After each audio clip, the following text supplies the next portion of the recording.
He sees that there isn't one. And that's largely, I think, just the goal of this, is to deny or at least delay the third of Jade. Because he knows he's not going to get any damage done inside the main or natural at this point. Like you said, the beacon is going up, so I think we kind of know what's going on here. Full-on Tempests. Yeah. Well, we got double Stargates. That's nice. It could be Tempests. Highly unlikely, but considering his I just wonder what third he's going to take. Is he going to take the one on the low ground, which Scripton's kind of waiting for. It looks like he's waiting for that to go down, and then he'll just snipe it. Lots of Phoenix out now, though. Getting to jump a leg here and there. Are you getting that too, or no? Uh-oh. Uh-oh. Lag going on. Oh, that's you. That was me. No alt tabbing. Not tabbing. To fix that for the next game. All right, cool. Anyway, we're back and we're not lagging anymore here. All right, so we have a decent little bile force by the scripton as he's just parading around trying to deny the Phoenixes from doing any damage economically, or at least to his reinforcing armies, because Phoenix can pick off reinforcing troops quite well. Nice, the scripton's would-be drop is now at least killed the probe and killed this pylon, and he does get away. Get out of there. At the same time, he's got units going up to the north, which might be spotted by these Phoenix. Yeah, these Phoenix are at least trying to intercept a drop that's not happening to the north side. That's what it looked like. Yeah. At least that's probably what he thought. It's got pretty decent coverage as far as what's coming out. Like, this observer's going to see everything pass through. Yeah. But what does he have for units right now? The 2 carriers. That's nice. Anchors the whole thing. But if you can get these mines... Oh, he picked up all the mines. Nice. Phoenix at least doing a little bit of something. He needs to pick them up again as the engagement occurs. Oh, God. Right over the army then. Okay. That was decent. He's going to lose a lot of the Phoenix, though. Yeah. So, I would say now is the time to start setting up those drops, I guess. Yeah, this is something the scripton does not want to engage. He's doing it anyway. Well, at least picking up a little bit more. I don't know. Okay, I was gonna say I don't know if he'd be able to retreat if the Phoenix are. Oh God. Well, there are no Phoenix, so forget about. Oh, wow, that one Marine. The hero Marine. That's Billy from the top hills coming down. I've had enough, guys. Yeah. Billy showing his life 1,000 times. Yeah. All right, and something of note, there is a pylon to the north of the third of the scripton, which could cause issues a little bit later. It's not that early. It definitely will, but I'm wondering if by that time scripton. This is a common map to take a 4th base early on because it's so far away. But I'm wondering if we'll send a guy up there early and see it. Earlier on in the beta, the Protoss found that the only way they could win versus Terran was with the carrier. Almost seems to still be the motto of Jade at this point, too. Although I saw Huck. Yeah, see what happens to the... Oh, nothing. I don't think any of those mines went off. Excellent focus fire by Jade, having his observer right over he's going to lose. Yeah, the scripton. Yeah, again, the engagement was not favorable for the scripton. He took it anyway, trying to make things happen as he takes his third, which is a smart play. You need to push out while your third is going up, just so you can buy. So that pylon is being used now. Not sure if this is the optimal time to do it. Maybe right when the attack is happening is better. Yeah. Get 1 kill. They got 1 SCV. Yeah, not exactly perfect. The pylon is spotted, so no front reinforcements for the proxy. The proxy supply depot was already also taken out. So Jade is looking to put in some damage here, maybe recall out of it with his mothership core. I like this play. Maybe dump his interceptors and then book it out of here, perhaps. I think that might be his best play.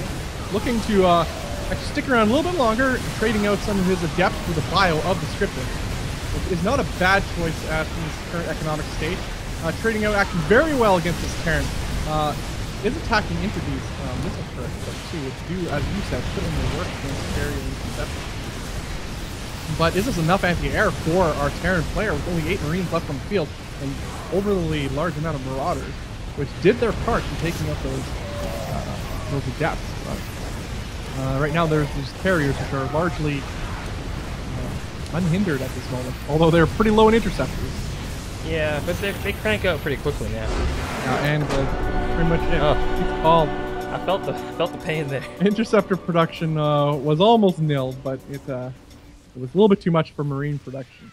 And the GG's called. Jade takes a series 2-0 over the scripton. And that sends him into the next round. It does indeed. And yeah, we got the next series. Big ones coming up. So. Yeah, we got a lot of crazy players in this Gauntlet Legacy of the Void Open number 2. Guys, this event is sponsored by @GauntletSC2. Head over to the Twitters and just go to @GauntletSC2. Follow them on Twitter. Makes this whole event and series possible. This event is brought to you by the ESL and us, NexusRecall.com. I'm Bobby Austin. With me is Element. And we're having a sick old time. Isn't that right? Legacy of the Void, greatest game on Earth, I say. It's the future of StarCraft, so get hype. Get hype, people. Tell your friends, retweet, tweet it out. Turn on the stream. Hit that follow button on the Twitch TV too. And you get notified of more Gauntlet events because there's more to come. All right, we're gonna head into the next series right away. Just Element doing his admin things, like admins do. All right, guys, we do have a lot of players on this list. Actually, let's take a look at the player list right now. Why don't I do that? I'm gonna do that. Hey, join me right now too, Luke. Okay. We're going right into this Nerio game. We got this all set up. Sweet deal. Who's Nerio against? Let's find out. Entering lobby. We got Nerio. Who? Who's that? Can't be the guy's real account name. I'm not sure. The other guy? Remember, it's been seeded, so that's probably the case. You know, we're only in the second round here, right? Okay, well, I'm gonna look. Let's see here. Nerio versus Tropic. That's who it is. Pretty much says Tropic. Trooping then. Oh, well, he's Tropic. So, okay. So, we got a PVZ heading your way with Nerio versus the Masters League Tropic. At least currently Masters. Might be a Grandmasters. I have not heard of this homie before. I think he's from Finland. So, we're into game number 1 of this best of 3 in the top right of the map. We have the red Protoss. The unknown, it is Tropic. Yep. Sweet deal. In the bottom left, we have the notorious Acer Zerg player. It is Nerio. Alright, this should be nice fun, a nice PVZ. Well, these are the 2 races I play the most. Not played a whole bunch of Legacy of the Void since the patch that occurred. Or the last patch that occurred. The one that happened yesterday? No, I mean before that. The one that happened yesterday was largely balance. Finalizing the form of the patch before that, so. I mean, since the stacked injects and the auto. But yeah, so let's see what these players have, because I'm sure they've been playing tons. Absolutely. I played quite a bit of Legacy of the Void in this past week, just to try to at least get a little bit more gameplay, first-hand knowledge. I watched so much StarCraft, it's ridiculous. But playing is a different story. I found a lot of good things as a Zerg is what I play, although Protoss once in a while. I like where the Zerg are at right now. I think they're actually extraordinarily they're powerful, but at the same time vulnerable too to whatever other races have. Liberators are the biggest problem I find to the Zerg race as it stands. Liberators, what a pain in the butt. But I think I found a way to deal with them effectively. I had a couple really good games where Roach Ravager, Corruptor, I think is the best way to deal with any sort of mech / Liberator builds. And one could go into Viper too if they need to, but I don't think it's actually necessary in that case. Likely not. Now this is a ZVP on the other hand. Protoss. Actually, I never had a problem with Protoss against Protoss as Zerg in Legacy of the Void. So I don't know. I don't know what Protoss has. What do you think Protoss has to offer versus a Zerg player right now? Watched a lot of streams. Huck does struggle versus Zerg. He does a lot of Blink Stalker play, maybe too much. Too much Blink Stalker is not enough tech, and he tries to go with the. Well, he never builds Colossus. Nobody does anymore either. That's a little bit sad. Colossus are back to being as good as they were before, but nobody builds them. Well, they are a little bit weak. think their attack is really low. Yeah, the attack has been nerfed, but the range is back up. Yeah. It's hard to say where where they'll settle down and fit in. Yeah, and disruptors are actually an extraordinarily exciting unit, I find. But again, Hawk, I find, whiffs his disruptor shots more often than not, or does friendly fire damage more often than not. It's a different mechanic than pretty much any other unit in the game, and it does require a lot of practice from what I've seen. But when disruptors attack hits, it's absolutely devastating to all races. And I think it's one of the most promising units in the whole game. Is a disruptor. So I think that's the key for Zerg. For Protoss, is not afraid to use your disruptors, maybe mix in some Colossus. As we said, the range is back, and that was, in my opinion, the biggest part of the nerf for the Colossus and Legacy Void, and that's reverted. So we're back to largely the same Colossus, which I think is a good unit. It does maybe like a plus to light units or something like that to make it so against many Zerglings and stuff like that, it would be similar. Might be a good idea. I don't know. The thing is, they just really wanted to change the game, right? Yeah. And if you kept them at full strength Colossus, maybe it wouldn't have changed as much. Maybe. But at the same time, there's good units that you can still use now, and I've seen them use to great effect. The Ball of Doom. Yeah. As I've always called it. The Disruptor. Yeah, the Disruptor. This guy's gonna get sniped right now. Thought maybe take out that sentry. But base pretty quick. Is that off one gate still? Yeah, it is. See if you can get a few more units out. There goes the Oracle. Gonna get himself a little look-see. See what's going on. Creep spreading already right of the main. Not straight up, so probably going to take that as a fourth fairly soon as well. In fact, already has a drone there. Actually, smart play by Nerio. You absolutely need to do that, I think, on this map. This map, creep spread is one of actually my favorite things to do. I don't know, something about this map. Creep spread just comes naturally. I think because there's a lot less choke. It's a very wide open map, so creep spread seems to be more effective, at least psychologically, for the Zerg player. Right now, Tropic is just marauding around with his Rogue Oracle that has 3 kills on it. On a Void Rager on the way, actually. So see, Nerio has 4. And the thing is, like I said, he went for 3 bases off of 1 gate, so it's not like he has a huge standing army that he can go and threaten that with. Yeah. It doesn't exist. Well, as far as the tech tree that Nerio is going for, yeah, you'd say there's roaches, but no roach speed on the way yet. He has his lair. So what do you think? What is happening? What am I missing here? He has no spire. I think he's overreacting. Gonna bust out the roaches pretty soon. Overreacting with the spores in his main. I mean, there's a Void Rays on the way, and actually he sees the triple Stargate going down. Yeah, I think for the longest time he didn't know where tech was coming, right? So yeah, something as simple as DTs to each base could have done quite a bit of damage. But, absolutely, better be prepared in this case. Yeah, and when you get the 4 bases, really, is it that much to ask to have 100 minerals worth in each, or 125 minerals in each? Yeah, just and to make speaking sure. of fourth base is up for Nerio. Gas is just popping up too. Already almost fully saturating it, so the macro of Nerio is on point as expected. For our relatively unknown Protoss buddy here, Tropic, he's doing well for himself too, macro-wise. He's largely fully saturated. Yeah, they both have really great worker counts. Yeah. Protoss should probably take a 4th of this type of worker count, actually. I mean, not even probably should if he's going to have that many workers. Hard to say at the look. He's almost nearing 80 workers. When did Protoss do that? That's true. He's oversaturating at his 3rd base. Yeah, for the mindset. So I think the plan would be to take a base on a move out or something of that sort. Otherwise, I'm not sure. Yeah, his economy is booming as a Protoss player. He's triple pumping Void Rays right now.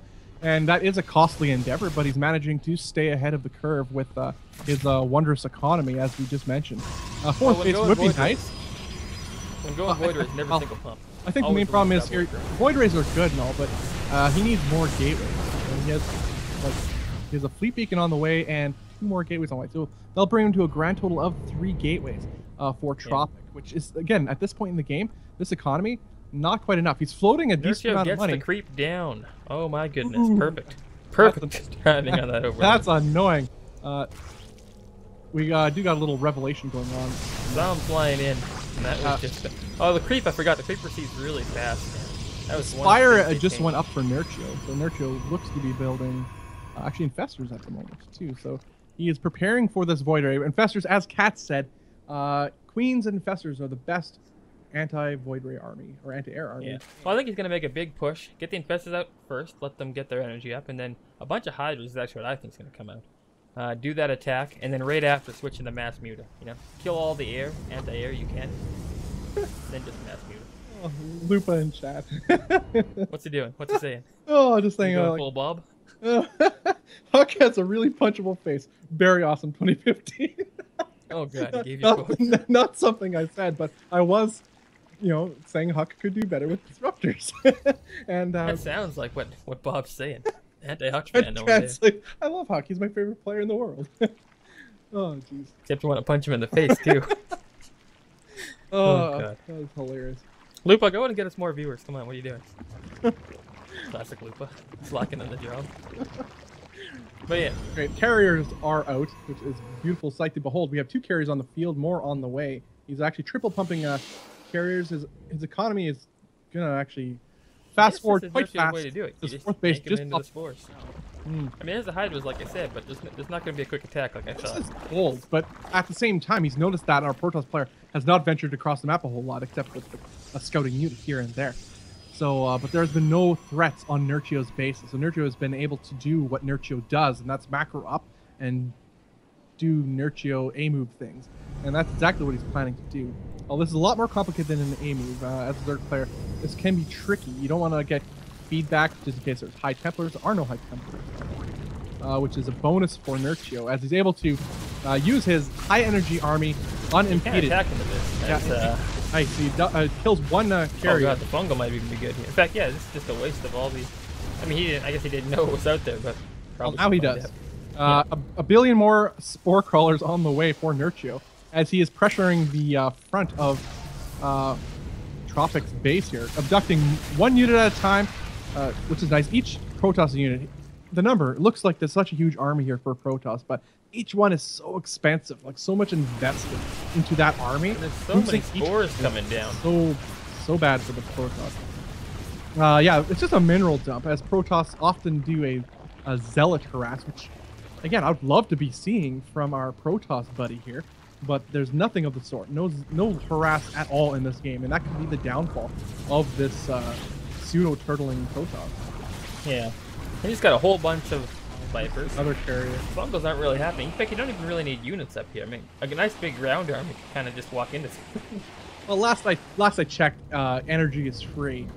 Carriers are not. So this is a wonderful play by Nerchio. Again, punishing the lack of anti-caster units such as the Templar from. So the ground army is going to go around now. It gets scouted immediately by that Overlord doing his job. The ground army. That's not an army, and it has such a long way to walk. It's no point. It may as well have a warp prism and warp in somewhere, but he doesn't even have a robotics facility, does he? Yeah. I think this is just like, oh shoot, my game plan's kind of not where I wanted it to be now that I think about it. Hoping for I don't know what he's hoping for from the Zerg player, a super passive Nerchio, which he did, but he allowed him without forcing him to build any units he didn't want to build, except for a handful of spore crawlers, which he needed as we see anyway. So Nerchio is playing this excellently. Has a couple more corruptors added to his anti-air army because he's noticing that Tropic buddy, pardon me, is only building air and refuses to build anything else. The supplies are largely even, both players banking a lot of money, although our Protoss player is a little bit low in the gas department. And he's contained. Nerchio has vision of this entire map. He knows that this is all that Tropic has. This is all that he will have. Yeah, I mean, at this point, it's gotten to the point where, you can't even really take any bases. You can't really push out. You can't really do much. I mean, another carrier goes down. Guys, a carrier is worth 350 mineral, 250 gas. That's not including the price of interceptors the carrier must build to become fully effective and rebuild in order to, once each interceptor dies. The carriers are the most expensive unit to maintain and make in this game. And losing thing is like is a pain right now to a Protoss stuck on 4 bases. Little group of zealots are out of the map sneaking around, but even if they get to the base and kill a whole bunch of workers, Protoss can't really afford to spend any minerals at this point because he's just losing stuff for free. To be real, even if he did, he has what, 5 gateways, 6 gateways maybe. Not enough really to, at this stage of the game to do anything. And Nerio has full command of this game. This is actually beautiful to watch. In fact, not often you get to see this, and technically only 13 minutes in the game. The Vipers roving their way through, actually getting a couple of them getting kind of low to the interceptors. But nonetheless, more and more spores on the way because why not? How many spore crawlers are enough, Element? How many? I need more than that. That's for sure. There's no such thing as enough spore crawlers. Cover the whole map, Nerio. What do we got right now? We got 40 spore crawlers up right now. I want to see double. Yeah. You're slacking, Nerio. Yeah, double down on that. Yeah, I've seen free-for-all games with more spore crawlers. Come on. Yeah, what is this? Not the Nerio I know. Yeah. Oh. It's not the Nerio I was promised. Well, it looks like production is largely slowed down for a Protoss player as he's running out of money. Yeah, I think that's what I'm wondering. Like, where is the game plan going? Well, that being said, he's banking a decent amount of money, but he's mining out. He's almost mined out from his main and his natural and his third. Our Protoss player's in a spot of bother. The carrier is actually putting in some work against this anti-air army, but to what end? These spore crawlers are not being taken out, and there's more spore crawlers than there are interceptors at this point. The Void Rays and carrier army trying to take out the east side of spore crawlers, but almost say just forget about him and walk around it. There's almost no point in attacking infrastructure. You're not blocking your way to his base. Like, you have a mothership port, take out a couple bases, recall back. That's because right now the air army of Nerio cannot attack into the Golden Armada that is Tropic's army, and that's exactly what he seems to be doing finally. Moving down towards the south east side of the map, looking to maybe take some bases. That's a lot of corruptors, but they cannot fight this air army. And yeah. this is what Tropic needs right now. What he needs to do is the one push, really. Yeah, I mean, he needs to take down. Gotta make it's not the work. one push. He needs to take down these bases. Okay, yeah. If he can get and then stuff done on the right hand as long as he doesn't. Exactly. If he kills these 2 bases, he's actually not in a worse position. Well, Gotta kill both, though. Even if he loses the most, of course, not a big deal because again, the air army. Okay, now we have some Hydralisks on the way. He has to take this out and recall quickly, otherwise his mothership core might get pushed down. Decided to engage. The battle is occurring right now. Oh my goodness, I forgot about that. Totally. Totally not. Forgot about that. And I always forget about it. That hurts. I know, to use it in game too. One of the hardest things to remember. Parasitic Bomb, my friends. One of the most powerful abilities in the game, used by the Viper. It's an anti-air ability that does splash damage around the unit that's afflicted by the Parasitic Bomb, as well as to the unit itself. Extraordinarily damaging. That took out almost all the tracks. With that though, it's closer than I'd have expected, and there's still a pretty good army out for Nerio. But supply-wise, it's so close. Reinforcements of Corruptors. These are 2-1 Corruptors versus 3-2-3 carriers, though. It will take it though, and Nerio takes game number 1. What was quite an exciting game, a little bit close engagement. I think if Tropic decided. I think if the game wasn't broken. No, I'm just kidding. No, the game's perfect. I think the game is actually in a really good place. Best it's been. Yeah, I was kidding. And, I but actually like that. I think Tropic could have done that way sooner. There's so many times he lost so many interceptors, carriers, engaging in the wall of spores. Those spores are not going to kill your base. You just walk around them, you know. And maybe he didn't know exactly what Nerio had behind it. I guess because we could see all. But it wasn't much. He did not have a whole lot going on, like ground army wise. And that Golden Armada, Protoss have an excellent air army to use, and he didn't quite use it to its full effect, I think. Nonetheless, that was a exciting game, guys. For those of you just tuning in, this is the Gauntlet Legacy of the Void Open number 2. This event is sponsored by @GauntletSC2. Please do go to the Twitter and follow @GauntletSC2. And this event is brought to you by the ESL and us, nextrecall.com. I'm Bobby Awesome, and with me is Element. And guys, we're going to head into game number 2 of Nerio versus Tropic. And we're just, things are starting to heat up. Actually, who am I again? What? Lairlac Crest. Why aren't you in the lobby? I joined and it showed me It showed me AI, so I was like, what the heck is going on? Anyways, join up, join up. Okay, I'm gonna put this. Oh, you're still with the AIs, aren't you? That is weird. Yeah, perfect. But guys, this is the Legacy of the Void as well. For those of you who may not know, Gauntlet will be continuing on with the Legacy of the Void tournaments now until forever, as far as I know. And because Legacy of the Void is the future of StarCraft 2. It's exciting. The games start faster, so it's more fun to play. It's more fun to watch. A lot less dead time in the beginning. Action starts within the first couple minutes, and action happens everywhere due to the economy. The economy has largely changed from Heart of the Storm and Wings of Nature. And I think that's a good thing. It speeds the game up. It's not. There's some things they still need to tweak here and there, but one thing that's prevalent is excitement. Yeah. All right, guys. All right, I'll let you take it away. Okay, guys. In the top right-hand side of the map, we have the Blue Zerg player taking game number 1. It is Nerio. And in the top left side of the map, we have the red Protoss player needing to take this game back. Maybe he's going to do mass error. Will he or will he not? I'm not going to extend this any longer. It is Tropic. Jesus. just for you, Element. Just for you. And on the other side of the mic, we have a massive douche.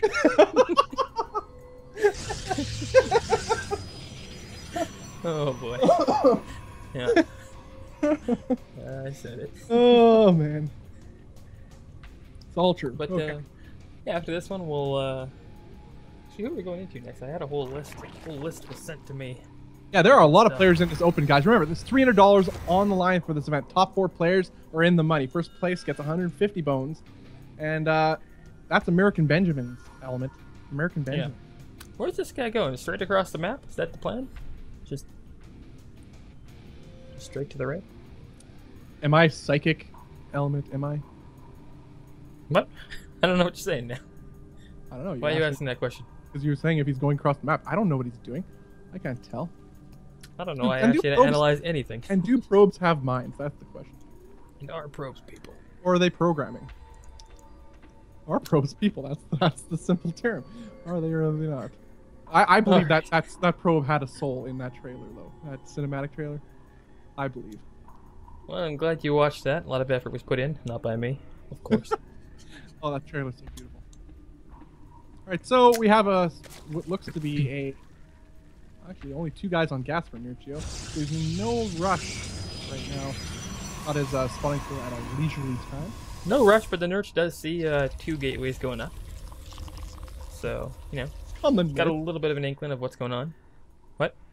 Did you say the Nurch? The Nurch. Yeah, the Nurch. Oh man, I should totally use that all the time. The Nurch. Oh, I don't know if it's.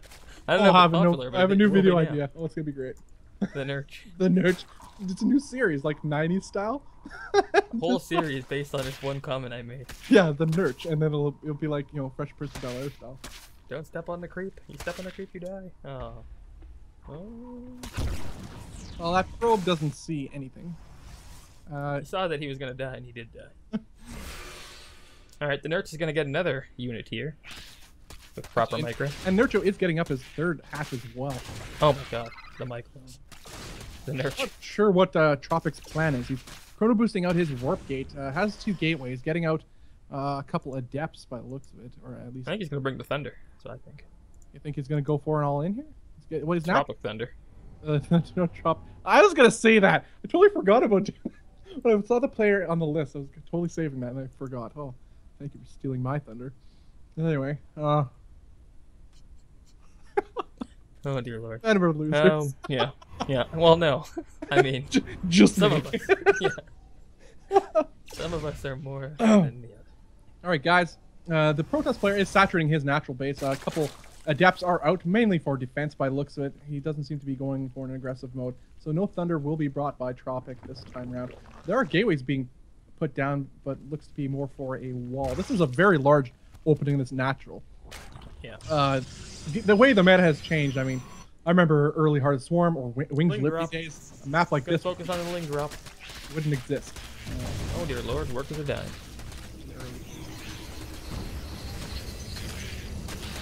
Yeah, there are some workers going down. We have 26 probes too. Oh my goodness. 39 drones for Nerio. My goodness. Man. The level of macro the Nerio, and Nerio gives no cares. He just doesn't. No, not the Nurch. No. You don't get cures from the Nurch. No, not at all. Roach Wars, halfway done for Nerio, and his third base is also finished. And he's now just starting to send drones to it. And the problem is, it's just a bunch of gateways, as far as I can tell. And if you're going for a big gateway push, you don't want to be going, especially once you lose that many probes. Yeah, you don't want to be going against a mat like. How many went down? Of Roach. I don't have that information available to me. Yeah, a healthy number. Let's just say that.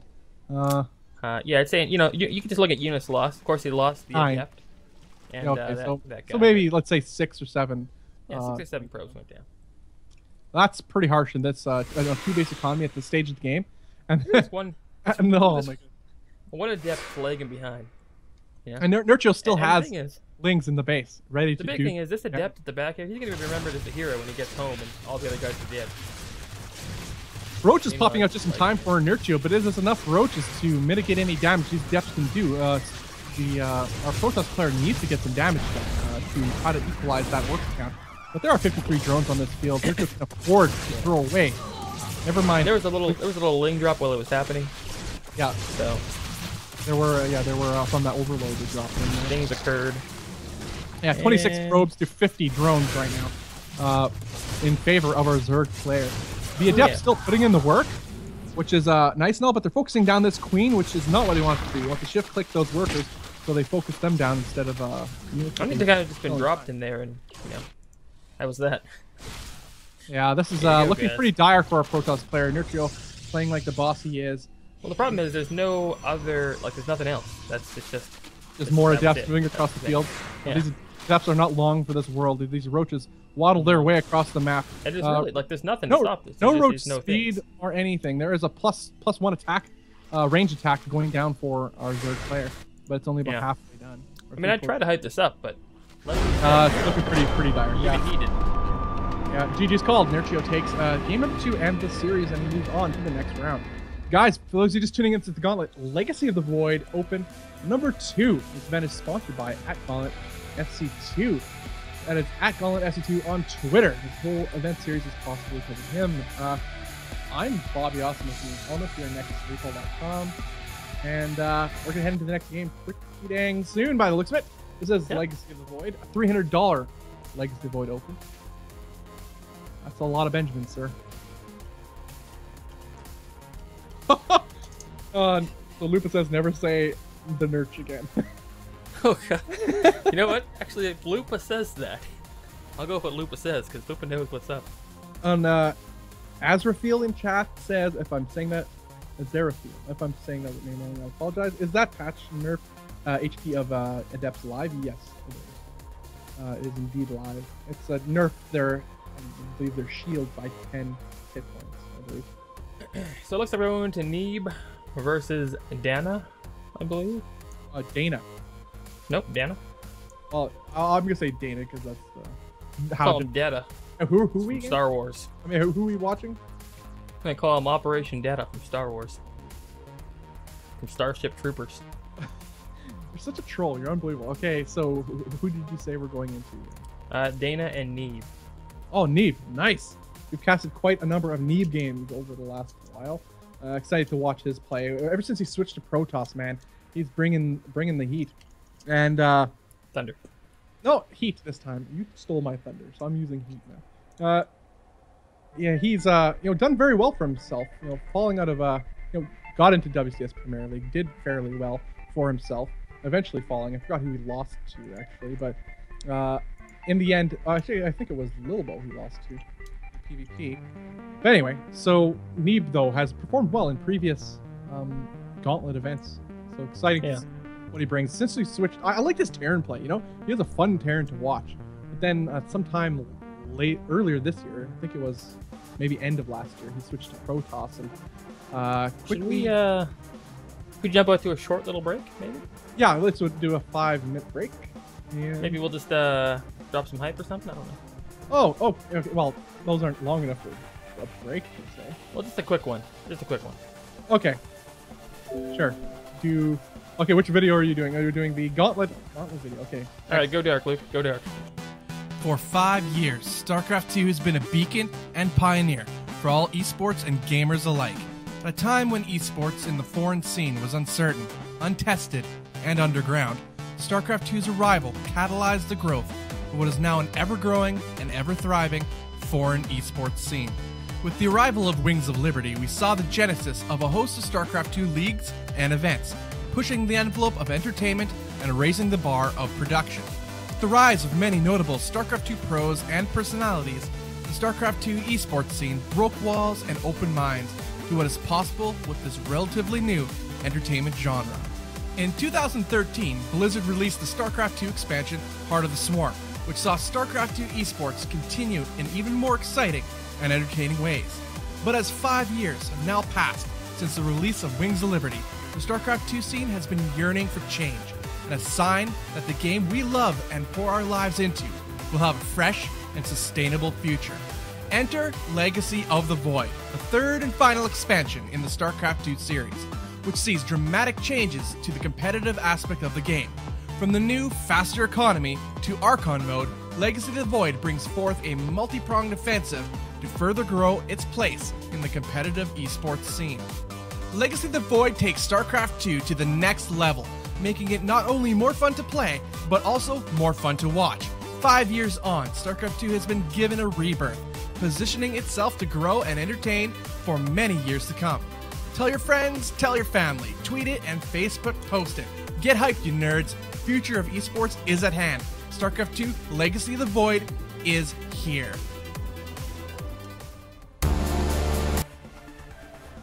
Alright, we are back.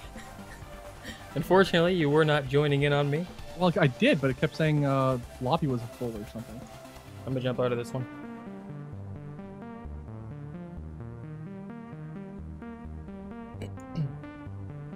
We'll just get into another one. It's fun for us. But Emil didn't get into it either. But yeah, that was the hype video made by Mr. Bob's. Oh, Pretty good. I don't Pretty even. nice. Pretty fantastic. I mean, I only made it yesterday, but I actually don't remember. But yeah, I think that was the Gauntlet hype video, correct? No, that was definitely Legacy of the Void. Oh, that was the StarCraft. You played. Oh, okay, it's all good. Whatever, it doesn't matter. So it's the StarCraft 2. I gotcha. Yeah, just making some stuff. Alright guys, for those who are just tuning in, this is the Gauntlet Legacy of the Void Open number 2. $300 prize pool. The winner takes 150 bones. Top 4 players are in the money. This event is sponsored by @GauntletSC2. Please follow @GauntletSC2 on Twitter.com. I'm Bobby Awesome. With me is Element. We are nexusrecall.com. Check us out there if you so do desire. Follow us on Facebook and stuff like that. Alright, we're about to head into the game. I believe we have as you said, Dana versus Neeb on the docket. Allegedly. And Element's just doing his Element things as ESL admin. Alright guys, this is Legacy of the Void. Who's stoked about Legacy of the Void coming out November 10th? I can't contain myself. The nerd in me has been like I've been through therapy just to calm myself down. You know, like with tears running down your face and and scrawling markers all over your arms, like saying "I love StarCraft" down the streets, does get people worried. So I had to go to therapy, and it's a beautiful thing. November 10th, that trailer was insane. The CT trailer, the WCS finals, Lilbo defeating Mana. Where'd Mana come from? Out of nowhere, having an excellent tournament of his life in Poland, his home country, but eventually falling to. Falling to Lilbo though, so it was like you couldn't have written a better tournament ending. The hometown hero didn't win, but the hero of our hearts did. Getting back, his revenge against Hydra, defeating him in I think it was the quarterfinals and then or the semifinals, don't remember, and then taking that championship as the first foreigner to win the WCS Premier League championship. That's a pretty big deal. Yeah. Pretty big indeed. Alright, looks like maybe we should see what Bly's up to. There are a lot. I didn't want to double dip in one that we already have somebody in, so I mean jumped out. Let's look at this bracket actually while we're not in game. There are a lot of excellent players on the list, and it'll be narrowing down as time goes on. We have let's say Beast Acuity versus Ares going to be happening round 32. Actually, I think that's happening right now. Patience will be is actually waiting in the wings for Kelsul or BB. I don't know who those guys are, but that's wonderful. And Nerio just beat Tropic, so he moves on to face the winner of Patience and whoever he faces. Solar defeated Leonardo and moves on to the round of 16. Elazer is against MSRM. Again, unfamiliar with that, but Elazer is an excellent player, Premier League Zerg player. And Showtime versus Jade, that'll be fun. As both players we've seen many times before. Top is in this tournament, just waiting in the round of 32 for Super Mario and Elive. That's Elive, not Alive. And then True against Tomicus. I forgot how to say his name. Semper actually moves on to round 16 too, and we'll face the winner of True versus Tomicus. That's exciting. I love Semper. He's one of my favorite players to watch. Alright, we're going to be casting a Patience game. Yes. That's what we're casting. What I'm talking about. Yep. They're just setting up the lobby right now, and we'll be in that in just a moment. The real question is, and this is... As opposed to the fake question, okay. Yeah, that's what I was going to say. This is the real question, probably, just by divine right, of course, is what is Lupa doing in the chat? Lupa that's what we need to know. Lupa saying, I hate mana, he put Patreus out. Yeah, I know, I was rooting for Patreus too. I love Patreus, his game style. Looked like he was on top of the best play we've ever seen him play, and just sadness. It's not what we hoped for, but mana is... I guess what you have to realize is Patreus and mana are the same person. Whoa. Whoa. Whoa. He took himself out to let himself go further. Okay. It looks like they've made the room right now. Oh no, they're doing their veto still. Okay. Don't lie to the people. Okay, so who do we have? You said Patience and... Patience and some guy. Oh, right. I like some guy. I actually had it on the list, too. Patience... Bebe. I think it's Bebe. Oh, and then the winner of that will go up against BB. Nerio. So we'll stick on this one the whole time. Bebe. BB. Let me say BB, because it's exactly what it says. Alright. Is that lobby made? Oh yeah, yes, we're doing vetoes. Okay, cool. Alright guys, please, you're just tuning in. This is the Gauntlet Legacy of the Void Open number 2. And Bobby Awesome with me is Element. This is going to be pretty sick. This whole event actually is pretty stacked. Top to bottom. A lot of Koreans on here, and we'll be seeing a lot more of them right away as we're heading into a Patience game. But we have, who else is in this turn? We have True. There is, let's look at this list because I'm terrible at names. We have True and Solar. Oh yeah, I cannot forget about Solar. I really think it's up to True and Solar to win this tournament. Although Patience is pretty strong, so who knows? And Nerio looked pretty unstoppable in that last game. So we'll see. And BC Cutie is the previous champion of the Legacy of the Void Open number 1. So not to be counted out is BC Cutie. And he's been playing a lot of Legacy of the Void, for those of you who don't know. Often in Archon mode with his partner QXC. That being said, this is a pretty stacked open right now with a whole lot of Koreans who are extraordinary at StarCraft. So really stoked to see who comes out on top. And we'll be doing that throughout this afternoon. That's afternoon here in Canuckville, Canada, as Max is Black would put it. But alright, they're still doing their thing. So tell me, Element, what you've been up to in the last week or 2 or 2 weeks.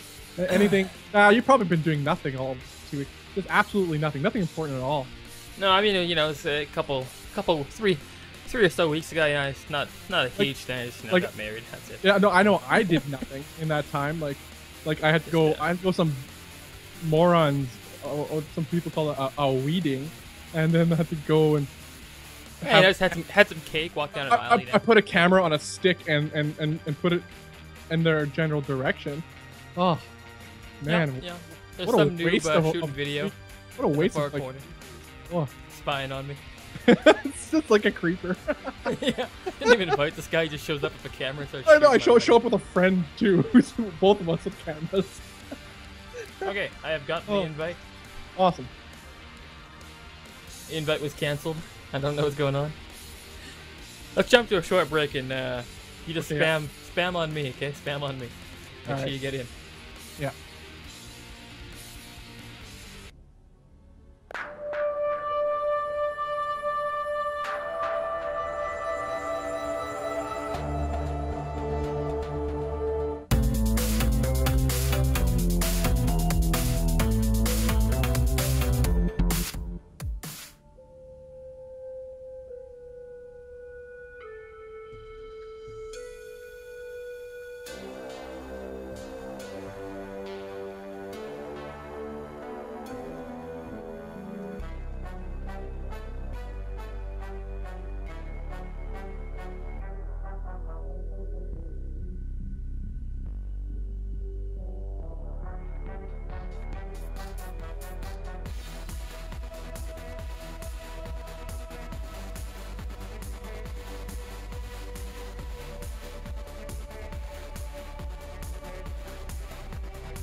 And unfortunately, I got to cut that one short.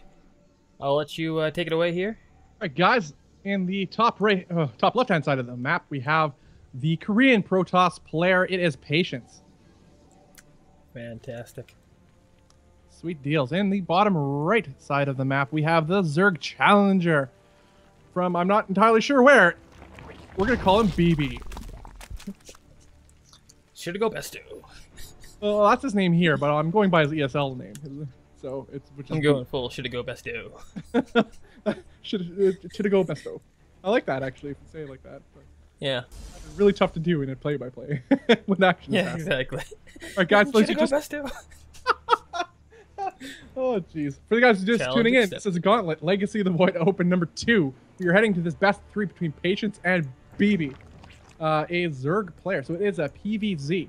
This is the $300 Legacy of the Void Open. Top 4 players are in the money. First place gets 150 bones. I'm Bobby Awesome. With me is Element. We're next to Recall.com. This event is sponsored by @GauntletSC2. Follow him on Twitter @GauntletSC2. Most certainly is. Man, StarCraft's the best game on Earth, Element. Try to tell me otherwise. Try to tell me otherwise. I don't know. There's StarCraft 2. Just kidding. I'm joking. That doesn't I'm make joking sense. around. Oh. I'm joking around. Everybody knows Brood War was the best.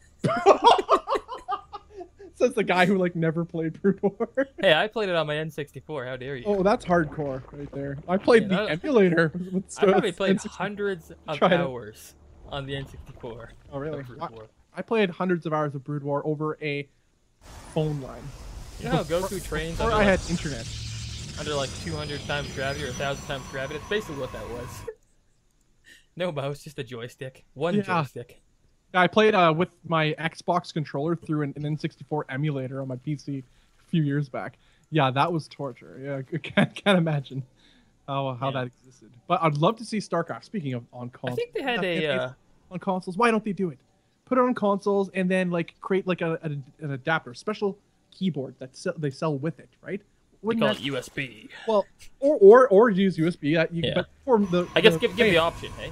Like people, yeah, kind of like how people buy guitars for Guitar Hero and such, right? Well, they have an accessory you could buy that specifically meant like a mouse and keyboard thing for a StarCraft on consoles. Why not? There's nothing stopping them from doing it. And I think it's just the perception of how cumbersome that would be, even though it wouldn't be. Because just, I mean, you know, yeah, it would in their mind. But yeah, and then have the option with USB because you don't keyboard mouse. Yeah, if you don't need it, don't use it. Yeah, it's just something like that. I think would be sure not using things, but at the same time, I think the benefits are far away anything else. We have both players opening up with economic builds. Actually, our Zerg friend BB here seems to be a little bit. Actually, What are Patience going for if this Twilight counts? I think he's going straight for DTs. Actually, well, I don't know. In that placement, it could be Blink, but we're about to find out. Yeah, slot Korean mate's probably going to blink. Yeah. Then again, So fast judging by robo gas, with it. probably. Yeah. Oh my god, that is nice little not, safety robo. definitely not blink. I'm curious as to what our Zerg friend is doing here, though. He's behind, quite a bit behind in his worker count. He's not taking a third, getting a Roach Warren in front of his natural. Was he expecting? Maybe expecting. Grabbing the third now. I don't know what really happened, but yeah, he's behind work to such a large extent. How did this occur? And he has been for the duration of this game, taking his third base, which is a nice idea. I think realizing that no immediate gateway aggression is going to occur from our Korean Protoss player. The box facility is going down to drop a observer. Sorry. I mean, it's probably going to be a nice immortal adept push. What I'm thinking now.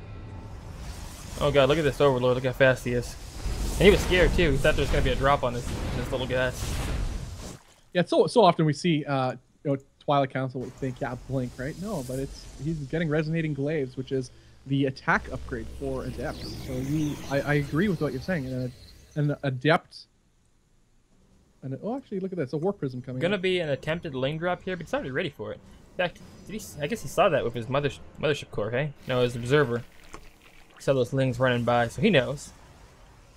Yeah, Patience is more than ready for whatever little shenanigans BB is up Heard this to. guy's played some StarCraft in his day. Yeah, I've heard about that too. Oh, one extra Ling. That guy's just got to be sad about life. One wasted Ling. Although that Ling isn't a total waste. It did get to see that Warp Prism moving out though. So bonus points for him. Yeah, and these Lings in the main are instantly cleaned up by our Proton. Right. Look at this AP. There goes the Nexus. Third one on the way. Observer sees everything coming out. Just roaches right now. Little warping going on. Bunch of adepts. Gonna pick off some workers if you can in the main. Yeah, it's kind of funny. It's pretty much the exact same thing, just the Protoss variant. Yeah. And this one's gonna pack a little bit more of a punch, as it looks like BB is not in position to defend this immediately. Now sending roaches in. Actually, a decent number of roaches. We got 14 on the field. But not before a few workers will go down at an already low drone count for our Protoss player. For our Zerg player. So it's a little bit sadness. He has a third base, had it for a while, but not one drone mining from that third base. Looking to be just maybe pumping up maybe some sort of roach all in, you think? But even so, it's heavily delayed. The thing is, like, yeah, I'm just not sure. Like, to cut workers as much as he has, it has to be a roach Ravager all in. That's while he's moving out now. So we're about to find out, folks, what exactly BB's plan is, and it looks like all-out attack. Force field. Well, I guess you can break the force field now, but I don't know. Just shoot down the rocks right now, and you're good. Yeah, and there's a mortal on the field, and not to forget, adepts, despite having that been nerfed a few times, and just recently, as of yesterday, 10 less HP, which does make quite a bit of difference. He do have that attack upgrade going on right now, and that's significant. That attack upgrade. What does it do here? 45 increases attack speed by 45%. These two pylons here are so smart too. Just like, Excellent. there's your cannons now. Yeah, with an overcharge goes down on both cannons, but they are taken out immediately and uncontested. Actually. Yeah, I really thought there would be force fields there. Yeah, so could be broken, but it takes a little bit of time. It's not. Yeah, the two immortals are out, and Patience does take the high ground to take some sort of advantageous engagement against. It's doing way more than I thought it would. Absolutely. I don't know if it's gonna be enough. This is way more than I thought it would, though. Yeah, I know it did fairly well. The army of Patience was not extraordinarily large due to him saturating his third base and taking it, for example. So economically, Patience just needs to hold on, and he's gonna. It'll likely be a GG if this army is cleaned up for the Zerg player. Despite the army supply seems to be greatly in favor. Okay, all right. Here's the ball of doom. Oh yeah, there we go. Oh nice. Oh my god. Yeah, that's it. Oh my goodness, that hurts. Love it. I love the disruptor. It's a beautiful unit. It's cool to look at and really fun to watch use. Even if it's used against you, it's just a fun unit. And yeah, it does run. A lot of people compare it to the Raven. I think it's fun, more fun because it's faster to use, and I don't know, it takes more skill on those things too. It's not so random. I like. I mean, now there's two of them. Still at the point where, oh yeah. Well, he only gets like one Ravager out of that, but still, that's a one Ravager. Well, there's so much more money. Third player can't afford with it. To replace. Like look at the funds right now. Yeah. Patience was floating over 1,000 mineral just because he could, and the money for our Zerg player is next to nil. He still has not had one drone at his third base. This is a third patch only for production of units, and oh, I guess there was no warp prison attack in the main too that you didn't catch. That's okay then. Oh yeah, there was. Totally didn't see that. Good thing I'm not an observer. Good thing you're not. Now that I've wrestled it away from you, yeah. Terrible vision. Exactly right. Okay, Okay, be a roach drop into the main. Yeah, BB is gonna go for a little bit of See, I don't miss these things. Yeah, he's trying to get ahead somehow, but there's a cannon there too, and the mothership core is actually. No, that push. Like that push when it came, it looked, it was more than I thought, but that was the push, I think. Like that it was on a timer though. That push had to work and had to do damage. Ideally, kill that third because it was odd though. Like when it first came in, everything on the Protoss side kind of just died. Like I don't know what happened, it just died. Well, it died. Well, but again, it wasn't high in number. That's the only thing. It didn't die. He still traded out and bought time to get his two immortals out. Lost an immortal here and there, but that was a scary point. Yeah. And now there's really not much to be scared of. Oh, there's nothing to be scared of because he didn't die. Is that Patience still has third? Didn't lose any drone or any probes, and Patience is I love these cannons at the third. Just why not? Like, man, if we saw this like in the end of Wings of Liberty, beginning Heart of the Swarm days. Oh yeah, Kansas. Look at these games in Legacy of the Void. We're like, what scrubs are playing? No, this is actually pro level.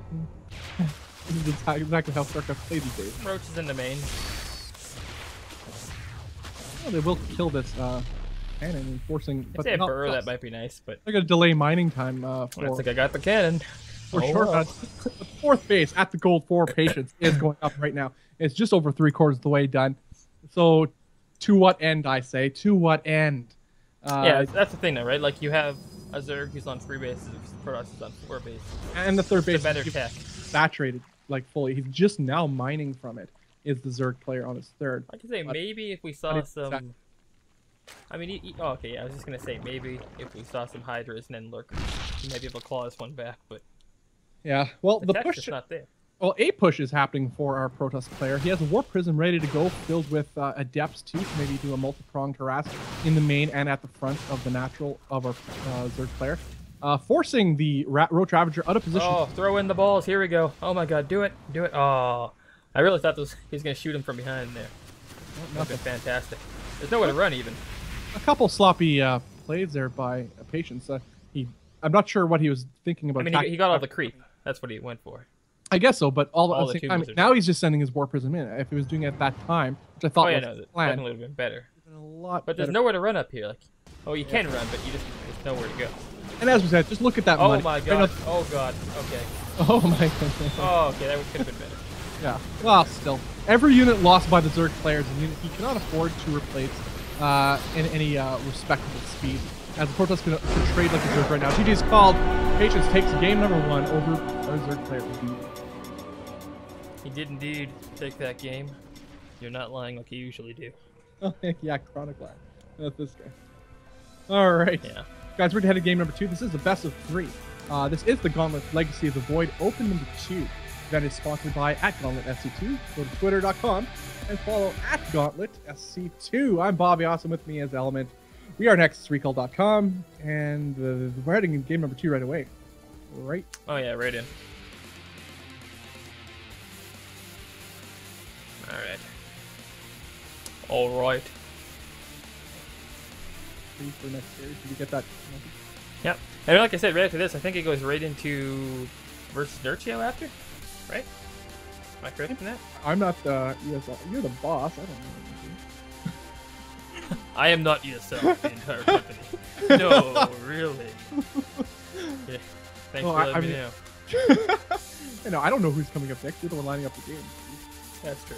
But yeah, you are correct in that when you said that would happen. Yeah. But really, we're getting down to a lot of good games now. Yeah. I'd like to get into True's games, and he'll be faced off against the winner of Neeblet and Capricorn. Oh, I'd love to see a Neeb game. I want to see a Neeb game. If Neeb versus True, that is. Still got Solar and a Laser that we haven't seen. Yeah, can't forget Solar here. We got DreamHack champions all over the place. It's unbelievable. All right, guys, game number 2 on Bridgehead. PVZ. It is Patience versus BB. Right, guys, in the left side of the map, we have the winner of game number 1. It is the Korean Protoss player in the red. It is Patience. All right. In the right side of the map, we have the Blue Zerg player looking to take number 2. Oh, dear Lord. It's the Zerg player BB. Yeah. I have my hand in the completely wrong side of the keyboard. Oh. I was pulling a U for a little bit. Oh yeah, that's myself. Yeah. I love that. Sorry. Who else? Who would play StarCraft on like grid style? Who does that? No. Custom hockey setup is where it's at. I'm telling you. Chocolate milk on the side. And that's why my APM actually have normal milk over here, but that's why my APM is so crazy because I have an ideal setup. That's amazing. That's true story. Nexus goes down. Hatch should follow shortly, although it is actually. What's going on here? What's going on here? We got gas. Cool, pretty early. No Hatch going down. What's he doing? Going for a roach bust or something? Gonna fly the Zerglings in from the back? What do you think? Well, this Big is speed. This is a perfect map for Zerg to break through the rocks. Protoss, I think, I don't know. The wall off so easy at the front. Yeah. And like, can you break them with lings? With roaches, maybe, but with lings. Yeah, not. really I wouldn't enough? say with. I mean, it could happen with lings. It depends on And how the lings are on their way out. Like patience they're is. going. No, lings aren't going to break through the rocks in an ideal enough time.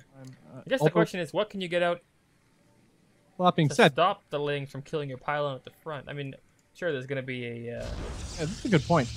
Right now, there's no zealot, forge out. but he's not going to step on the outside, I don't think. Okay, so he's Oh, going to he focus canceled on it, the too. front. A chrono boost is going down on the gateway for this zealot to pop out, but these lings might, well, Well, they're going to get some damage then, I think. But they the should thing attack is, those rocks. the base was so late. Yeah, but I mean, will the guy be out in time? Like, he can't come out in front. He can't. He'll die. Don't do it. Hold the back. Oh dear lord. Oh yeah, he does get Yeah. him So, behind like there, I'm but saying now, what do you do? I think he's just kind of dead here, actually. I'm not entirely sure. We're going to see if He'll be able patience to chrono can do boost- one of these actually, you famed know what? walls. Yeah, he'll be able to chrono boost out his mothership core, because this thing will complete, and he might survive with that. Another zealot will be out as Yeah. well. Oh, actually, He's look at gotta- this. Our Zerg player is gonna circumvent the wall and go with a Overlord drop. I like this, and we'll kill this gateway too. So our Protoss player will have no unit production right now, No, except but for like I said, the probes. mothership core is coming out, and that should be able to hold the base with probe. Yeah, Oh god, the zealot went off hold position. That's actually pretty bad. That's terrible. the whole position is irrelevant because the Overlord dropped in the main. Oh yeah, but if only 6 turns are the main, it's not a big deal. Yeah, I guess so. It's less of a deal. Okay, the overcharges do go down. Do kill quite a few lings. They do a lot of damage really quickly, but the pressure is on the natural of patience. I really like this play by our relatively unknown Zerg player BB here. You know, if he kills this base up here, then it's all worth it anyway. So Yes.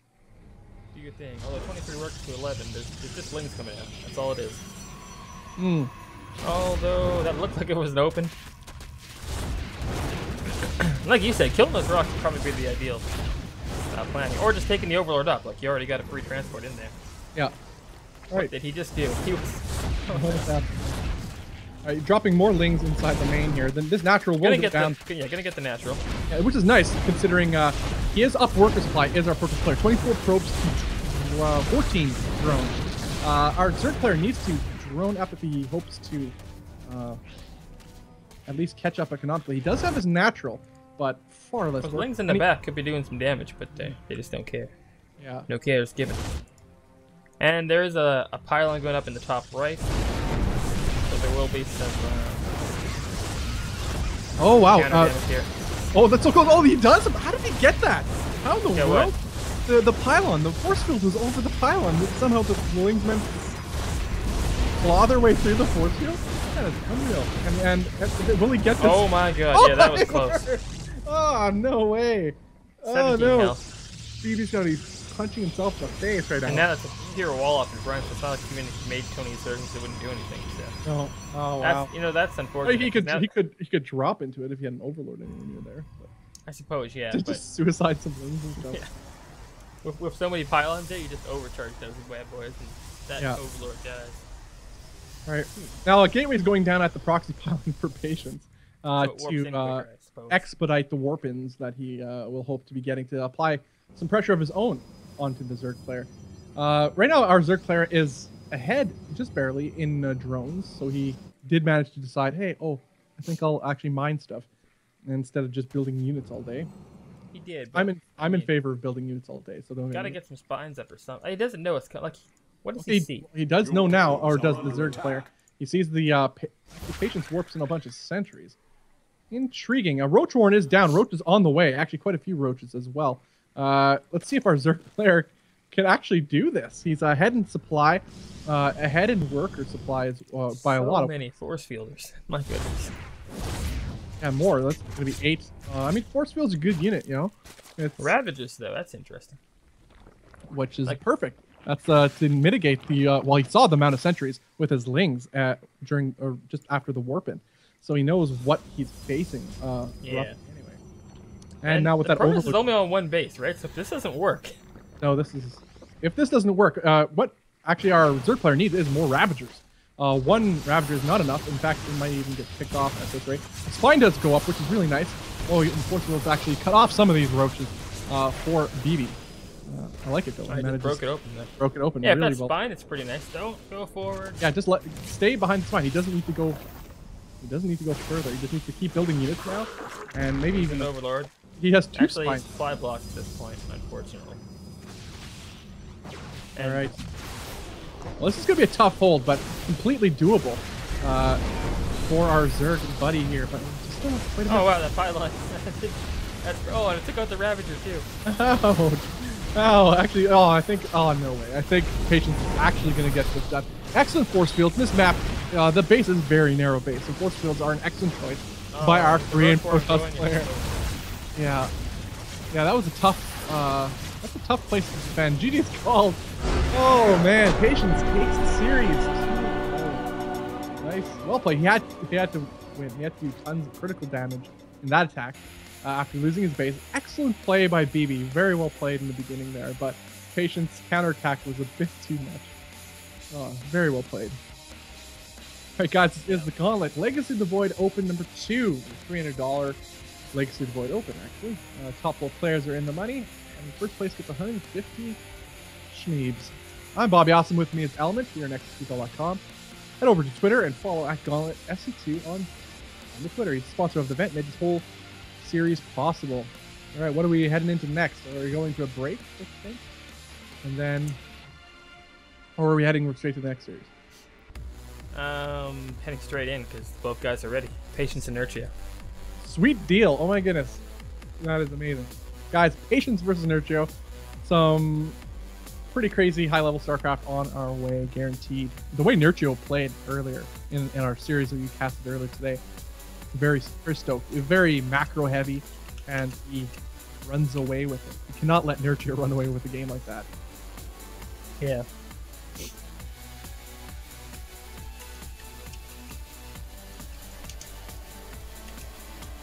All right, let's check out the little chat. Apocalypse is playing. What? Apocalypse lost. I'm gonna look at this bracket chat. Why is he one basing in Legacy of Void? Oh, there's a window where one basing in Legacy of Void is actually really strong. It's exactly that, a window. Must hit the window. Alright, Beast of Cutie defeated Ares. He moves on to round 16. Beast of Cutie is the reigning Gauntlet SC2 Legacy of Void Open champion. He won a couple weeks ago. Who else we got here? So yeah, Patience will be going up against Nerio shortly. Solar defeated a laser. Solar just busting his way through to the round of 8. Yeah, I'm looking up at this too. It's actually Showtime defeats I mean, when you say that, you always have to remember how good are these guys at Legacy of the Void, because you know some of these guys are really good. Part of the Swarm still. Yeah, but Legacy of Void is a significantly different game. Some of the units may be the same, but how everything works is different. Okay, True to beat Tamikis. He will face our Canadian brethren Semper. What is a ZVT? Neeb defeated Dana and will face Capricorn, the Korean player. I don't know who Capricorn is. Gamja defeated Cappy. That's interesting. And Alive defeated Tearing It Up and will face Gamja actually in the round 16. Arthur is facing Revolver right now, and Bly just defeated Guru. It's actually really interesting. So where in the world? Oh, look at these. These brackets. It's insane.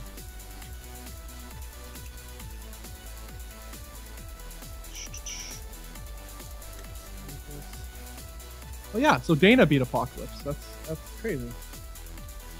I'm pretty sure Apocalypse has been playing Legacy of the Void for quite some time now. So that's something else. Hey, looks like we might actually go into top versus Showtime. No way. Yeah, we're going in. Join on me. I think that's the... Because we just saw Patience, we saw Nerio already, so I think that makes more sense. Keep up the variety, I agree. And Showtime, always exciting. Top, absolutely love his stream. And man, he's a legend, man. I can't believe he's still kicking. He's still doing it, you know, one of the OGS originals. You know, this guy. I love this guy, Terran player. One of the, original top StarCraft 2 Koreans. You know, always, never won a championship though. As far as the GSLs are concerned, he was always one of the top performers. GSL staple, this guy. Ugh, love it. Can't believe it. Heading to the game right now. Yep.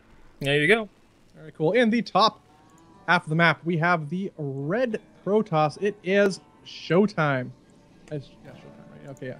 His name's a little weird. Okay, and in the bottom half of the map, we have the blue Terran, the legend, former OGS Terran. It is Top. Thank you. Thank you for your hard work and dedication in announcing players.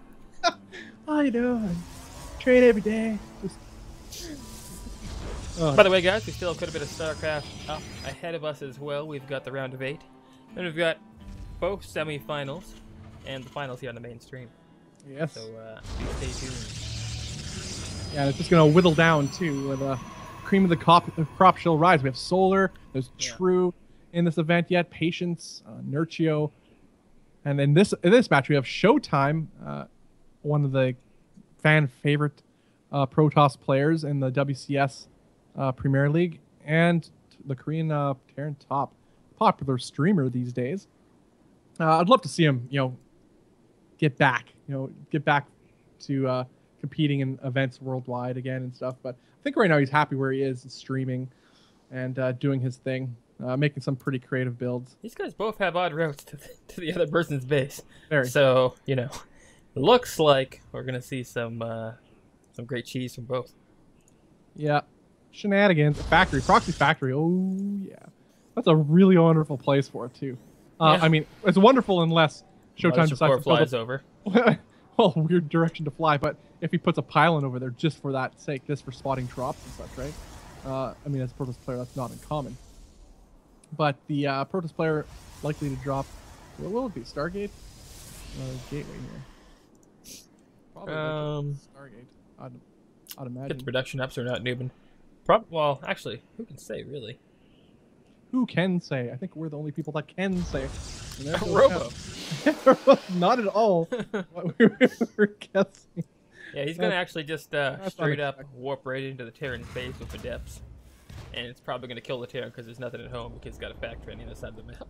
Yeah, this is... Oh, he's going to... Oh, a bold move, Cotton. As Top puts his factory right into the base. Yeah, of right our in. Protoss player. Oh, dear so, lord. So we're saying that The thing is, there's a factory... I mean, yeah, there's a robotics facility out, but it's on the upside of the map. So... This mine's going to do some damage. Oh, they're stepping on each other's feet right now. This is exactly what's happening. It's fantastic, though. Terrible dance partners. This it's like, there's one Marine back at home, right? So, like, that's it. That's all there is. That's not going to do a thing. And there's no protection back home for our Protoss player. This Widowmine's going to walk straight into this mineral line. So this Widowmine will get some damage. We can kind of mitigate this, Okay, so 4 workers. Yeah, Showtime did not see this. 4 workers, but Top's just going to die, right? I mean, like, there's nothing here. Yeah, which is the more powerful of these builds right now? Like, who's going to die first? The War Prison's coming in. Like, he could almost... Like, he probably should save his base at some point. Showtime doesn't lose his Adepts here. Maybe. Depends where the shot goes. This shot right here of the Widowmine is going to determine the entire game. Well, we'll see. Oh, wow. Only Only one. That's not good at all. Well, 5 kills in total for that Widowmine. Not enough. War Prison's coming in. Going to get these guys right in. Not only can you micro them with the Warp Prism, of course, but you can warp right into the base. So, yeah, that kind of happens. And Marines, as we know, are not the counter to... There's a bunker. I guess that's okay. But, like, it's 8. No. Oh, wow. Yeah.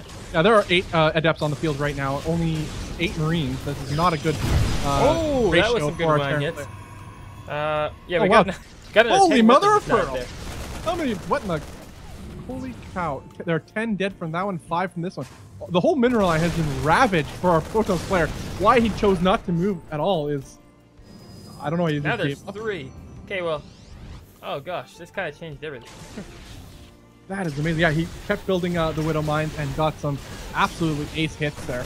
Now the question is, can he kill these Marines fast enough? It does not look like it. Showtime is in a dire position right now as the supply reflects this. Problem is, Showtime chose to do both. Try and go home and save his base, and also try and hit up front. Yeah. There's a micro stock mode that's available with this Warp Prism, but it's too late, I think. Yeah. Well, they can be microed quite well, but the depths aren't what they used to be, and your micro has to be next level, and you can't micro against a bunker with this sort of thing, at least not effectively. And these adepts are very low in health, and there's no income for our Protoss player either. And I'm not entirely sure what he plans on doing. He's not mining at all. Zero mining going on. This one's over, actually. Yeah. That's weird because it looked like it was... I mean, if that bunker didn't go up... You were pretty much calling it like, once the warp prison's there, he's dead. And thinking, no, if he's not mining anymore, he can't do any more warping. Yeah. Well, I thought he was going to get right into that mineral line. The bunker changed everything, really. But I thought he was going to get right into the mineral line and, you know, take out... On the warp prison died. All his ability to mine. Oh, this is awesome. 5 minutes into the game, we got some crazy insanity going on in this series between Top and Showtime. Showtime's trying his best to whittle down these Marines, but the income is astronomically different for our Terran player. And GG's called. Top picks game number 1. That's the last time you try to analyze a play. Yeah. Sure. At least I don't call the game before it ends. You know. That's true, I did. I sorry to everybody who have ever let down. Oh, jeez. Okay, we're headed to gun number 2 right away, guys. This is the Gauntlet Legacy of the Void, open number 2. That is sponsored Gundam Set 2. Gundam Set 2. All right, the event is sponsored by @GauntletSC2 on Twitter. Head over to Twitter and hit that follow button. Speaking of follow buttons, there's one right below the Twitch Join stream. on me. Good stuff. Hit up that follow button too. Follow, so whenever events go live on Gauntlet, which will be happening more and more in the future, you will get notified. So hit up that follow button. I'm Bobby Awesome. With me is this tool known as Element. With me, I was thinking of a proper insult, but you know I'm not very good at those. So I just realized the problem that I had earlier. I couldn't get the score of the games to come up, but I've been using a slightly different interface here. Let's see if this works. Let's see. I don't know. I don't have the stream up, so I can't. Definitely didn't work. Not even gonna try. Yeah, Legacy of the Void breaks something every single time, and I just give up on it. Like every single update, something else breaks. So, but they're fixing stuff as they go, so it's kind of like, yeah, it's okay. Anyways, I'll let you take it away. All right, guys, in the bottom left side of the map, we have the Terran player taking game number 1. It is the Korean legend himself. It is Top. In the top right-hand side of the map, we have the red Protoss player, WCS Premier League staple. It is Showtime. An early probe out on the map once more. Getting that vision, finding out, making sure that he doesn't have to deal with any proxy widow mines. Oh, and he gets in.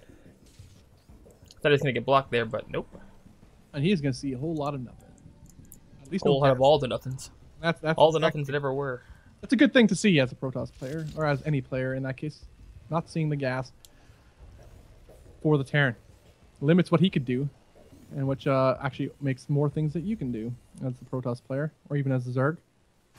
Because you know what I hate? I hate Reapers. Hate them. Absolutely hate Reapers. As a Zerg player, if I see 3 Reapers, I'm like, oh, no, you didn't. Although I'm prepared for it these days, but, you know. Oh, Command Center going down as we expected with this build. Gas does go down now, too. Just to supplement his tech. Pretty good openings. Again, as we mentioned before, Legacy of the Void starts so much faster than Heart of the Swarm or Wings of Liberty ever did. And I love it. The downtime is almost nil. I mean, we're right into the game right now, just a minute and some in, and they're ready. We're already getting to see what tech structures they're starting to do. Looks like Top is going for a pretty economic build, as is our Protoss player. But that could change in this game within a minute or two. But things change. Things change in the game. Oh god, this worker. Wow. Babu Houdini. Bobadini. Bobadini. Bobby. Gonna get back in. Gonna get back in and get a scout out, and nothing's happened. No things have changed. All right, Element. What's your favorite new unit in this game so far? That you like using or like just seeing played? Is the lurker? Do we count the lurker as new? Yeah, that's actually a good question. Yeah, we'll count that as new. In this case, it's a new old unit. Yeah. I like it, but I like using it in ways you wouldn't. Well, okay. You love them. I don't like when you walk when I see a battle happening, you kind of just walk the lurker, you derp them into the army and plant them down and win anyway. Oh yeah. Like that's cool, I guess. I like placing them in. Hey, don't mind me, guys. Kind of like That's how they roll. Yeah, I mean, yeah. Oh yeah. Like alternate paths that you think a person would take to your base, stuff like that, or like yeah. If they're attacking you at the same time, they're gonna drop into your third or something, and you put them kind of like on the ramp at your third, and then they look over there. Because usually it's just like an A move, right? That second attack, and then they look back at their second attack, it's just gone, because the lurker killed it all. Yeah, I like that. Fast. Yeah. I feel like these creative methods to counter what they're doing, counter aggression. Yeah. Yeah, I like that idea. I don't use lurkers nearly as much so far in Legacy of the Void. Well, if you want to win, I like them. I've been liking Roach Ravagers, so that's my thing right now. Yeah, it's true.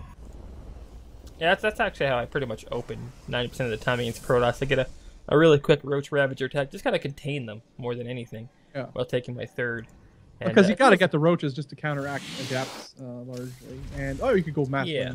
But that's economically. And the thing is, like, so violent. as a Protoss, they want to stand behind their wall if they can against a roach attack. But with the Ravagers, you can kind of just lob the globs of doom on them. And, yeah. And any force fields are made negligible in this case too, which is important. So every force field, every sentry I see that a Protoss builds against me, I'm thinking joke's on you. You know, it's a good thing to see, especially with Ravagers in tow. And I think that's also what makes Zerg very powerful right now against Protoss. Until Protoss get those the disruptors up, which I think is an excellent anti-Zerg unit. Because most Zergs tend to clump up their army. They're not used to insta splits, like a Terran is, and I think it's extraordinarily devastating in this game. And I love it. Okay, so he sees the drop coming out, and at least this time he knows there's kind of junk on the way, and he's prepared for it anyways. And Showtime sees the tech lab going down and the research as well for the starport. It could be anything at this point, but it's not likely to be Banshees, so he's likely going to assume the Liberators are on the way. Yeah, I agree with that statement. Although Banshees would be something unexpected at this time in the game, which always is nice to see, but I don't know how much damage they'd actually get done with the pile. Alright, so he just doesn't drop in the main. But there's enough overcharges, in the natural, but there's enough overcharges in the main that I don't think they'll be able to plant. Right, I think. Well, there's only one pylon in range there. Oh, maybe two. I guess. It depends where he drops them, I guess. Yeah. He's gonna go all the way to the third. Nothing doing there. Not even nothing yet. Nothing to kill there with mines. Nothing doing. Nope. All the doings. All right, for our Protoss player, Colossus. Oh man, be still my beating heart. There's a Colossus. That's a misclick. It'll be canceled. Don't worry. The Colossus range is on the way too. Oh my! All right, here we go. It's happening. There's no overcharge taking place. Oh dude. Oh wow, nice. He eventually does clean. He does. Like if but, so. Oh my god! 10 workers were killed there. Pretty nice. Actually, right, there are 2 workers killed there though, so 9 workers. Oh man, I want Showtime to not die before he gets Colossus out. Like I want to see what the Colossus are good, but against Liberators, I don't know. Like, what is that? I don't know. How many Liberators do we have on the field? There's 2 already. They're going to be used to attack. To put on some pressure.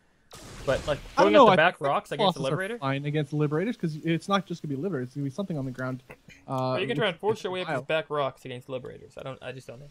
And against tanks too, man. 2 tanks. Right.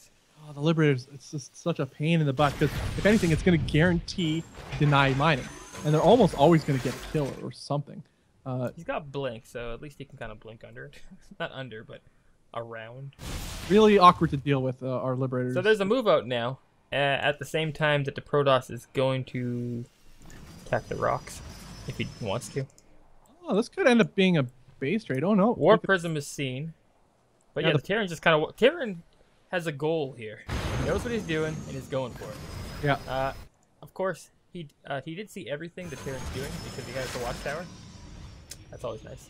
Okay, Showtime coming from behind, but there are actually quite a few Liberators here and can put down their siege ability and phase out this main Protoss force, which is exactly what he's doing. I really like that.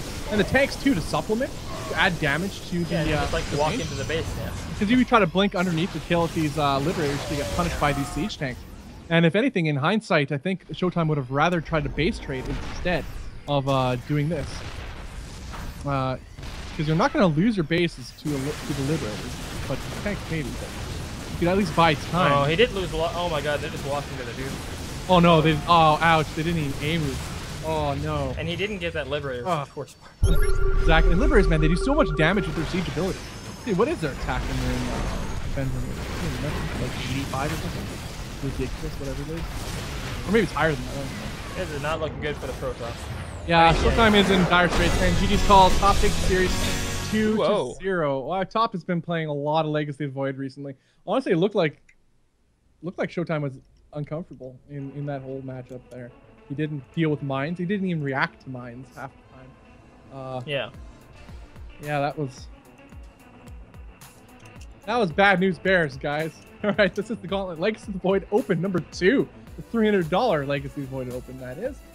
And I'm Bobby Awesome. With me is Element. We're next3.com. This event is sponsored by @GauntletSE2 on Twitter. Follow him at GauntletSE2. Please do it. And hit that follow button on the Twitch so you know when events go live, because there will be more StarCraft 2 events. Why, Element? Because StarCraft 2 is the best game on planet Earth. And Legacy of the Void is just going to break open what's the future of StarCraft, man. I think it's more exciting to watch, more exciting to play. They have a lot of casual elements with Archon mode, so team up with a buddy and play competitively with them. So not all the weight's not on your shoulders.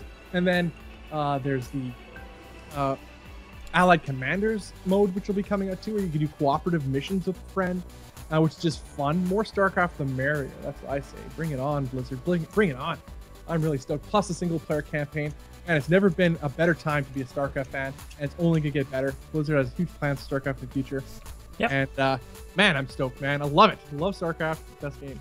Let's jump to a quick break, and after that we'll be going to Beastie QT versus Mafarazo? I don't know the name. All right, cool. Yeah. Could be different on the thing, but right, cool. what should we jump up to now? What? Break time. Break time. 5 minutes. Go dark.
All right, we are back. Sweet deal. So I had we had Beastie lined up, but actually I switched it over to Top versus Solar. Only makes sense. Because Beastie's still in the round of 16, and we'll get his next game either against, well, if Beastie wins, it would be against Patience or Nerio, so I'd like that one as our Beastie game. And we'll play this round of 8 game first. All right, cool. If you guys are just tuning in, this is the Gauntlet Legacy of the Void Open number 2, $300 Legacy of the Void Open. This event is sponsored by @Gauntlet SC2. Head over to the Twitter and follow @Gauntlet SC2. Makes this whole series possible because you know what? You love StarCraft. You may see him in chat or in the community time to time. C-Tone is his name, and or is his handle, I should say. And show him some support. I'm Bobby. Awesome. With me is Element. We are going to head into this next series, the round of 16, I think we are in. And between, who did we say we were against again? Or have again, I should say. It was True. What did you say? True beats Semper. It's going to be Top versus Solar. Top versus Solar. That's what it was. Yes. True beats Semper, eh? Well, not unexpected, but good try, Semper. I like that guy.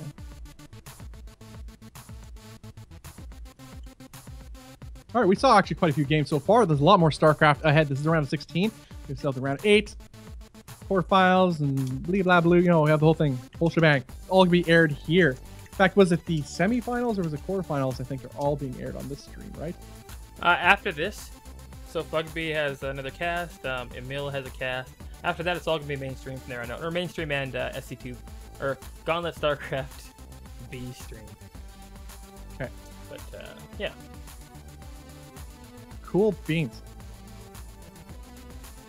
So Oh, they're man. just doing their video still, and you know what? Let's run the Oh, you have to do it. The Gauntlet other one, right? the That's Gauntlet. the one I haven't done, I think. Yes, the Gauntlet. You did Okay. SC2 on the Make sure you join on me and go dark for a couple seconds here, Bob. Gauntlet Legacy of the Void Open is a new event series with a completely open format. Anyone with Legacy of the Void Beta can join up and test their skills, or simply just have some good times, versus players of all skill levels, from pros to your sweet innocent noobs. With a $300 prize pool that has the top 4 getting a taste of the Benjamins, the level of StarCraft 2 play is guaranteed to be high, and above all, exciting. The Gauntlet series has seen some exciting events throughout the year, with champions such as Jade, Kelazur, and Hydra taking home the big prizes. With the release of Legacy of the Void fast approaching, the excitement, skill, and drama are all sure to reach critical levels. With many more events planned for the Gauntlet, join us as we experience the rebirth of StarCraft 2. The event series is made possible by @Gauntlet SC2. Follow them on Twitter and hit up that follow button right here on Twitch TV.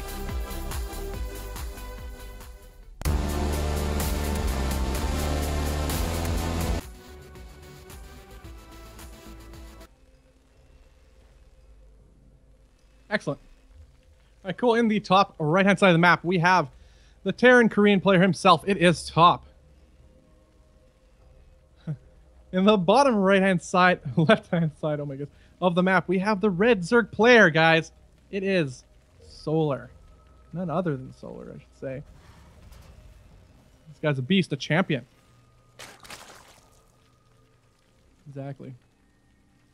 I'm really stoked to see what happens in this game, Element. There's 2 high-level players. Top, who's well versed in Legacy of the Void, been playing the beta pretty much since the beginning of it, and pulling out some excellently interesting and powerful builds. His play looks solid, especially from what we've seen so far. I mean, he absolutely dismantled Showtime. On the other side, though, you have Solar, who at times looks just absolutely beastly, right?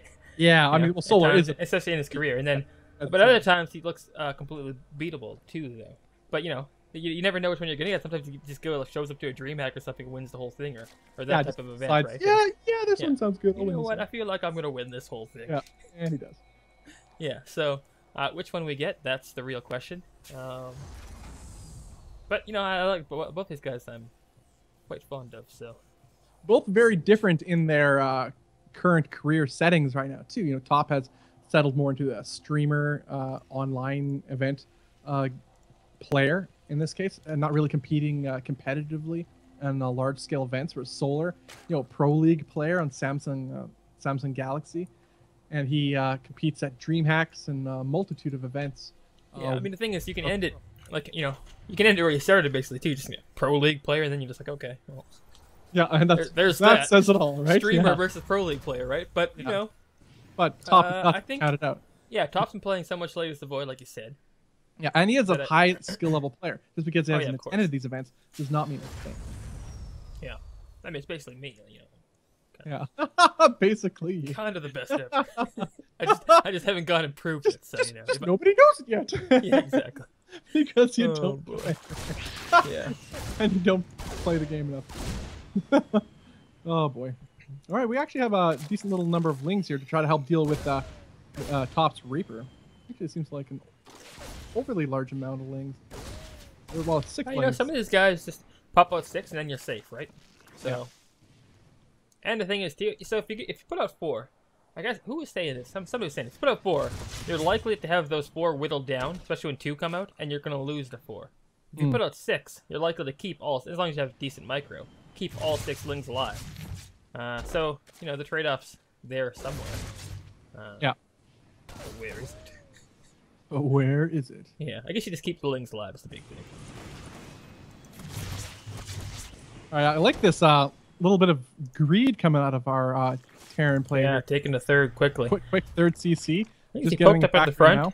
He saw those lings. He knew, hey, the Zerg's trying to stay safe here. So maybe I have the opportunity to drop this early. And he did. Yeah, and Alaire is just going down now, actually. And double gas. I don't know how I feel like this. I'd like to have seen him kill the Tasty Lope and the Artosa but he didn't. So that's GG. So much respect lost. Yeah. Maybe he will, though. He's going back up. Do it. I would do it. I do it every time. Well, as far as economic positions, yeah, as we said, 3 CCs, pretty fast for Top. But Solar here, okay, now just getting his 4th gas. I was wondering, I'm thinking, do you think Mutas? Oh, he's got a Baneling Nest coming down. The thing is, he doesn't really know. What has he seen so far? He hasn't seen much, so I guess he's just staying safe against, let's say, a big bio swell comes out. Here we see those same 6 lings still doing the job. Like I said. Surface book, what? The worst name drop ever. What? just go out right and say it. Surface book, greatest piece of technology invented. Pretty much. That looks lovely. I think it just looks amazing. Microsoft killed it with their conference. Absolutely killed it. Anyway. Yeah. Anyway. Bane the Nest canceled, eh? I guess he got in there, saw what he needed to see. Canceled the Baneling Nest. And the Spire goes down now. He's just a little late. He's floating some gas initially. Well, halfway done, but it could down way sooner. I think the Baneling Nest delayed it because he thought perhaps some aggression was happening. But yeah, he sees that the 3rd base is up and mining. I don't know. I wonder if Solar might have missed his window here for his 2-base Muta play. 3rd base is going down now, but it's quite a ways off. And Top is almost fully mining from his 3rd base. Actually, it's hard to say because it would be natural. It only has 5 SCVs at it. Yeah. Nonetheless, well, I mean, the thing is, Layers of the Void, right? You want to spread those around. So good play by him, but it's hard to read sometimes for us. Yeah. Economically, they're pretty much the same as far as workers are concerned, largely. But with the mules, it's Top. Yeah, Top's got a lead. Mule effectiveness isn't as high as it was before. A little bit of ling harass going on here. They're not going to do a whole lot. Yeah. Just win the game. All right, Liberators are on the way too for Top, so he's going to be well prepared for these mules. Oddly enough, it's Roaches and it's Corruptors. Corruptors. Oh my goodness, it's not even Mutas. Like as I said, Mutas, it pops out the Corruptors. And that's actually a pretty strong force against what's out on the field right now. I love it. This is right up my alley. This is what I don't do this. Exactly. This is Legacy of the Void, fellas. You never know what you're going to get. It's beautiful. There's nothing that can stop these. They can kind of just walk in and kill these Liberators, and there's really nothing that can. This one mine's going to hit all 3. That's kind of unfortunate. But other than that, yeah, we'll soften them up a bit. Yeah, but like just walk over these are Marines. Largely uncontested. There's 3 Marines there. Just walk in and kill these 2 Liberators. Well, I mean, for us to say, he doesn't see them like we do. Yeah, that's true. Same time, the Roaches are going to work on those back rocks, maybe, possibly. I think that's. And they're not Roaches; they're Ravagers. Oh no! Okay, I like what Solar's doing here. He's going to try to go for multi-pronged attack. Although Top does see that the rocks were being worked on, so this is going to be no surprise. He's repositioning his army accordingly. A couple tanks are out right now. Actually, you got 2 tanks. These Hellions here transform a lot like another product I know. Oh, like Surface. Oh, that's funny. If only we were sponsored. yeah. All right, the attack is commencing. Roach Ravager, Corruptor. There's nothing here. It's absolutely beautiful. The thing is, it's the complete. It is the 100% complete counter to what the Terran has. It counters all of them. Yeah, and this is an overly large amount of Hellions too for. Gotta get the shots off right now. Make sure he kills those tanks. He gets them actually. And the Liberator actually kills a bunch of units for not a whole lot, but these Roach Ravagers managed to make the third evacuate. Take that out, at least. Well, not killing the third orbital, but at least moving it out of there. So this is a really excellent position by our Zerg player, camping over production, using its caustic bile thing over caustic they're just kind of spray. like they're just there. They're just like, you know what, we're here, guys. Nothing like I love caustic spray, man. I love that thing. It's such a good ability. It's fun to use. Like, what do you make to kill this too? Like, you make those things, but they die almost instantly. Yeah, a couple Vikings did pop out, but one good gets line. taken out immediately. This is really tough hold. Solar has been popping out a couple drones at the same time taking his 4th. Got the +2 missile attack, or +1 missile attack. So I guess he just went straight for that attack there, as I guess we pointed out earlier. But the army is quite large. Yeah, both players floating quite a bit of money, but at the same time, this is Legacy of the Void. The economy works at a much higher pace than in Heart of the Swarm overall. So keeping your money down is a little bit more difficult. Yeah, I love the position of the Zerg player right now. He walks into these siege tanks with all his army clumped up, but I'm not sure if that's going to matter so much. Well, he does pull away, so it's actually a nice little defense by Top. Yeah, I mean, he was in deep enough that he might as well have just killed those tanks, I think. Just dived in, yeah, because he then he just did some damage on You'd lose the same amount. You'd lose the same amount because walking out and walking in. It's almost better to walk in, actually, but you lose the same amount, but at the same time you kill those tanks. And that's all there was, just a bunch of tanks. But either way, Solar is still in a pretty sweet position. Oh, yeah, he's in an excellent position. It's going to be hard to take a 4th on this one. Because you can't just walk, you can't like push with your tanks on this one as easily as you can on other maps. Because you got to go up a ramp. He's going to try. He's got the... Mutalisks are here to supplement whatever Top has going for it. There's no anti-air except for this one. Wow, these mutas would just absolutely wreck that mineral line. There's nothing in range. That missile turret is not in range of that mineral line. And right now, though, Solar seems to be... Well, he's waiting for this move out, which is nice. Just not move out, but I guess repositioning. And now he dives in. Oh, man, this is free reign for these Mutalisks. A nearly maxed out Solar. And this base is probably going to die with the caustic spray and then the liftoff. Yeah. No, caustic spray that base, maybe. Possibly. Okay, not going to do it. I would have thought... I think he could have got it. I think he's... Oh, wow, nice whittle my hit. But I think Solar's looking for the kill right now, seeing that there's not a lot of resistance by the Terran player. There's nothing here that shoots up except for this one lone cycle. Not very I think the beast, though, so... I know. They're so fast Just so you know. Yeah. Just a little bit... I'm not entirely sure that'll stay. There's nothing here, but this one just destroys everything. Nukes the sky. Well, it's like faster than any you could use to deal with it. Okay, well, this huge roach well is going to hit this base, and there's no tank here anymore, remember. In fact, the tanks are so out of position, he can go right into the main. This is going to do some damage for sure. Yeah. There's a nice little micro defense by Top in the air, but this ground force, he has nothing here to defend against. There's a lot of roaches and a few Ravagers to supplement. So is the Terran going to come up to the front and go full counterattack, or is he going to... He doesn't have much of a choice, but again, he has very little anti-air here, so... Too many tanks to push in, I think. I wouldn't do that. But there's just a free base here. There's nothing to stop you. So just... Yeah, Roach is at the natural of Top. Move in, kill a whole lot of workers right now. 51 SCVs to 76 drones. Greater Spire coming in, you might add. Oh. And a sandwich is going to happen. Oh boy. This is the solar sandwich they always talk about. Alright, legendary solar sandwich. Although his other part of the sandwich is a little late to the party, but I wonder if it'll be enough. He's instantly... Because it's pepperoni. Oh. Yeah, there's not enough here to support the tanks. The tanks are getting taken out really, really fast, and that is pretty much it for the army of Top. Top has a handful of Hellbats here. And the thing is, like, these Corruptors, they haven't even reached their final form yet. Nope. Oh, right now it's almost doubling the supply of top is Solar. Excellent position, really excellent play. Good read of the situation.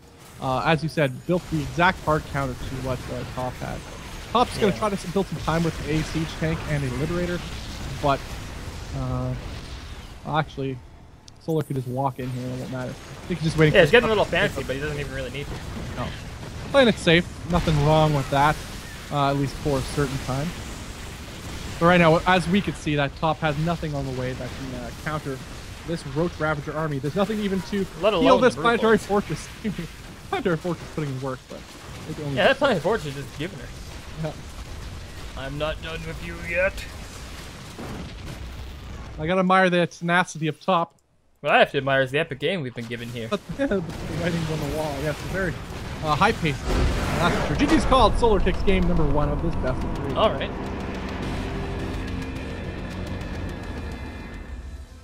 Well, that was a pretty good game. I liked the position of top in the opening. I really liked it. But we both. Yeah. I mean, I thought it was going to be 2-base unit, but at the same time, it seemed a little late for it. And I guess maybe he did too, or maybe that was his plan to begin with. Just go with the Roach Ravager Corruptor, which is the best build against Terran right now. In my opinion, it's just the best build.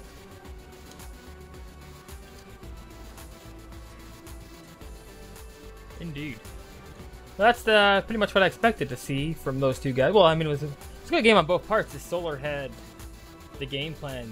You know, he saw 3 steps ahead of where top was going. Yeah, absolutely. And like, to start, we didn't even see, we're like, Solar, what are you doing on 2 bases? Your mutas aren't, and then it's like not mutas, so it's like, okay, let's shut up now. Yeah. Join in on me. Right. Like, what are you doing, Solar? The mutas are never gonna work. Yeah, I know, it's way too late. You can't be bringing this. Oh boy. You fool! Oh, that was good. But, okay. In the lobby for game number 2. Yeah, guys, this is the Gauntlet Legacy of the Void Open number 2. The event is sponsored by @GauntletSC2. Follow him @GauntletSC on Twitter.com. This is the $300 prize pool event as well. So a winner gets 150 bones. Top 4 are in the money. This is the round of 16, or this is round of 8. I don't even remember now. This is round of 8. Round of 16 games are still going on. All the semifinals. So these two guys will go into, of course, round of 4, which is semifinals. All those games will be played on this stream after the rest of the tournament has concluded up to that point. Awesome. I'll let you go ahead and all right, cool. Stuff. In the left side of the map, we have the blue Terran player. It is top. Yeah. The right side of the map, we have the red Zerg player taking game number 1. It is Solar. Perfect. Had a cup in my head. Usually you draw them out, so I was like, okay, got some time here. I got some time. Then the one time I... Okay, hold on. Do you see what I see? I mean, you have to see it. It's the only thing happening. It's a barracks in the middle of the map. And a second SV too, so it's going to be 2 probably. Yep, 2 racks. Oh, yeah. And a third. Just a little later. But it'll get there. Don't you worry. 3 racks, that'd be something. I don't know, you think that one's maybe for bunker stuff or what? Oh, it's going right to 1 spot, Luke. You know what this is going to be. It is 3 racks. No way. What kind of Legacy of the Void have you been watching? 2 racks? Come on. Just do it top. Just do 7 racks. Yeah. And a CC. Hey, have you tried that in Legacy of the Void? Does it work? I have, the 7 racks. That's the best build. Somehow it works sometimes and hurts. Quit clowning. That night is over. that night. I see what you did there. That's funny. Oh man, if only Nightclone... Inside joke, guy. Most cleverest thing I've ever said, but you won't get it. Nightclone would be crying right now. Yeah. Oh boy. Okay, all right. Now let's get back to this. Yeah, 3 racks happening, guys. There's some ultimate procs came pretty close. The thing is, Solar's playing, I would say, pretty greedy, actually. Looks like he went gas and pool after hatch first, after 16 workers. So, yeah. Yeah, and with 3 SCVs here too. All right, guys, let's see what magic can Solar pull. A bunker starts going down right now. It'll be spotted by Solar, and the hurt is going to be put on right now. Let's see what Top can do with this. As the Marines are starting to put on pressure with some meat shield SCVs. It's gonna. It's working. It's working. No, actually, that's just screwed. Oh, yeah, excellent position by the micro by the Marines for Top, killing a lot of SCVs at the moment. SCVs are actually falling down really fast as we're getting low in health. Oh my goodness.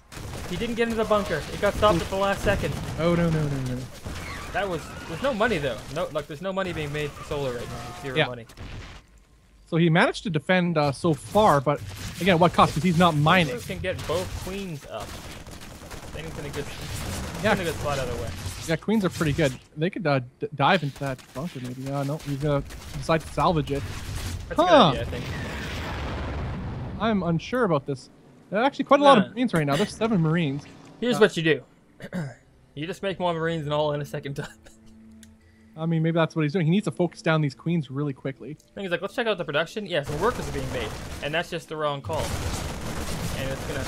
damage is going to be put on some hurt. All right, Top can still do some pretty good, some pretty good damage here. Indeed, 10 Marines are on the field. Right now, it's 14 drones to 11 SCVs. Not the biggest. Well, one SCV's not doing his work, but you know. Oh god, the pull. The pull is happening. It's real. No. Pulling the boys is Top. All in, all day. Speed is done. Uh-oh. Ruh-roh. Speed's done, but these queens are actually caught out on the off creep here, and they can be focused down by these Marines really quickly. One will get... Oh, wow. Oh, my goodness. How in the world did he save that queen? That is a miracle of science right there, folks. But the boys are almost here. All right. Back. And the boys bring the party. The thing is, so Solar popped out a couple of drones, and then he went all the way just lings over and over and over. Yeah, there are 15 lings on the field. I think he's good. Yeah, he's good. He can pull his workers if he needs to, too. There's 15 Marines here, though. This is not to be... Yeah, but perfect surface area for Link. But the workers didn't do anything. You're right. The workers did absolutely nothing there and melted away. GG is called. Solar takes it serious. Oh my goodness. 2-0. Not what I expected, to be honest. I mean, Solar I think is a super high level player, but Top's been owning it up in Legacy to the Void. Yeah. That is surprising. All right, guys. So Solar moves on. Top is eliminated. Wow, Solar is in the round of 4 now. Let's see what else we got going on. Maybe we'll take a quick break as we do this. Yeah. I think that's going to be the direction direction we take. We'll be back in 5 minutes.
All right, I am back. Oh god, that was funny. What? No, I completely forgot that. So after the breaks fade out, I put some funny stuff up so that it wouldn't just be a black screen. Uh-huh. And I just found some funny pictures and put them, layered them. But okay, so yeah, we're going into Beastie QT versus Patience. That'll be the game. Awesome sauce. And should be up round of 8 now. momentarily. Yes, round of 8. Holding the semifinals. Mm-hmm. And we'll get into those after the round of 8's done. Dunsies.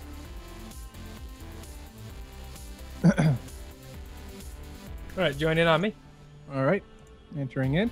Right, guys, for those of you who are just tuning in, this is the Gauntlet Legacy of the Void Open number 2. This event is sponsored by @GauntletSC2. Head over to the Twitters and follow @GauntletSC2. Seriously, makes this whole event possible. He loves StarCraft. You know, he loves the future of StarCraft, wants to support it, and please give him some support and some love. @GauntletSC2 on Twitter. $300 prize pool, all fronted by him too. So $300 bones, guys. 300 bones. Winner gets 150, and the top 4 players are in the money. Yeah, absolutely awesome. I'm Bobby Awesome. With me is Element. We are next to Recall.com. We're heading into game number 1 right away of Patience versus Beastie Cutie in Legacy of the Void. Man, I'm just so stoked for Legacy of the Void. Best game on Earth, already being made better. That's what I find amazing. Like StarCraft 2, best game ever. And then it's going to be made so much more exciting. Like Legacy of the Void, those who are maybe perhaps unfamiliar, the economy, everything starts faster than in Heart of the Swarm or Rings of Liberty. Everything happens faster. You can allow you to trade out units more. It means more action, more action faster and sooner. So it's better for the players, more fun, and generally that's what you hear. A lot of pro players, at least the ones who stream, they find Legacy of the Void is very fun. And it is. I love playing Legacy of the Void, and there's more. It's better for the viewer. So, there's less downtime and a lot more action everywhere, which is actually a little bit hard to observe and commentate on, as Element would agree. I'm pretty sure. There's a lot happening everywhere. The whole game is opened up with Archon mode, which will allow 2 players to control the same units in the same base. So if you and a buddy want to play, you're maybe a little bit nervous about playing a 1v1s, go with a buddy and play a 1v1, in other words, through Archon mode when Legacy of the Void comes out. Ah, man, the future. It's never been better to be part of StarCraft. Spread the word. Tell your friends. Tell your family. Send out those Actually, before this game starts, let's jump into a Legacy of the Void one again. Okay. Replay this bad boy, and then we'll get right in after. All right. For 5 years, StarCraft 2 has been a beacon and pioneer for all esports and gamers alike. At a time when esports in the foreign scene was uncertain, untested, and underground, StarCraft 2's arrival catalyzed the growth of what is now an ever-growing and ever-thriving foreign esports scene. With the arrival of Wings of Liberty, we saw the genesis of a host of StarCraft 2 leagues and events, pushing the envelope of entertainment and raising the bar of production. With the rise of many notable StarCraft 2 pros and personalities, the StarCraft 2 esports scene broke walls and opened minds to what is possible with this relatively new entertainment genre. In 2013, Blizzard released the StarCraft 2 expansion, Heart of the Swarm, which saw StarCraft 2 esports continue in even more exciting and entertaining ways. But as 5 years have now passed since the release of Wings of Liberty, the StarCraft 2 scene has been yearning for change, and a sign that the game we love and pour our lives into will have a fresh and sustainable future. Enter Legacy of the Void, the third and final expansion in the StarCraft 2 series, which sees dramatic changes to the competitive aspect of the game. From the new, faster economy to Archon mode, Legacy of the Void brings forth a multi-pronged offensive to further grow its place in the competitive esports scene. Legacy of the Void takes StarCraft 2 to the next level, making it not only more fun to play, but also more fun to watch. 5 years on, StarCraft 2 has been given a rebirth, positioning itself to grow and entertain for many years to come. Tell your friends, tell your family, tweet it and Facebook post it. Get hyped, you nerds. Future of esports is at hand. StarCraft 2 Legacy of the Void is here.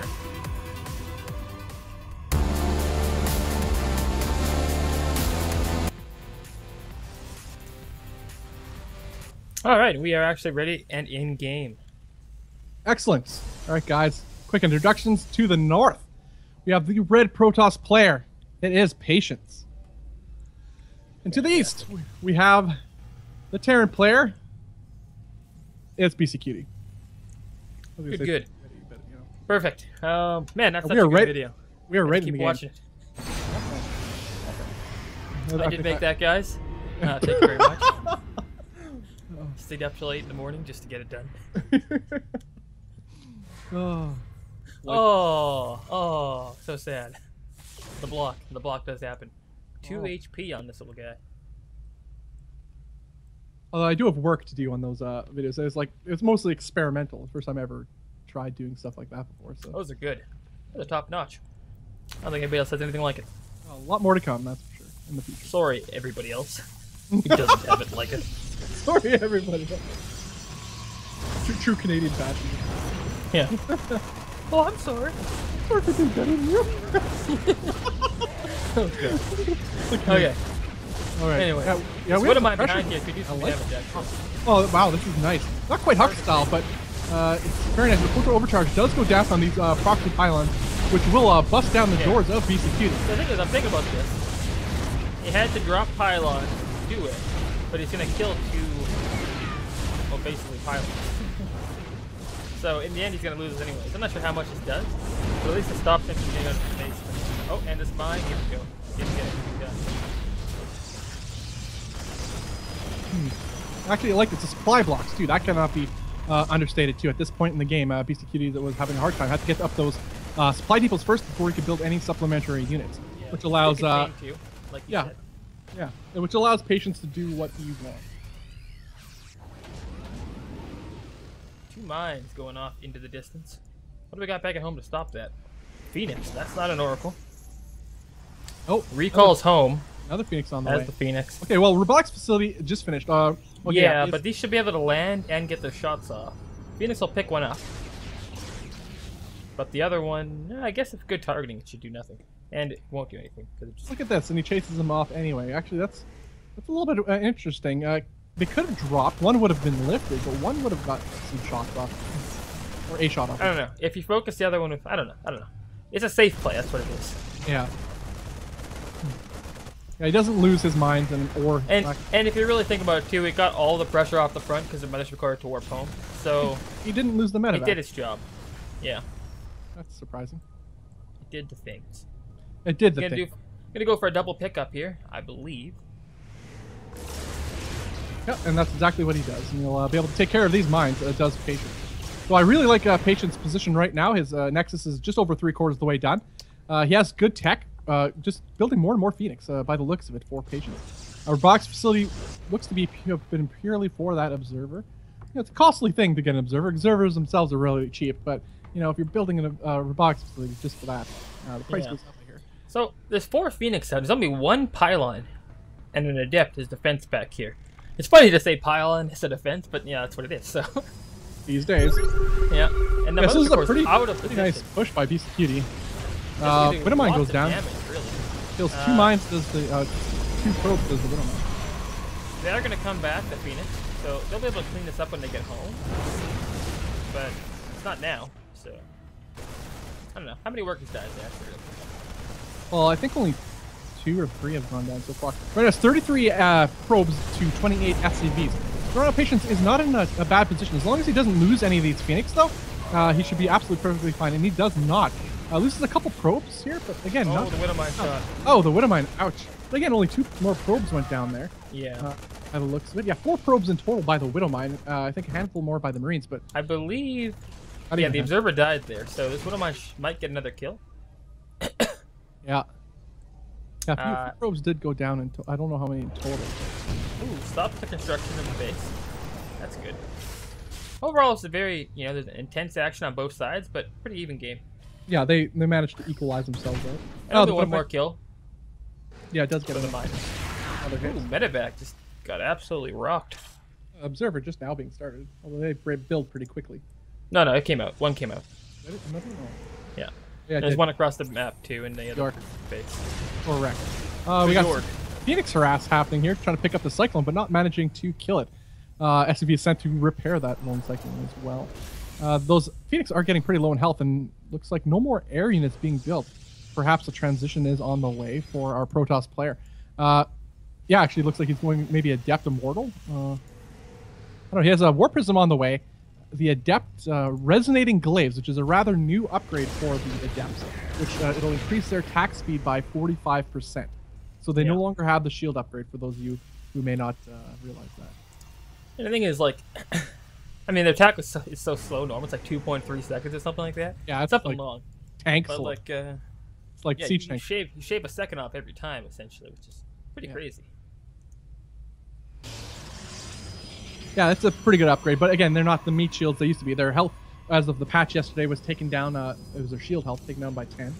Yeah. Which again it may not seem like a lot on the surface, but for a gateway, basically that is a pretty big. I mean, it's a pretty, like, you know, if you increase the health of a unit, it just becomes a tank.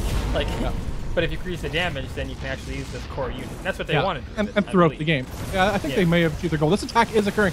BCQD manages to take out some probes, which is actually really nice. Really even it's a really down strong this attack. It's a very strong attack. There's a mine here too that has not shot off yet, so it could do some damage in itself, and it will. Hit over the bio. Ouch! That's actually a little bit bad for BCQD. It started off really well, and maybe even could have taken out this Nexus if that Widow Mine. Dat Widow Mine, sir. I mean, that's the story of the Widow Mine, though, right? It's just you live and die by its shot. Yeah, they could do Standing army is pretty heavily in the favor of the Protoss right now.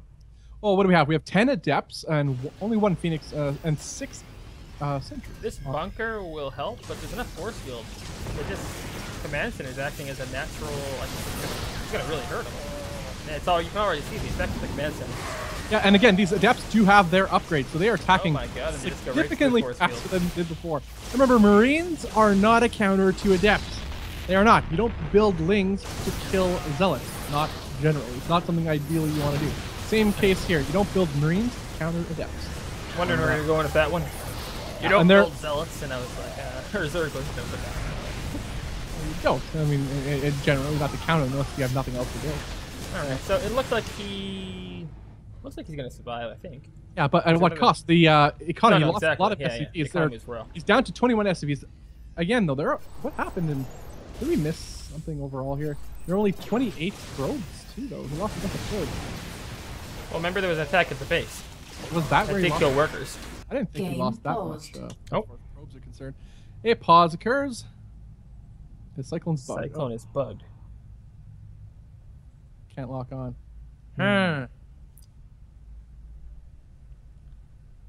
Well, I think the lessons for today, kids, is don't build Cyclones. Yeah, his betas are bugged. I can't even click it. Oh, that's even weirder.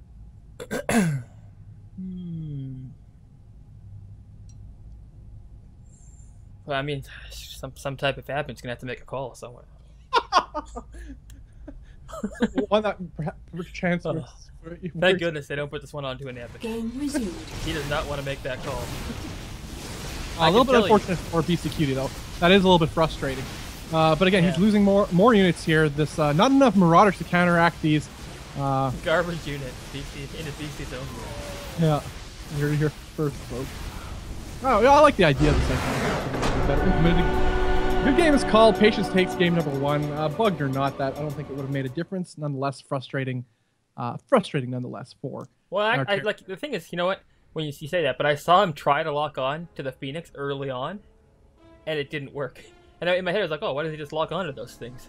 Because they're like, you know, microing back and then jumping back in and picking stuff up. He did lock onto pylons though, so it did work at some point in the game. That's true. Maybe it just broke halfway through. Perhaps. Either way, game number 1 goes to Patience.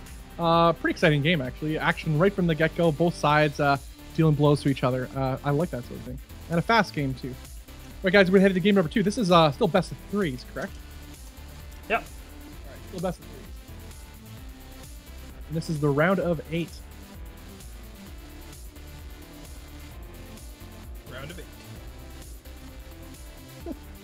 Oh. All right, guys. Also, too, put that into perspective. Some people will look at Protoss and be like, "Oh, Adepts are so powerful and stuff." They are powerful with the upgrade. Patience sacrificed a lot to get that, economically and tech-wise too. Whereas it wasn't adapted properly by BCQD. He had too many Marines, not enough Marauders. It's all a matter of spotting if he's going to go with a heavy Adept build. I think from what we've observed today, we've seen variations of this throughout the day. That if you see that joining on me, that the Immortal is not building, if the robotics facility is not building Immortals, then you know it's likely to be a heavy Adept push with sentries, which is what we've seen multiple times today. It seems to be a thing. I've seen other players do it on streams before too. It's becoming a build, and then with its upgrade, it's a very good upgrade. It increases their attack speed by 45%. They aren't the tanks they were before, so they can be killed. Mines are devastating to Adepts, absolutely devastating. So a properly prepared Terran can easily fend off, just brush off attack. It has its severe weaknesses too. Yeah. I've seen it time and time. It just didn't quite work out for BCQD at this time. He took a little bit too much. It wasn't quite prepared by the time that attack came. It's close, but not quite. So well played by Patience. Credit where credit is due.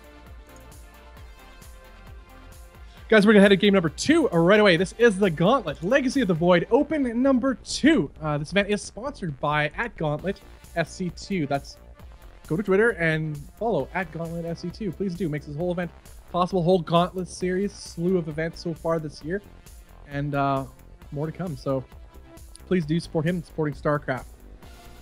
And I'm Bobby Austin. The bloke with me here is Element. I am here. Doing his we are having fun. So far we've got a lot of good games. Really good. Lots of good players, of course. And well, I guess that's what that's what happens when you come together and put on a tournament that has the prize money for this tournament. Like I said, 300 bones.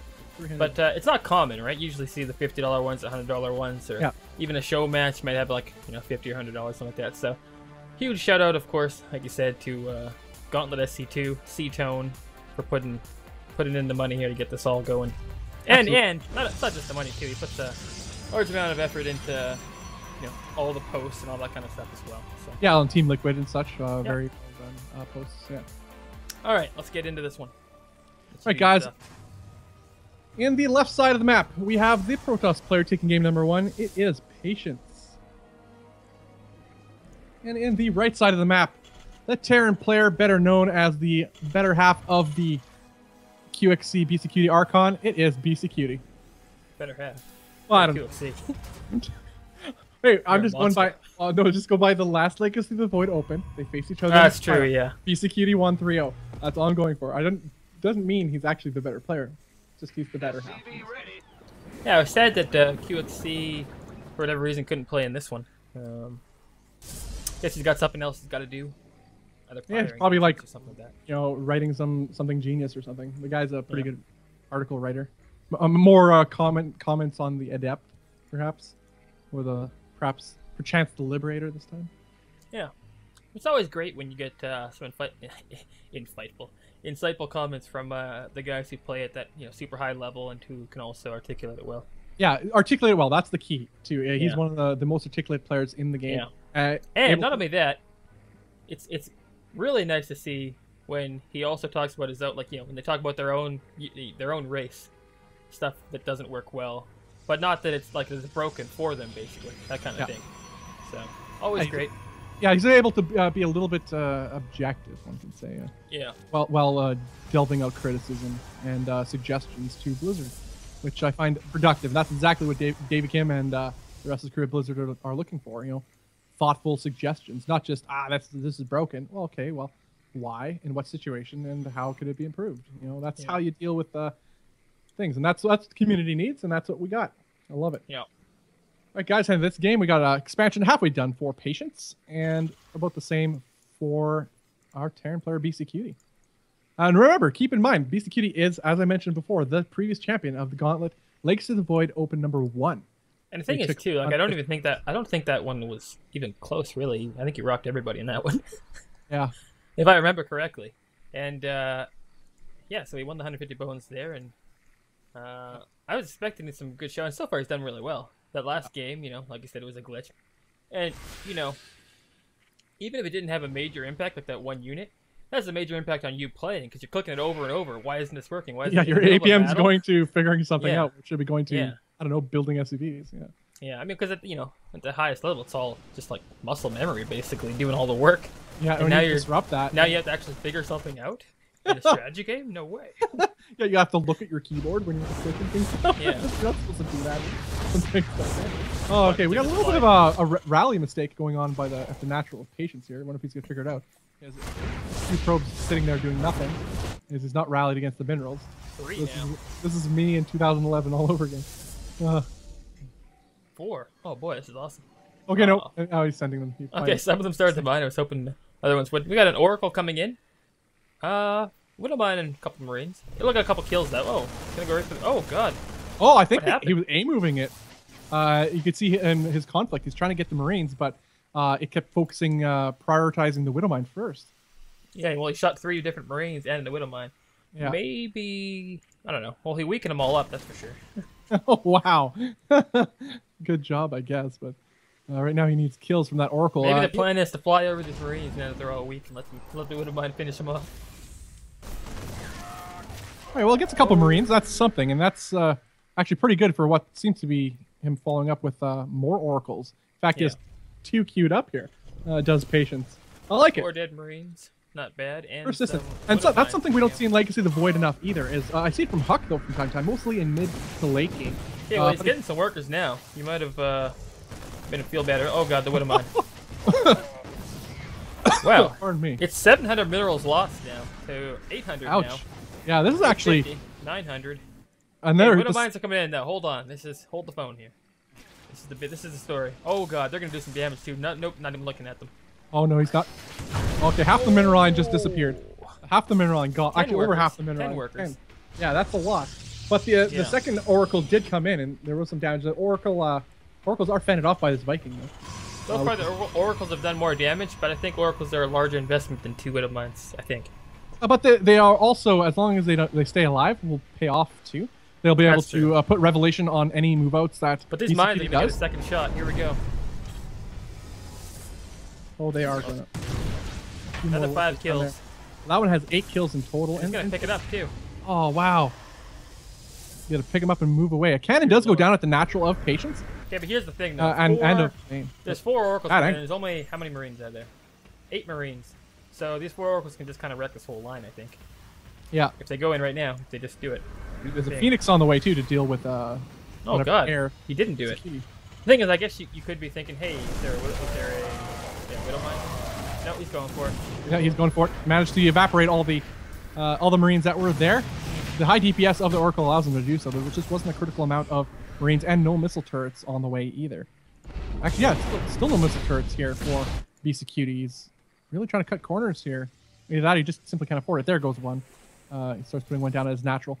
Now, as I was saying before, too, Oracles can have an extended lifespan, not just because of Revelation, but also because of their stasis ward ability, which is what I was mentioning before. I've seen Huck do in mid to late game. It's an extraordinarily powerful ability for zoning out armies. You can't attack them when they're frozen in stasis ward, but you could have their army by doing so. So a lot of damage happened, and Protoss is up in workers, but there's 3 CCs as Yes. well. And army-wise, it's quite equal. 19 versus 20 supply. Army's a little bit... I don't know if it's better in a straight-up fight because of a lot of air units. I mean, it's pretty much just all air units for patience, but... Yeah. Did you see that coming out? Did you see that? No. But we'll see where it goes. one Viking just get out of my face. The Phoenix will take care of that Viking pretty easy. But the Good Widowmine micro on that. Oh, wow. well, gets one Phoenix, not the end of the world. Manages to pick up that Okay. Widowmine. Workers putting down a pylon. Pros putting down a pylon at the top right. Top middle, I guess. And this is Mine's all while gonna go Patience in. is keeping BCQ Cutie on his side of the map while he's taking a third of his own. There may be a third CC, but it's only good for dropping mules and maybe creating some SCVs at this time. He's not 3 going more to be kills. lining up a third base. Oh, 4. 4 more worker kills with that mine. Pretty nice. Nice. whatever wins the BCQD can squeeze out of these Widow Mines is absolutely necessary. And right now, actually, he did even out the worker count. So it's 44 to 44 right now as far as workers are concerned. Blink is now starting for our Protoss player. And plus, actually, what is this? +2 plus, yeah, he has 2-2 going down for +2 attack, +2 armor for Protoss, for Patience right now. Yeah, and he's looking to put on a hurting real bad right now is Patience, getting his gateway at its proxy pylon, which will allow him to warp in 5 seconds time rather than, how long is it actually? 10 seconds or is it longer than that? I think it's 10 seconds for without a gateway attached, I think. Could be wrong about that. Right, it's super long. I think it's like 16 or something. Oh, really? I know it's ridiculously long. Yeah, you could be right. Could be longer. Yeah. Right. I mean, it's like 5 is what it used to be, so that's just like, okay, well. Revelation goes down on the large bulk of BCQD's army, so there is no surprises here for Patience. He knows exactly the positioning of these Marines, which is the only thing he needs to be afraid of at this point. It looks like he's going to circumvent the bunker placement of BCQD, which is absolutely genius. There are no bunkers behind at this ramp behind BCQD's base. In fact, BCQD might even be able to, Patience may be able even to pick off some of these SCVs from. I was just going to say, I'd be able to lock in those workers pretty easily. Yeah.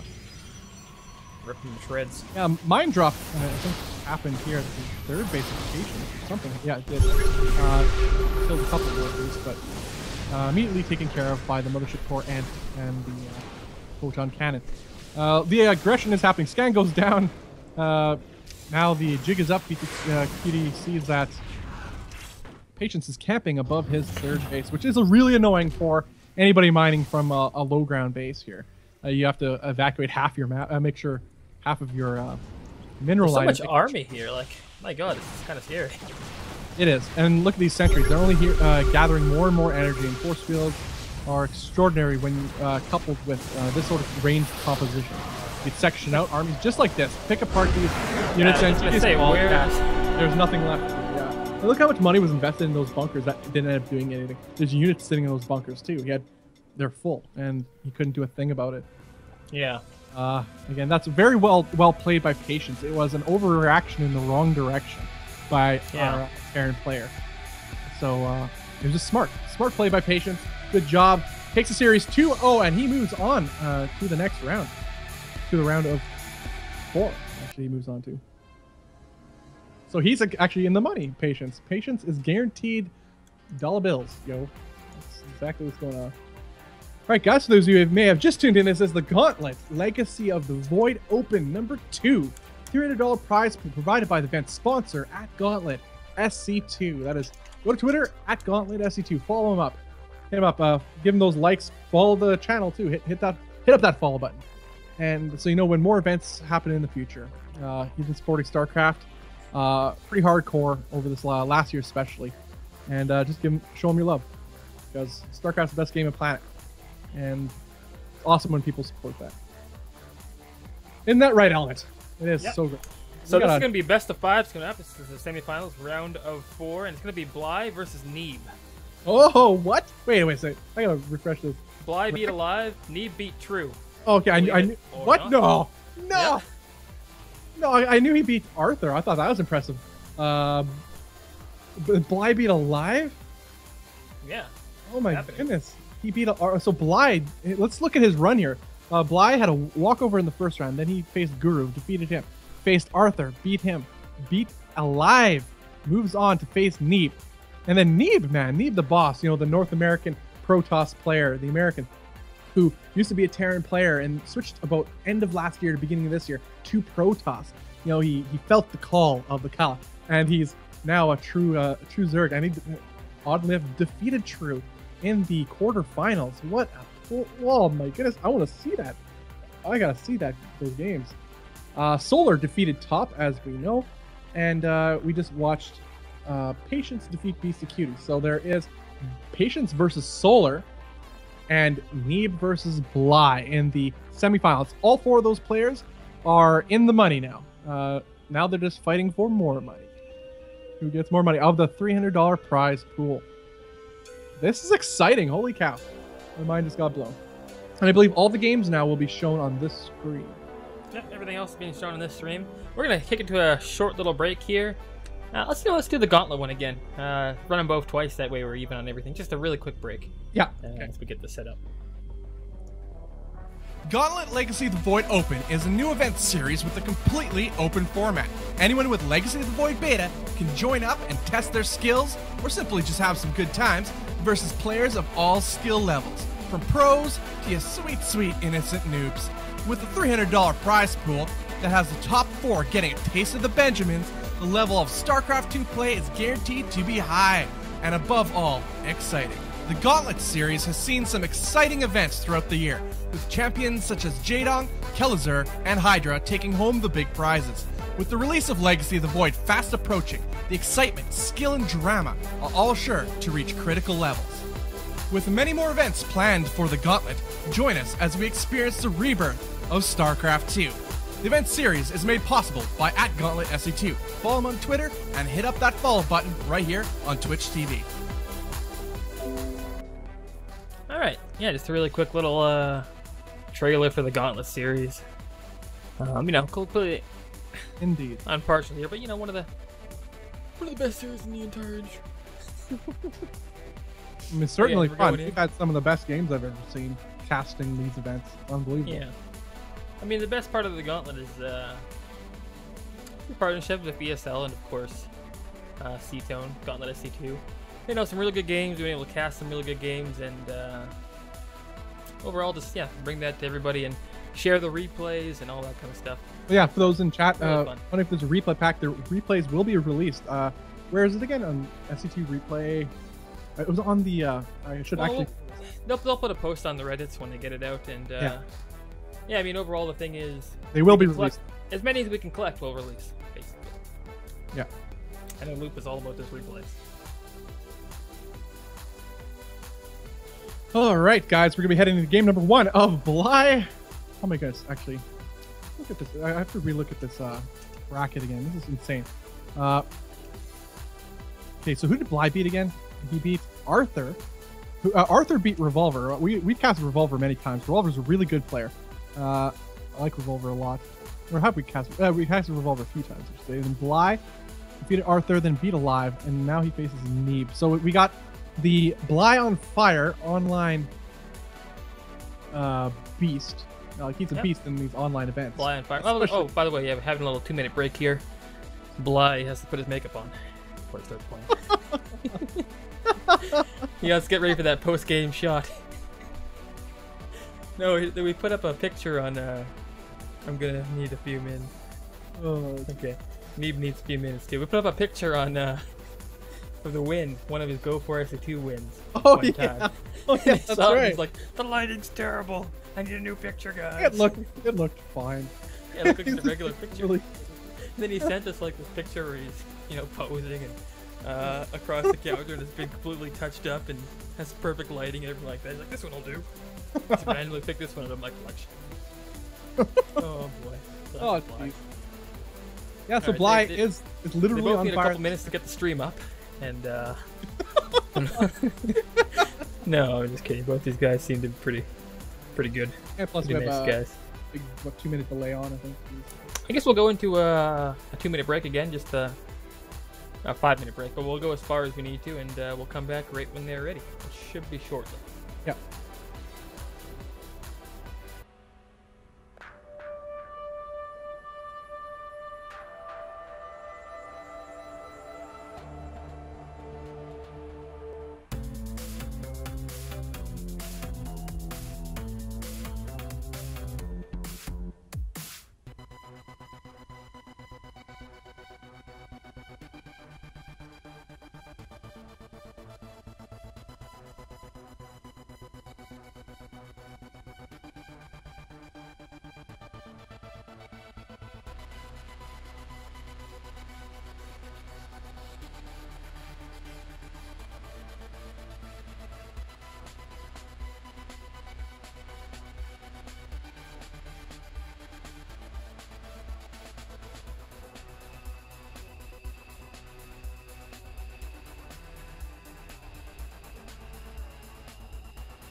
What? I'm a host? Okay.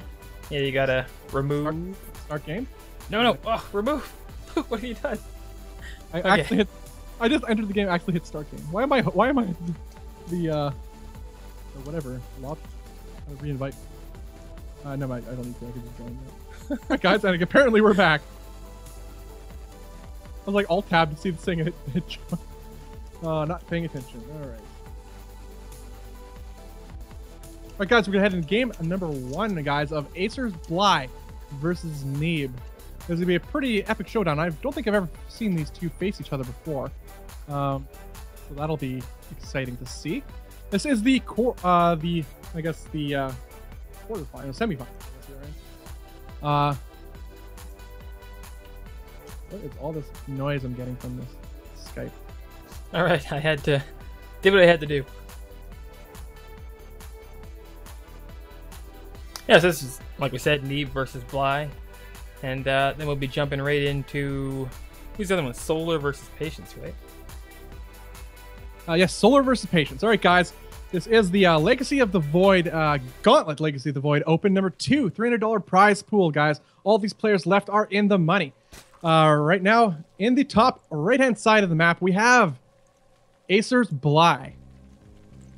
Fantastic. In the bottom left side of the map, we have the Blue Protoss hailing from America. It is Neeb.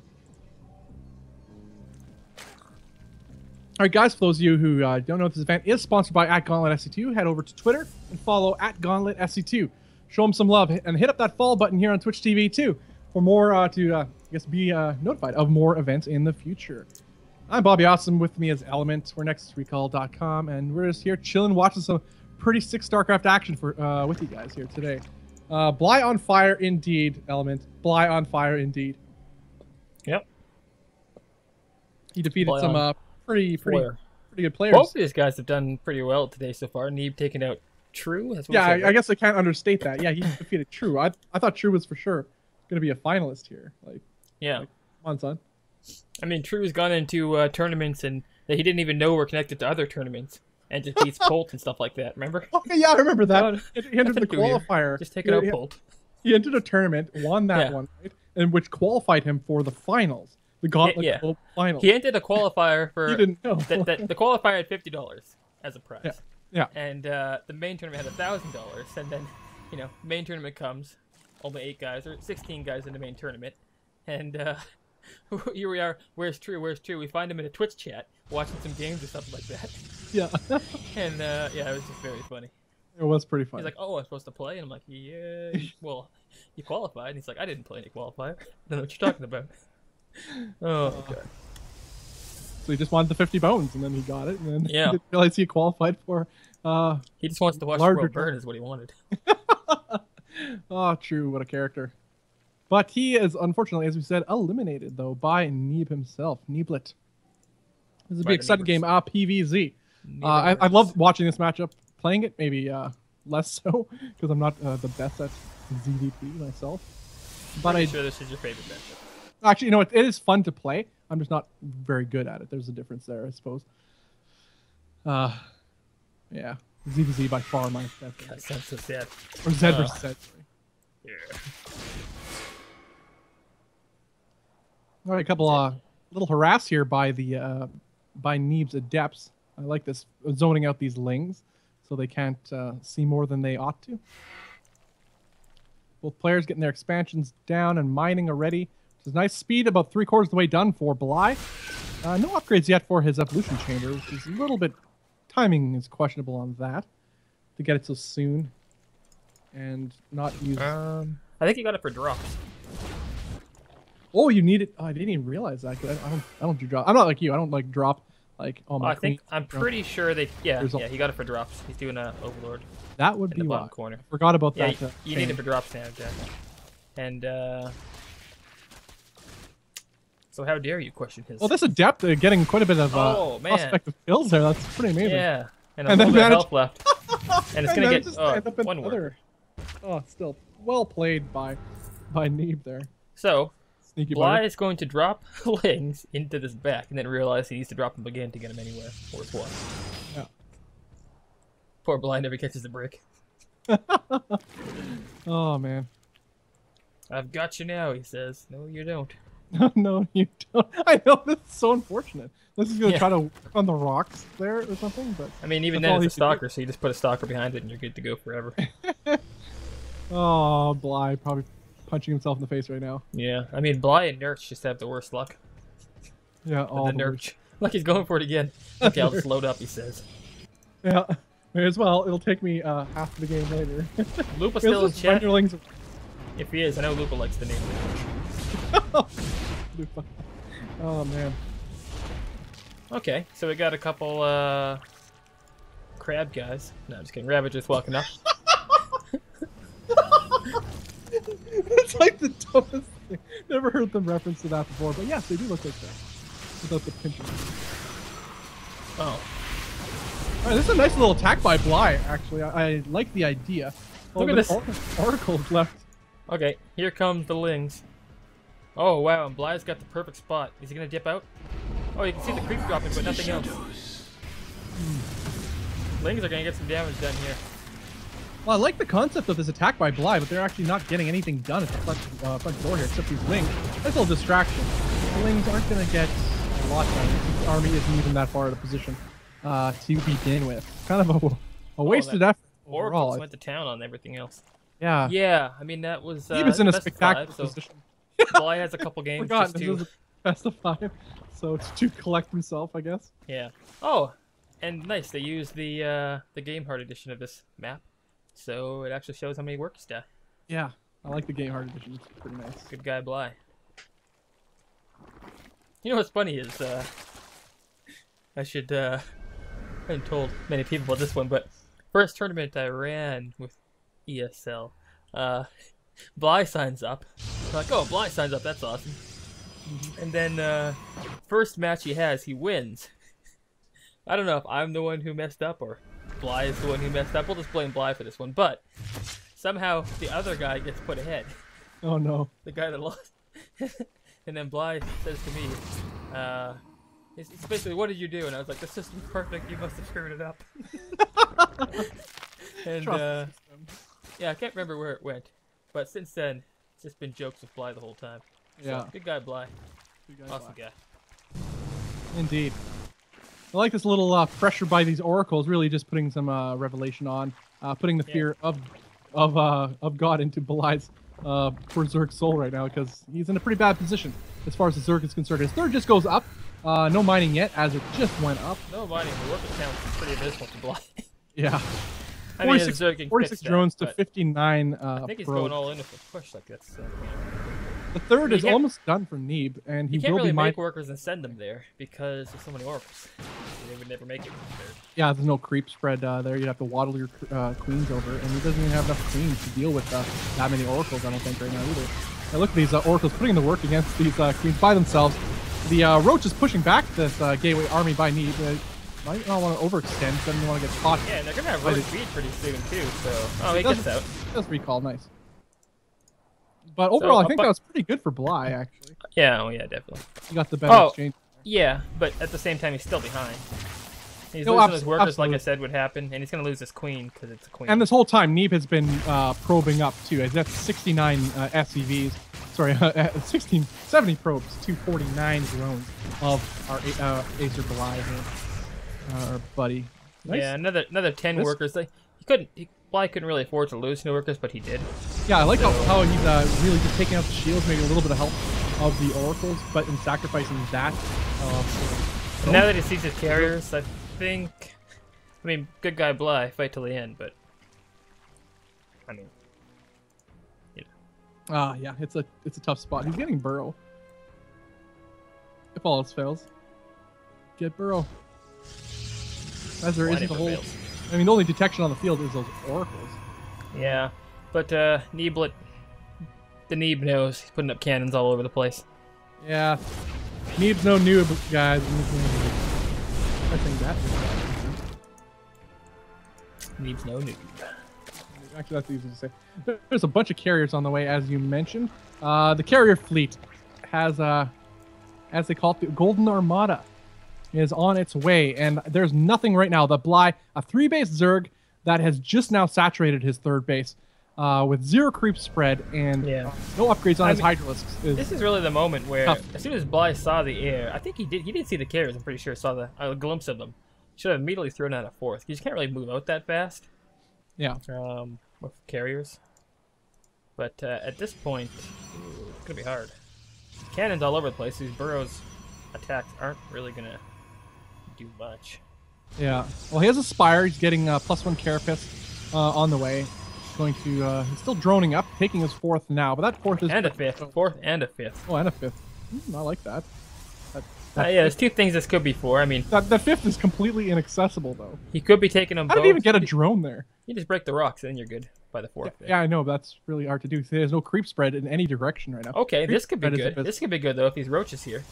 Unburrows right now. He's got a prime position to do some damage. Right, he's gonna get some probe kills here, which is actually really nice. 4 4, 6. Trying to crawl 7, his way back into this game. 8, and he's going to the main too. Of course, his carrier's there, so that's just not gonna do anything. But yeah, he's gonna lose all these. And there's not even a lot of kill the cannon. He'll burrow again. There's not even a lot of probes here to begin with. Kill. 10 workers though, not bad. And Bly does have the worker lead now. Yeah, really. It's capped out at 70. They're both pretty much at 70 probes right now. Yeah, the problem is like 11 corruptors is nice, but probably how many. I think the supply tells a tale, considering this has been a largely roach, invested army that Bly has been using, and he's behind in supply significantly still to our Protoss player, with corruptors en masse being produced, as well as some Hydralisks. We have 11 corruptors on the field, 2 roaches, and 5 Hydralisks. There's so many carriers. I think there's more carriers than there are corruptors now. Yeah, there are. At this exact moment. There's 10 to 11. 10 carriers and 1 void But there's ray. 3 being pumped out at a time. Man. And if let's say hypothetically Neeb wins this game and somebody says void rays are OP, I don't know. It's 1 void ray. You're putting in the One work. void ray putting into work. How many kills did it have? Watch this. 1 kill. 1 kill. Unreal. Jesus. Commander. Oh, I love carriers. I love seeing them. They're such a cool unit to watch. Really hard to go against, but as they should be. They're the most expensive unit in the game. So, yeah. I guess. And they're so super slow, and they take the longest to build. So overall, they're ridiculous. Look at how many he got up though. But imagine if we did the math, and I'm terrible at math. I would never do. Okay, hold on. Bly's coming from the side here. 1 down. Oh, just 1. Yeah, that's like a decent amount of corruptors.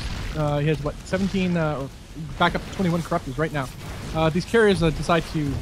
And Bly went for the armor too. Back. Corruptors already have nice base armor, but with more armor, they're actually pretty good against carriers.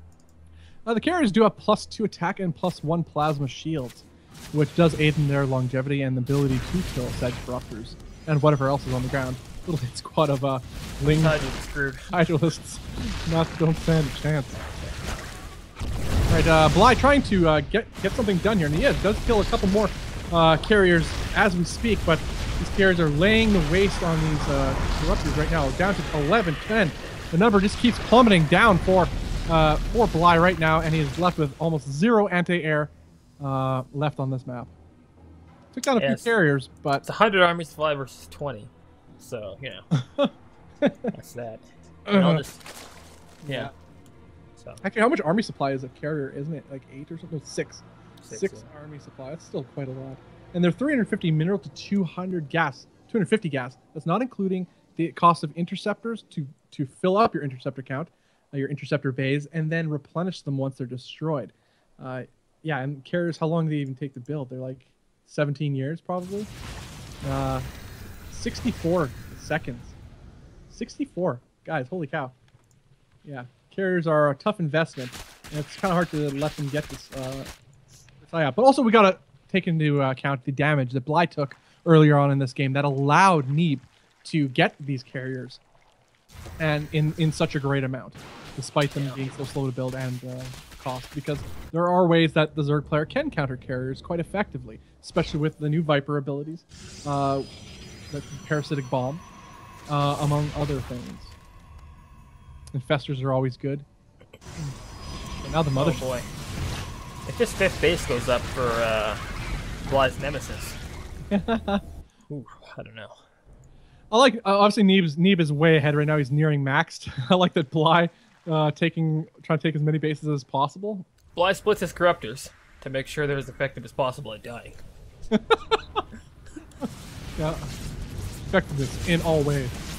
Alright, well, I'm gonna go to the score screen now. You guys can join me in a moment. Yeah. There's just nothing to stop this army. There's no. There's nothing to stop this army. Ultras Wait, come out. gotta commend. Well, actually, you know what? That's what they say. Ultra-lists are actually And then you just see a mill. a good counter to. That's what they They're, say. well, no, they're a large, in large number. They're actually good counter to carriers if you circumvent them. You can still engage attack army, because if you were to try to defend with carriers on them, they actually don't die very quickly. And those interceptors do almost no damage, in fact, to a fully upgraded Carapace Ultras. That's Cat's suggestion anyway. I'm just taking that straight from Cat's. True story. Alright, guys, just pay no That was game attention to one, what Bob guys. just said. But it was true. If you want to kill the guy fast, you can do it like that. They don't die that fast, the carriers. Now, that being said, haven't been saying patience a lot of time, probably. Neeb takes the game number 1 of this best of 5 versus Bly. Yep. We're heading to game number 2 right away. Right away. This is the Gauntlet Legacy of the Void $300 Open. Sponsored by @GauntletSC2. Please head over to Twitter and follow @GauntletSC2. Super cool guy, supports these events, loves StarCraft, and show him your love to see more events like this. I'm Bobby Awesome. With me is, who cares? And we are Nexus Recall. That's Element. Element is with me. He's doing all the admin, or some of the adminning. You also have a couple homie G's working in the background too. Give them a shout out. You know all of them. Yeah, most of it is Sinistro, actually. He's actually just been boss mode in this whole thing, to be honest. I haven't really done much. Only thing I've done is help people here and there. And, so, you know, give credit where credit is due. That's true. Bought me awesome. What? Main admin of advertising. That's me. Lead advertisement. Alright, let you do your thing. All right, cool. Guys, in the bottom right-hand side of the map, we have the Zerg player on Team Acer. It is Bly. In the top left side of the map, we have the Protoss player taking game number 1. It is the new Foreign Hope. It is Neeb. I thought I added a question mark on the end of that new Foreign Hope though. I think Neeb has so much potential ever since he switched from Terran last year to Protoss. His aggressive style. That being said, we saw his aggressive style here. He got ahead, but then he stayed patient throughout the rest of the game. And he didn't just go all in, try to kill off Bly. No, he went back, teched up, got his upgrades. He had excellent upgrades for his air army too. That cannot be understated. And got a whole bunch of carriers. Why not go straight for the capital ship? And that's exactly what he did. He knew he couldn't be killed. And as long as he stayed equal to, if not ahead economically, he'll be fine. And that's exactly what happened. We saw it spiral out of control, and Bly was left to try to take huge chances by taking bases everywhere to no avail. That is correct. And I'm just watching the Overlord go up north. Must come part of the game. In the chat, we have a Vertex say, Stefano beat carriers with pure Ling once because Toss is too slow to defend all his bases. Could actually, obviously probably happened. Stefano did crazy stuff like that. That's not unheard of either. You exploit the immobility of the air toss. You could absolutely capitalize on that. That's what Terran do with drops. There's a lot of holes in a Protoss game when they're trying to tech up to such an expensive and slow to make unit. I think now more than ever, Zerg have tools even to deal with it.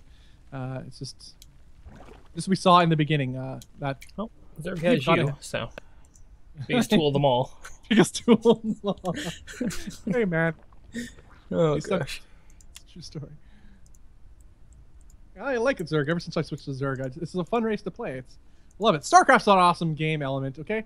For those of you watching, if you haven't played StarCraft, highly unlikely, but if you haven't, please do go to battle.net, download StarCraft Start Edition for free. Check it out. You could play a couple of the initial campaign missions for free. You could play some against computer for free. There's a lot of cool stuff you could do. just for free without commitment, and because it's the best game on earth, man. I personally love the single player campaign. I think it's loads of fun. The story is adequate to keep my attention, but it's the gameplay is really, really fun. So yeah, man, StarCraft. That's why I'm so stoked for Legacy of the Void. I love multiplayer, but I'm really stoked for the campaign. And that poor worker just killed himself. Allied commanders. Oh no, you don't want workers doing that. And Command & Conquer. Two workers down. This guy is getting a lot of work done. Yeah. 4 kills. Oh, can he? No. Wow, that's a terrible scream to make at the end. Feel so bad for him now. He's an evil guy, but You didn't deserve that. no, not that type of pain. Spine through the face. Imagine how happy. Defend his homeworld. Terrifying. Yeah. Well, you'd be dead, so. Although he made the scream after he. It depends how high my hit points are. That's true. All right, guys. Now that Lucas is now that Bob has stopped. What's your real name? No.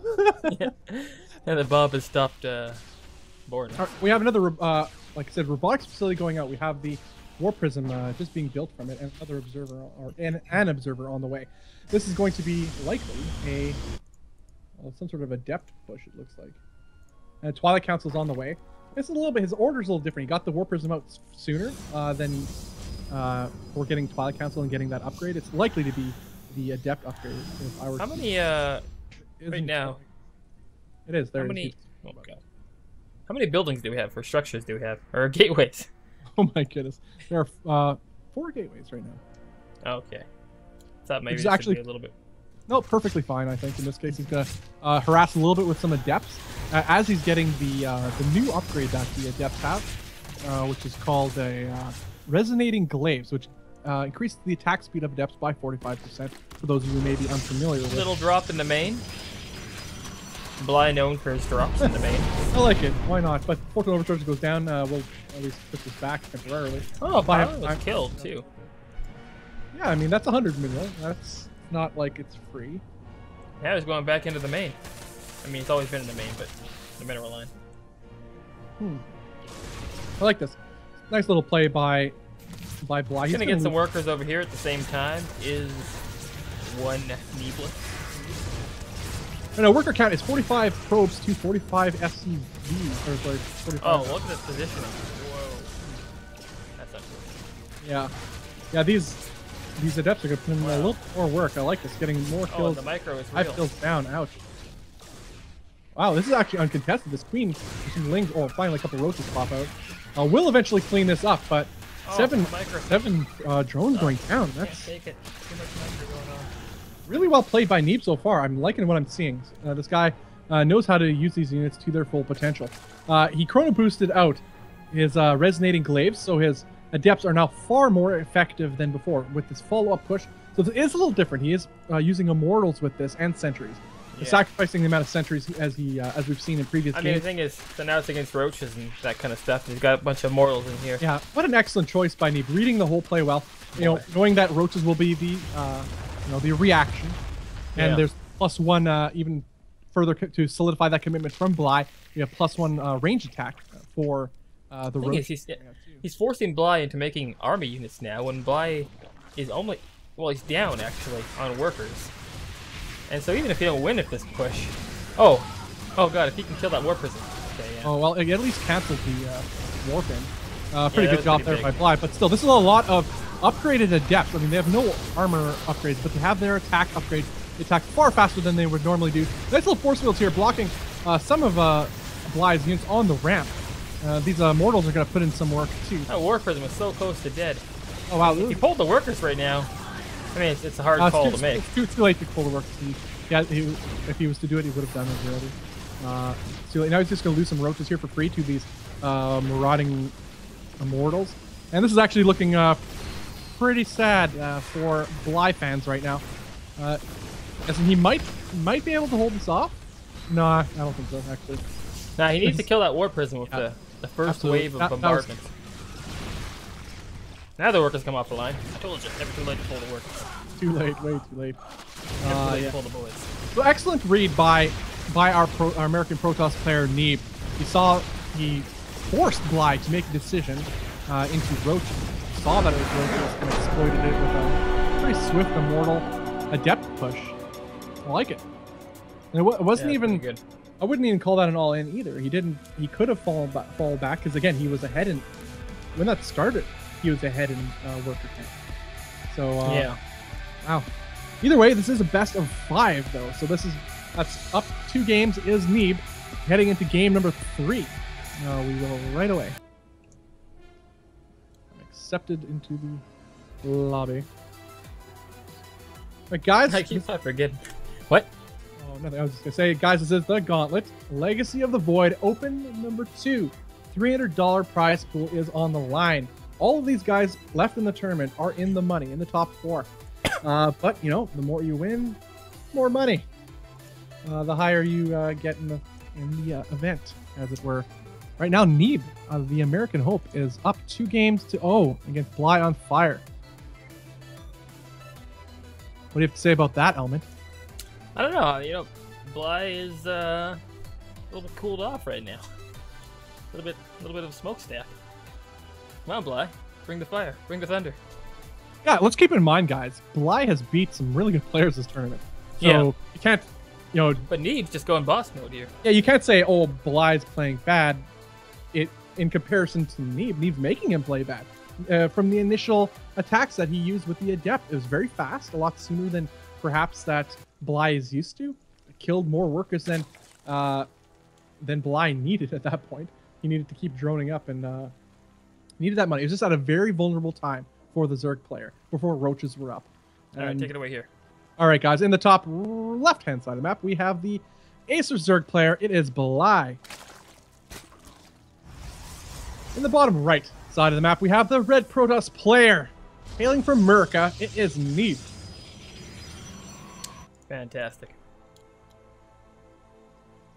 But yes, as I was saying, so what Neeb did forced Bly so far behind and those initial economically. I mean, when we saw that attack happening, Bly was behind in workers. That should never be the case. Like, almost never be the case unless something went horribly wrong earlier on, and it did. It was that initial little attack that before the Adept upgrade kicked in, that Neeb did was super effective, and that's what set the tone for the rest of the game. And Bly was playing catch-up, very much like the first game, in that Bly was forced to try to crawl his way back. But Neeb played it smart. First game, he played it safe, fell back, teched up, got a high-tech unit, and exploited the lack of army and tech that Bly would have. This game, he decided to not fall back and go punch him in the face. And that's exactly what happened. All right, great explanation. Bob always the analytical one. Whatever. Okay. And he punches him in the face. Super technical. Yeah. Oh. Okay. Okay, yeah, we have the spawning pool almost done. Going to be actually only puts 1 guy on gas. Does Bly? Interesting. So it looks like no hurry there. Oh yeah, because he opted to go for the fast 3rd hatch. You know, I really love that from Bly. That's a very good choice. I think in this case, from what we've seen anyway. Now this is assuming though Neeb is an unpredictable character. That's also what makes him such a scary Protoss player. I think he took all that rage he had as a Terran player from facing Protoss and decided to channel that into, like, he fell to the dark side, guys. Let's not beat around the bush here. So he decided to use all those things he hated done to him, and he bringing it to the table as a Protoss. And even so in Legacy of the Void, he's definitely showing that tenacity and that blood in the water instinct, you know? He knows when to kill you. I like it. It's very fun to watch. Looks to me like Bly is going to go for his old classic Ling drop. Yeah, he's been getting doing a whole lot done with that, though. He hasn't been getting a lot done with it. He killed a couple workers in the previous game, but was it actually worth it? The amount of Lings he lost? Also the upgrade, too, to upgrade the, as small as it is, to upgrade the... Having to build an evolution chamber that he didn't need at the time, because he wasn't using it. So there are a lot of, you know, drawbacks to doing this sort of drop play from Bly, whereas Neeb has not been caught off guard by it each time, so... Our forces are Right, this Adept putting in the work. Well, having 1 kill so far, and it will eventually get cleaned up by these Lings and Magazine. Oh yeah, it will. Oh, no scream this time though. So. It was more of a scouting Adept more than anything. What I like this time though For is, some Lings. I think pretty soon, Vlad's gonna bring the thunder if the work count. He's gonna rocket it up. Yeah, right now. Gases. He only has 1 gas. That's how you tell basically. Yeah. So he's gonna get a lot of workers out, which is what you should be doing as Zerg. Well, he's And, getting double Stargate, but he scouts it out. He's getting Perfect 2 more scout gas. Is Bly. Is he gonna see the Phoenix though? How long will this last? Well, I guess he already sees it. What are you talking about? See it building in there. Sorry guys, my co-cast is a noob. Just talking to yourself. That's great. I like this double Stargate build with Phoenix to gain map control. Well, that being said, it's not like there's a whole lot to kill on the map. Just maybe a handful of Overlords, if that. But Well, it map will. control plus they're annoying.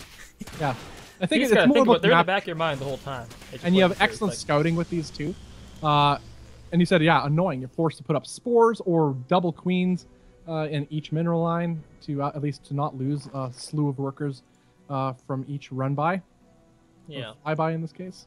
He's not gonna do them right now, and I think I'm okay with that. Thing is, there's 2 or 4 out. They only have enough energy to pick up 3 or 4 workers, so you can delay a tiny bit. But they are going down at this point. Yeah, 2 workers go down. We have about 54 drones versus 47 probes, which is actually pretty standard for so far. It's not a vast difference in either way. Still, though, it is 3 base versus 2 base, and the worker lead is heavily in favor of Bly. 3 more gateways going down for a Protoss player, and he's still pumping out the Phoenix. So it looks to be a build we saw earlier today. A build we saw earlier today, which was the Phoenix Adept, perhaps, like because he's getting the War Prism. Yeah. But the Hydra Den coming with this is pretty good. Well, Lurk is gonna be perfect, but Hydra's pretty good against that. I'm pretty sure. Yeah, well, they're not the best against Adepts. They just because they die pretty quickly to Adepts. They also deal a lot of DPS of Hydra is pretty decent as well, so we'll see how that goes. Yeah, we will see how it goes, considering the Phoenix count is getting pretty high. We have 9 Phoenix on the field, and they can also lift up and kill Hydralisks extraordinarily fast. Oh, there's a couple workers coming out. You need Hydras now. The thing is, they're segmented off. And the Warpins have commenced. A lot of the Hydras coming down from the bottom, though. That kind of saved them. One get picked off. So that's good news for Bly. Very good news for Bly. Half the army was split off here. Although, he kind of just rallied the ones from the main, so that was unfortunate. And needs a few more before he can contest those. These Lings. The Rally of the Lings is pretty dreadful there, actually, losing almost all his Lings to a bad rally. You kind of almost had to say tucked away against those spines and whatnot for the time being. Yeah, save them up. All right, I like this. Using the Shade ability to walk right into the Natural's mineral line of Bly, forcing the army of the third of Bly to move down while the Phoenix pick them up and kill them piece at a time. Oh, wow. Excellent play. I mean, he forced Bly's hand, and Bly fell right into his trap. Yeah, Bly also, one could say, had lots of spores going up for Bly. That's a pretty cool idea. But still, there's nothing that shoots there, so. Yeah, and there's no spores here at this. I mean, there's 2 spores at the natural, but nothing of significance to deal with this many Phoenix. Yeah, if the creep was pushed up a little more, it might have been easier for him. And Phoenix do have 180 health. They are not the weakest unit.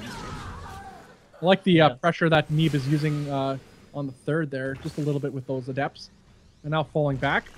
Neeb back home, though. Still no third. No third in sight. So many Phoenix, though. Jeez.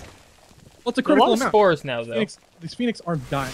And that's key here. Oh, I like this. Using the Shade ability to fall right on top of these Hydralisks. Wow. Picking up the remnant. With that attack speed upgrade. Well, exactly. Forces no micro can be done. No retreat can be had for Bly's Hydralisk army. And it's completely wrecked. Oh, man. Excellent pickups, too. That cannot be understated, too. The presence of mind for Neeb to do the Shade ability, block on the ramp the Hydralisks, force them to pretty much attack the Adepts, which they have no choice to do, while the Phoenix look up the rest. There's a lot of Phoenix. There's more Phoenix out than there are Hydralisks. There are no Hydralisks actually. Yeah. I was gonna say it's oh, jeez. Well, there were more Phoenix than Hydralisks. Oh no, I agree with that. Yeah. Dang. Well, guys, You have your first finalist in Neeb, taking the series 3-0. Pretty exciting series. Fans of Bly will be a little bit sad, as he's a staple in these online events. We've seen him many times. But good for him, though. He does not go home empty-handed, as he does leave with... actually, how much does he leave with? Does he get 25 bones, or is it 50? I don't even remember now. I think it's 25. I think it's 25 for the bottom. Well, yeah, 25. Third and fourth get 25, yeah. Yeah. Sweet. Which is, yeah, it allows for a higher score, for a higher amount for the top two. Yeah. Neeb, though. I'm looking forward to this finals now. Whoever it's going to be against. Neeb is an exciting player to watch. We've seen him in previous Gauntlet events. And we've seen him in WCS. The guy is fun to watch. Whether you like Protoss or playing against him or not, doesn't matter. The guy is fun, action-packed. He knows when to attack, and he makes it exciting because he's so tenacious. And yet, on top of all that, he's really good at his control. His micro is excellent. You pay attention down to the unit, the guy is on it. He doesn't just move. He's a spectacular Protoss, a great son of iron, I must say. And he will be facing the winner of Patience and Solar, I believe, right? It was Patience and Solar, yes. That is pretty stoked. I'm pretty stoked about that. Which will be coming up right away, guys. Patience versus Solar, which will be APVZ. Sorry to the Terran fans out there. There are no Terrans left in this event, as Beastie Cutie and Top and Alive all fell in the quarterfinals. But either way, we've had PVZs for the rest of this way, and honestly, I think it's an exciting matchup to watch in Legacy of the Void. Yep, join in on me, by the way. Oh, you're already in. Did I? Join me in there. All right, cool, guys. This is the Gauntlet, Legacy of the Void, $300 Open. This event is sponsored by @GauntletSC2. That is, go to Twitter and follow @GauntletSC2. Yeah, man, he makes this whole event possible. The whole Gauntlet series that he's been supporting over the past year, and he loves StarCraft. We love StarCraft. You love StarCraft. So please hit him up with a follow on the Twitters, and also too hit the follow button here on Twitch TV, just so you get notified of future Gauntlet events when they go online, because there will be. And StarCraft's awesome. Isn't that right, Element?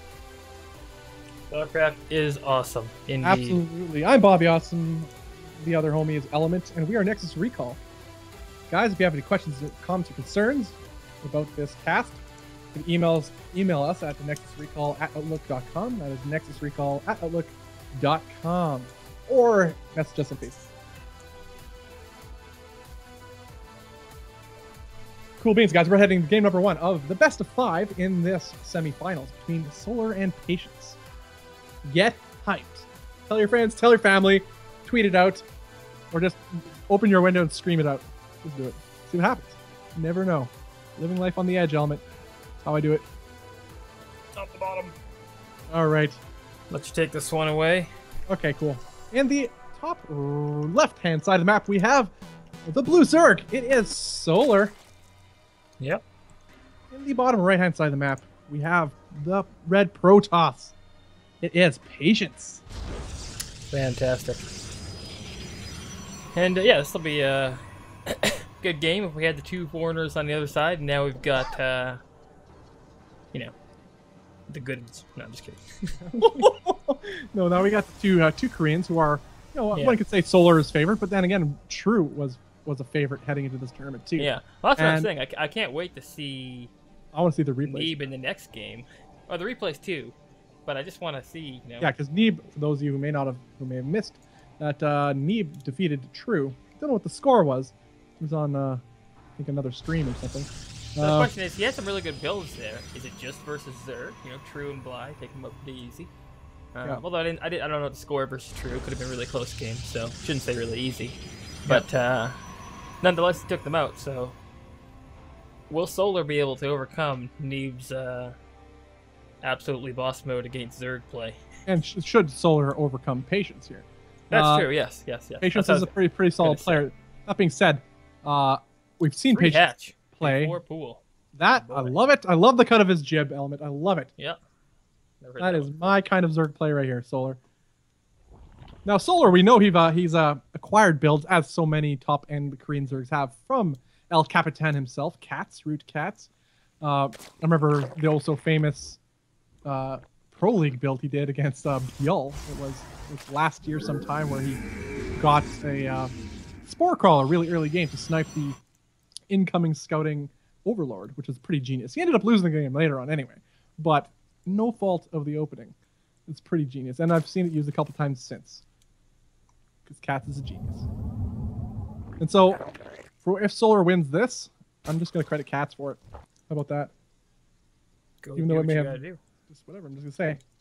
Cats built this kid. Okay, maybe that's not true, but, you know. I like that Cats, a player who's been around... Cats in the basement assembling different pieces. Literally building. Take one of Jade. Little bit of symbol. Yeah, some symbol in there. A little bit of Cats here. Oh, jeez. Oh, boy. I like the guy. Cats is awesome. If you guys don't know, Root Cats, do check out his stream from time to time. He streams most of the week.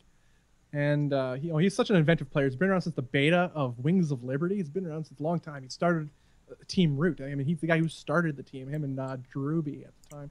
And he does all the artwork for their team too. The guy's an absolute genius and fun to watch. The single most creative player in all of StarCraft. Without question. There's nobody comes close. So, love Cats. Cool guy. Yes, as we said, it is a 3 Gate hatch. explosion going down. Love it. You know what? Love that too. Patience isn't going to take this 3 hatch stuff sitting down. He's going for it. There's really nothing else but that. And the pylon's gone up. He's going to put, some, I'd say, committed pressure on here. Might even drop, I think he'll drop 2 more gates, or he's just going to go up to 4. You don't really need 2 more, but with 3 hatch production so early. You have the production tab up? I can't see. Production tab is most definitely up. Okay, cool. Oh, yeah, more gates going down. But where? Oh, yeah, up in the front to get the faster warpins. Lots of pylons, too, so you can't really attack that because pylons is much of core there. Kind of makes the defensive stronghold. I like this, applying a little bit of pressure here with these, depths by Patience. Yeah. And you might want to drop a spine here. 4 too, actually, might be nice. But Speed is not done yet. It will be done soon. Roach Warren about halfway done. Wow. Patience is being really, he's holding this energy. He didn't use it there when he could have. Yeah. He's gonna wait till he gets one up really close. Would you say he's patient? What? That's my fun. Oh. That's it. Oh, I'm out here, guys. Yeah. Just leave the cast completely. Just turn off my computer. Oh, there's a spine, like I said I wanted. I don't know where it is, but it's there. Oh, in the back of the mirror line is there. Fantastic. With the roaches in that spine, I think he's got the hold. Oh. Yeah, I'll actually like Solar's position right now. Despite this being a pretty sweet aggressive opening, but all the link flood and now the roaches are on the way. There's actually quite a number of roaches, 8 roaches on the field compared to the 7 adepts. That is, I think, it's just fine with the Queen Supplement and Link to deal with this. Nice little push by Patience, but ultimately he is sacrificing a lot to get this. Like, for example, the probe count is abysmal for our Protoss player at 15 probes to 41 drones. Did we miss something? We must have missed something. I honestly don't know. It's like I didn't see the kill count for that. There's an Overlord in the middle line. I guarantee a Link drop happened. A drop. Man, who's the observer here? I was just so enamored. I know. I was so enamored by the what he was doing too in the front. It was very interesting, but something had to have happened. Only 15 probes. He lost something back there. Holy cow, we totally missed that. Irrelevant in this case. Yep. That kind of push isn't. I don't think I've never seen it work against a Zerg. At least at this caliber anyway, when they go 3 hatch to full pool. Just don't see it. It's actually a safe build to do with the way, I mean, he didn't know that, but the way that Patience opened. So Solar had a build order advantage right from the get-go, and Patience felt he needed to do something about it, but ultimately it was doomed to fail. Yeah, Solar's really excited in chat. This guy. Just go, A1, A2, A3, just like a million times. This guy. Solar, what a crazy kid. Okay, guys, we're heading to game number 2. This is the best of 5 in the semifinals of the Gauntlet Legacy of the Void Open number 2. Patience versus Solar, with Solar taking game number 1. Awesome. Let's do your thing. right, cool. In the right side of the map, we have the player taking game number 1. It is Solar. In the left side of the map, we have the Protoss player hoping to take back this series. It is Patience. Awesome. Good job there, Bob. You know, this map. This map we've mentioned, seen a few games this map today already. I'm my lead. Oh, your voice just completely died, so I'll take over. This is Favorite map in the map. Did it? Oh, you're back. Yeah, you're back. Am I? Okay. It was just one. It just happened once. Okay. I think I hit my cable. That's why. So, oh boy. Oh no. Oh no. Solar. Yeah, he's dead. It's poor thing. Just all sympathetic, poor guy. Oh yeah. Although the pylon rush from the top here is so powerful. If that's what he's doing, maybe he'll drop a forge. I don't know. Oh, he's going 3 hatch too. Oh no way. No way. 3 hatch before pool. Oh, whoa, what? No, Solar, I love this build, but by golly George, you're dead. You know what? The thing is, so Patience looked at it last and said, "Oh, 3 hatch, you're gonna do it again, aren't you?" And then he just kind of, yeah. Well, it's a Protoss. I can imagine. I mean, I'm a Zerg and I hate this map. Protoss must despise this map. It's terrible. I feel, as far as Protoss playstyles go in defending, it's a terrible map to defend. Just because those rocks that can open up. You have to run north to south defending. It's really tough for a Protoss to deal with. But this is 2 gateway guys, 2 proxy gates going down for our Protoss player, and Solar has no scouting whatsoever either. He has nothing about operation space. Really run up and stop this. Well, like in a couple seconds, you won't be able to because and depths are on the way. And he'll get a mothership core over there. I hope. Well, actually, there's only 1 gas, so he probably won't. 3 gateways in total, 1 being back home, of course, for Patience. Yeah. Warp gate on the way, not being chrono boosted out, but still, nothing spotted by Solar, I don't think, but he's going to find out in a second. There it is. Yeah, he sees the, I'm watching Solar's vision, he sees the Adepts coming down right now, of course, forcing the third to evacuate, or what is his natural, I should say. Spawning pool's done, but there are no queens on the field, so no injects. The production is going to be severely limited for our Zerg player. This is actually really dire straits for Solar as a Zealot comes into the third base, or I should say it's called the natural of Solar, and the Adepts are left to do whatever the crap they want in the main of Solar right now. 1 queen to defend with a handful of lings, slow lings at that. Speed is on the way, but it's only about a quarter of the way done. And I really like this position for Patience. Yeah, I mean, he took complete advantage of the 3 hatch opening. I mean, that's ultra greed by Solar, by anybody's account. And as much as I like it. I love it too. Yeah. Oh, jeez. On a map like this, Patience wanted nothing to do with it. And he takes the GG. Game number 3 we're going to head into right away. So the series is tied 1-1 in the Gauntlet Legacy of the Void. $300 open. This is the semifinal. Sorry, and the top 4 players make it into the money. Or are in the money, I should say. The top... Whatever. I don't even know what I'm saying half the time anymore. Half the time, all the time. Half the time, all the time. 3rd and 4th get $25. Second place gets $100. First place gets $150. This event is sponsored by @Gauntlet SC2. Let's head over to Twitter and follow @Gauntlet SC2. Show them some love for putting up the prize pool and some awesome events like this. Absolutely. Indeed. Heading into game 3, guys. That's exciting. I like that sort of thing. It was it's a cheese for sure, but it was a well thought out one. Very well thought out. Now we'll see how Solar opens this time around. What map is this? Dash and Terminal. I love this map.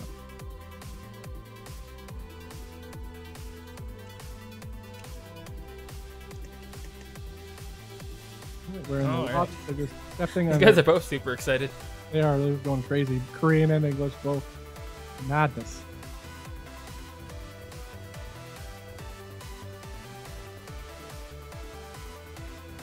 Alright guys, I'm Bobby Awesome. With me is Element. We're heading to game number 3 of this series of the Gauntlet Legacy of the Void Open.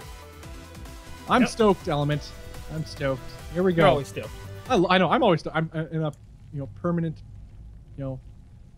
form of stoked. Permanently stoked. Permanently Okay. stoked. Awesome. I'm pumped. Good. All right, guys. In the right side of the map, we have the Zerg player. It is Solar. Awesome. Fantastic. North side of the map, we have the Blue Protoss taking the last game in what one could call a superb cheese. It was Patience. Good stuff from the Bob Meister. I'm stoked to see what happens now. It is, I like this cheese idea. I like this cheesy version of Patience. You should do it more often. Yeah, it's fantastic. I think it's going to be hatch first, of course. I don't think it's going to go into third hatch this time. He felt the pain from the last one. And so I'd like to see what Solar can bring with just a regular, standard game. We'll find out shortly. But early in the day, we watched Patience versus... Who are you watching versus? It's not the Zerg, was it? Or? Spectacular question, Element. I'm trying to remember. Ask questions that we don't know the answer to. Par for the course. Yeah. I actually don't remember. So there's the third hatch, and he is actually just going to go for it. Wow, this guy's ballsy. He is doing it again, isn't he? Maybe he's like thinking, okay, well, if I do it again, there's no way he'll think I'll do it after losing that last one. I know, this map would be perfect for it, too. This map is perfect for, like, proxy shenanigans, cannon rushes, everything, man. But it doesn't look like any of that is going to be happening for Patience right now. Patience just playing a standard game, which will set Solar in an excellent position in the mid to late game. Yeah. I don't know. We'll see how Patience reacted. Last time Patience didn't punish Solar. He tried to punish Solar by doing heavy gateway aggression, which traditionally does not work against this. Not in Legacy of the Void anyway. Against this sort of opening from Solar. Or from the Zerg. Yeah, it's just like the switch to Legacy of the Void. I mean, we tried this ourselves, right? In the Archon mode. You think, oh, in Heart of the Swarm, you take 3 hatch 4 pool, and you know how to defend the other, like the Protoss and Terran attacks that can happen. And it's hard if they do it well, but you can defend them. But in this one, you're like, okay, well, I take the 3 hatch, but then what do I do after that? Because, I mean, the game's different.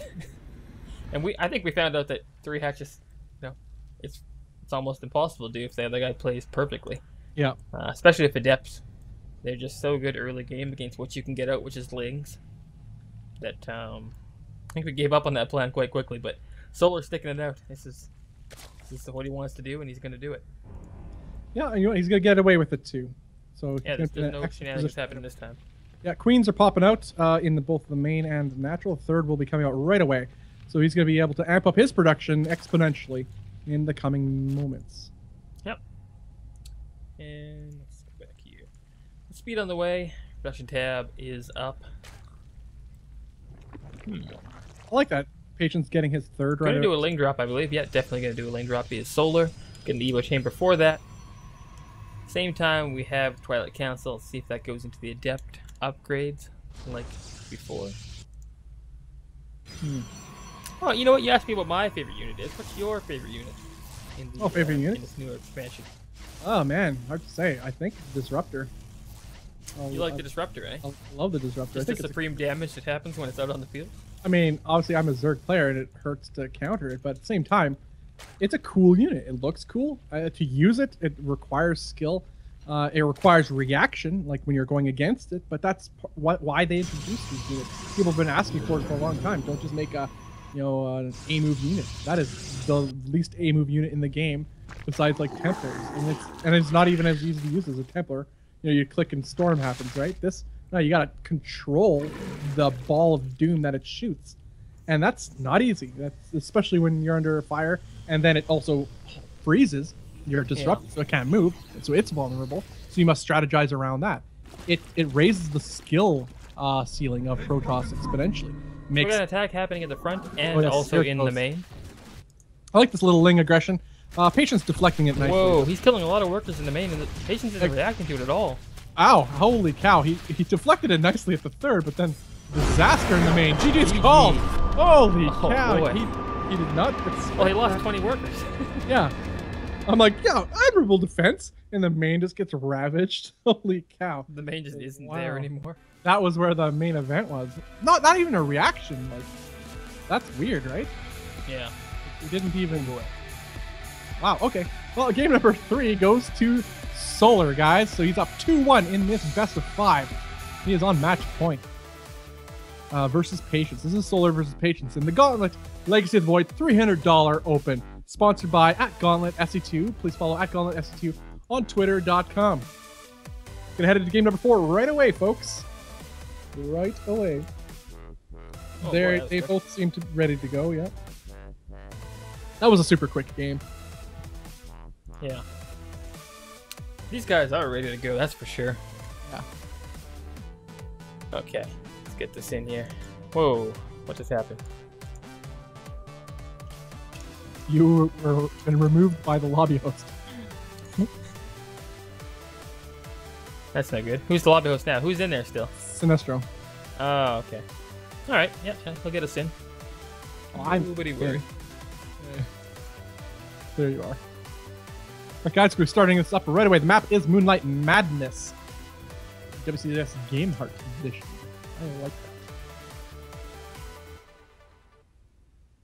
Patience. Did Patience say go already? No problem. Smiley face. No, he has not said go yet. There he goes. Oh, okay. Awesome. Start it up while he's in the other room. Okay, yeah, so like you said, this is match point for Solar. Yeah, game 4, guys. Solar's up 2-1 versus the Patience.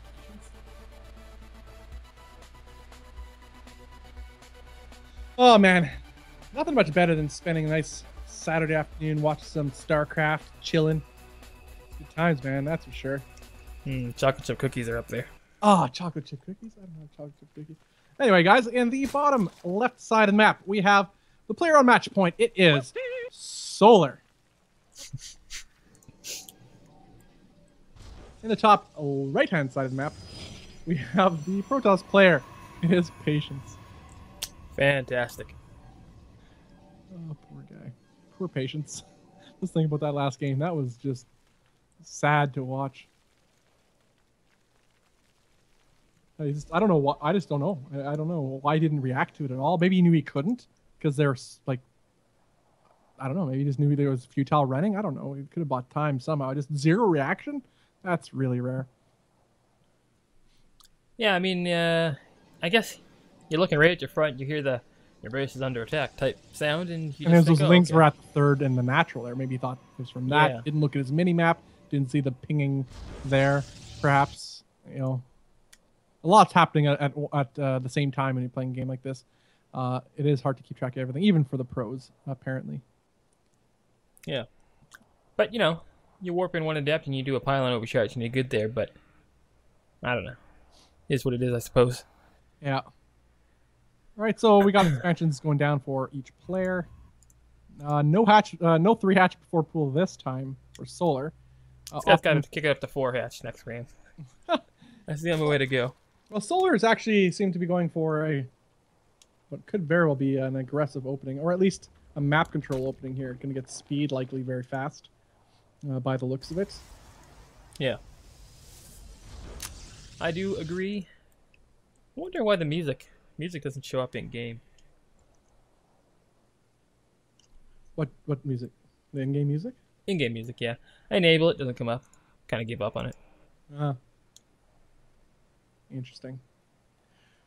All right, guys, this is a Legacy of the Void as well. There's so much to Legacy of the Void that's new compared to Hard Swarm. For those who may not be familiar with, you know, a slew of new units, updated abilities, but also the economy. So they start with more workers. Bases are mined out faster, which sets the game in motion a lot sooner. So action happens really fast. Like, look at, we already got a handful of lings moving across the map. Stuff is happening a lot faster in Legacy of Void. I love it. It's better to play, in my opinion, because it's faster paced, which makes it more exciting. You can get more games into, and certainly more fun to watch. With a lot less downtime. Oh yeah, definitely. You get right into the action. That's my favorite part of it, basically. Hey, playing and watching. Good for everybody. Especially Neeb. Is there already a drop ready at the top? There is, and it's going to happen. Pylon going to be placed, though, so he'll see it very early. And he'll be able to wall off his... Yeah, he sees what's happening, the entire thing, so... Yeah, I like this. You need to keep keep an eye out on these rocks. You don't want any shenanigans happening in the back rocks, but instead it's going to be a drop. Gonna let this worker die. That was... Maybe didn't need to happen, but... No. Oh well. But the wall-off is commencing at the main of Patience, which I do like. He will be able to hold off, though, with the sentry. So no threat to Patience here. If anything, it may delay a possible third if that's indeed what he was planning. I'm not entirely sure. Oh, wow. He's not walled off at his natural, though. That's a little bit of a... this pylon will get killed pretty fast, too. It will. It's not the worst thing that could have ever happened. No. I guess not. As also, Patience is ahead in worker supply, 36 probes to 31 drones. Yeah. Jeez, he just threw down a whole bunch of pylons there, didn't he? Yeah. You know what? One pylon doesn't do it. Here's 10. Oh, may as well to use them for focus on overcharge in the future. Oh yeah, exactly. Why not? That's the one spot you're gonna. Yeah, third is now up. Put all the pylons on. Yeah, third is up for solar. I Roach wonder if he's gonna break down this back, not rocks, but this back wall he has to take his own. If he's gonna do that, probably no Patience, just gonna go for it. Yeah, he might 2-base this. It doesn't look like it though, right now. Well, there's getting that. Okay, it looked like good to be an adept mortal build by the looks of it. Just the trends we've seen today with the warp prisms and then the immortal timings. The mortal is on the way, warp prism's on the way, probably to apply some pressure in adepts at the front. Got this really cool pylon placement on the left-hand side. That's that worker that didn't get killed earlier by the Lings, by the way. Yeah. So he's apply some pressure, initial pressure with these 3 adepts. So you get actually no, not quite surrounded. Well, pretty close there. You get some worker kills. Thing is, nice. He's got over on the other side 2 sentries in the warp prism. Nothing's gonna come down that ramp. No. And this base and all the units at it are whoa. Oh wow. Whoa. Traps a lot of the probes. No, I thought he was just gonna keep on trapping off the top. But roaches are on the way. Works. Plus one attack is halfway done. They'll actually probably be able to hold, but well, there's a depth in every base is the thing. At the same time, Ling drop happening in the main. Go back to this third over here. Quite a bit of damage happening. 18 workers dead in total. That's actually really good. Well, adepts, kill workers really, really fast. These roaches are going to try to deal with them right now. 19 drones down to 3 probes. So the advantage definitely going to Patience here as far as damage done. There are 33 drones left to 38 probes. So the Protoss is in an excellent position right now. It's going to be, it's roaches on the way. And there's already 2 immortals, the third one coming out soon. Yeah, he had the immortal follow-up. Exactly what so... And with the warp prism already out, I think he's going to be in a pretty good position to close this one out. We'll see. Maybe he'll take a third at the same time, but he doesn't really need to. Yet. Supply is still ahead. There. But that third base with this warp prism, grass, he's just absolutely useless right now. It's not getting anything done. There's no workers there. He's building workers when what he needs is army, because this follow-up attack's going to do damage. Yeah, there are 2 immortals, third one on the way. Plus That's 1 3 attack immortals is right now. Fourth one on the way. Yes, he knows that on the way. Fourth one is on the way. They got to move, though. They got to move out. You can't give time to the Zerg. He's getting a whole bunch of Ravagers. Yeah, that's a healthy army by Solar, all things considered. But yeah, economically, he took a big hit. And he's still, actually, he's well, that's the thing. He's up workers now, but he had to build those workers just recently. So if the attack can happen, like 3 immortals, that's power.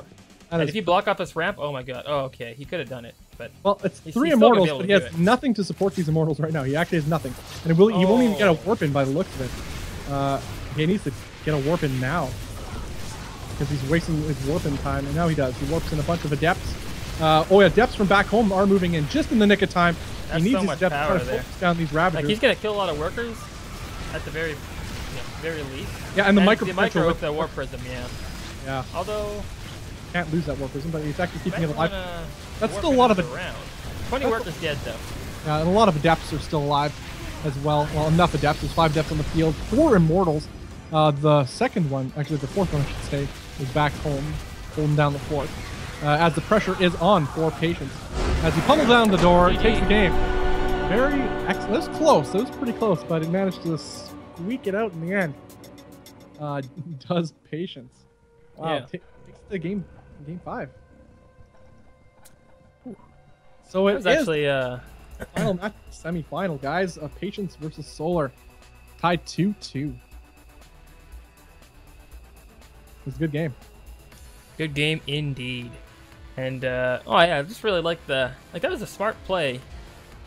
But oh man, there's so many things I would have done differently. But at the same time, just he did it, got it done. It's like when he tries to trap the workers there, I'm like, why not just, oh, you know what, man, boy, all the micros. And all right, let's get into this last one. All right, guys, this is the final game of this best of 5 in the semifinals. Winner moves on to face Neeb in the final series of the day, which is the best of 7, I believe. The finals are. And yeah, so we're heading into this right away. Guys, this is the Gauntlet. Legacy of the Void open at number 2. $300 are on the line. All these players in this top 4 are in the money already. Third and fourth place get $25. Second place gets 100, and first gets 150 bones. We're heading to the game right away, just heading to the lobby by the looks of it. Yes. Yep. We are indeed going into the lobby. Please head over to twitter.com, follow the sponsor at Gauntlet SE2. Makes this whole event series possible, you know, because StarCraft's awesome and he loves StarCraft, we love StarCraft, and just wants to support the scene. This is how you do it. It's pretty awesome putting on crazy events like this. Crazy events indeed. Just getting a little thing ready here. It looks like everybody's ready to go. I don't know what they're saying. No. I could read Korean, but it doesn't mean I know what it means. Gotta get the cash. Oh my god. Cash, go. That's funny. That's hilarious. Oh, Patience wants it.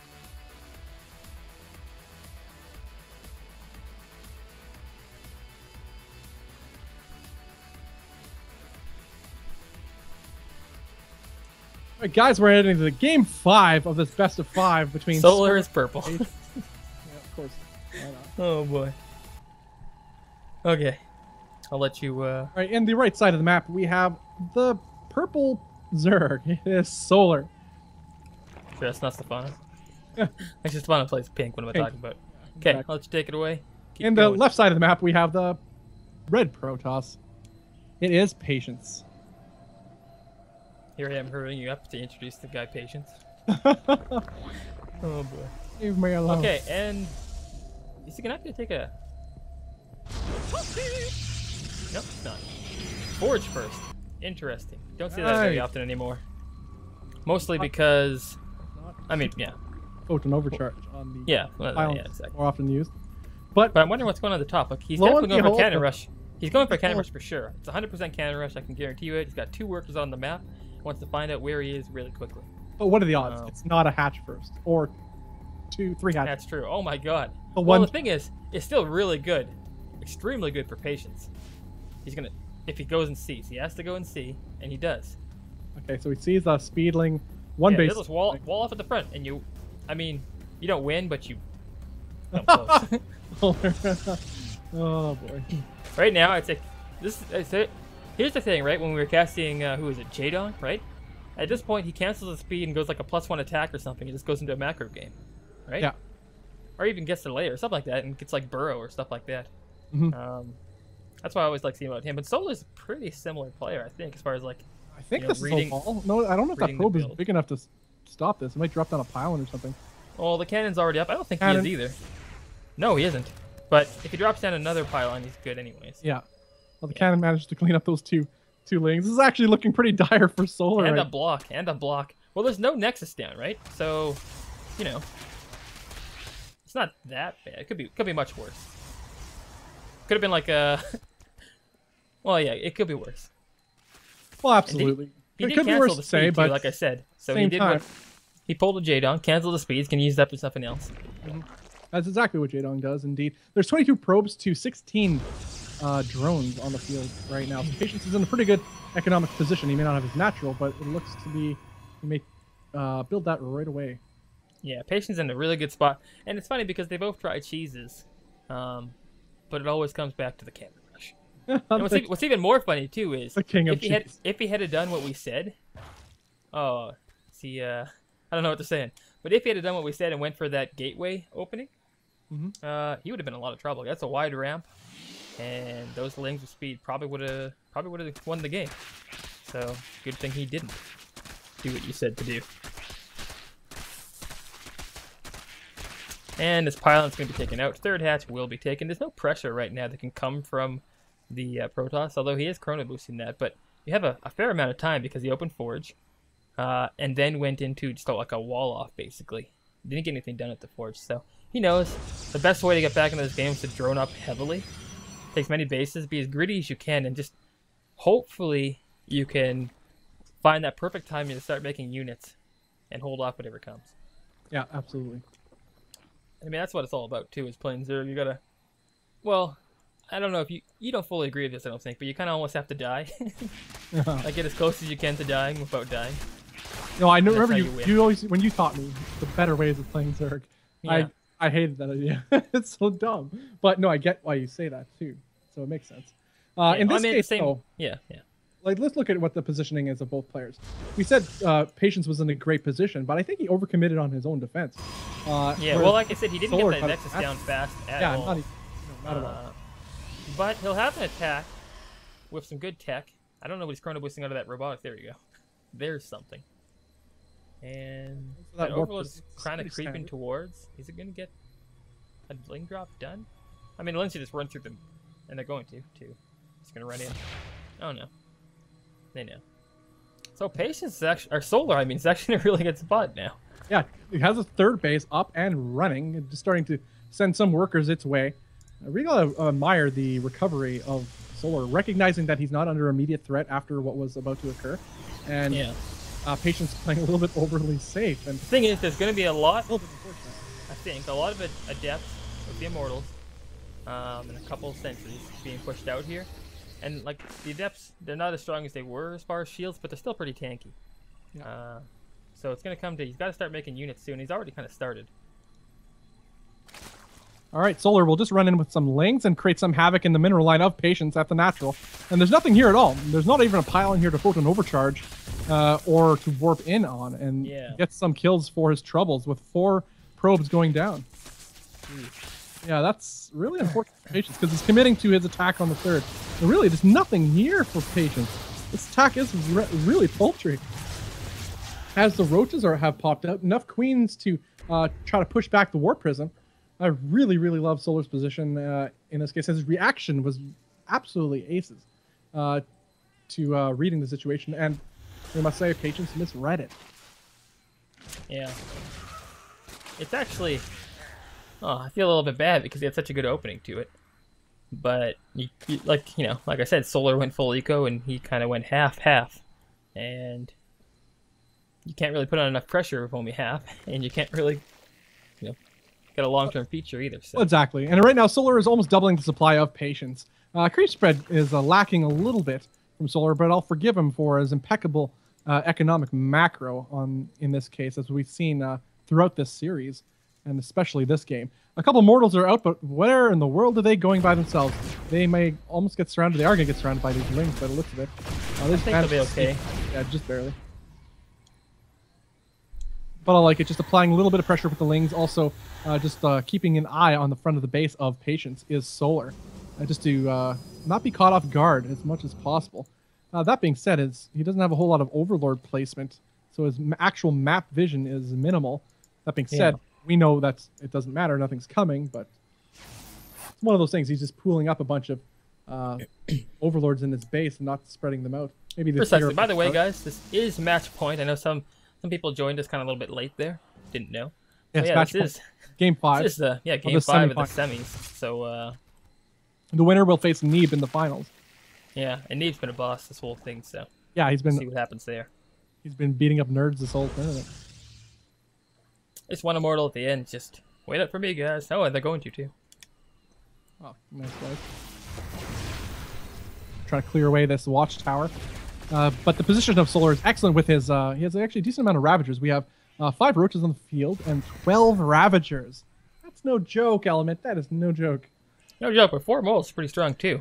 Force fields are completely irrelevant. No, 4 immortals. I know, but I'm saying force fields are completely irrelevant to this, so the Immortals won't can get swarmed a lot easier because of that. Yeah, that's Immortals a perfect concave too. Yeah, this is excellent. What an excellent attack by Solar. Excellent round 2. Look at the ball. The bomb. Dropping the corrosive bile smashes any hope of the sentries doing anything worthwhile. Lings come in for the win. GG's called. And Solar makes it to the final, defeating Patience 3-2 in what was extraordinarily exciting best of 5. Yeah. And It'll we'll be probably Solar go on versus to a quick little break here. Yeah. And then we'll get back to Solar versus Neeb. in the finals, best of 7. Exactly.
All right, we are back and ready to go. Luke, you there? Maybe. Yep, Possible. I'm here. You've you've been invited like 10 times. Right. Haven't joined. But okay, there we go.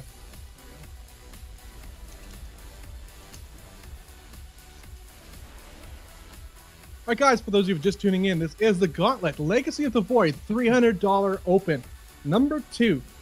The event is sponsored by @GauntletSC2. Please head over to Twitter and follow @GauntletSC2. He supports this series of events. He loves StarCraft, and to show him some love. Let's just throw up a quick video as we get in here too, and yeah. Oh yes, Show him the love. Get this keep on going, and we're headed to finals right Gauntlet away. Legacy of the Void Open is a new event series with a completely open format. Anyone with Legacy of the Void Beta can join up and test their skills, or simply just have some good times, versus players of all skill levels, from pros to your sweet innocent noobs. With a $300 prize pool that has the top 4 getting a taste of the Benjamins, the level of StarCraft 2 play is guaranteed to be high, and above all, exciting. The Gauntlet series has seen some exciting events throughout the year, with champions such as Jade, Kelazur, and Hydra taking home the big prizes. With the release of Legacy of the Void fast approaching, the excitement, skill, and drama are all sure to reach critical levels. With many more events planned for the Gauntlet, join us as we experience the rebirth of StarCraft 2. The event series is made possible by @GauntletSC2. Follow him on Twitter and hit up that follow button right here on Twitch TV.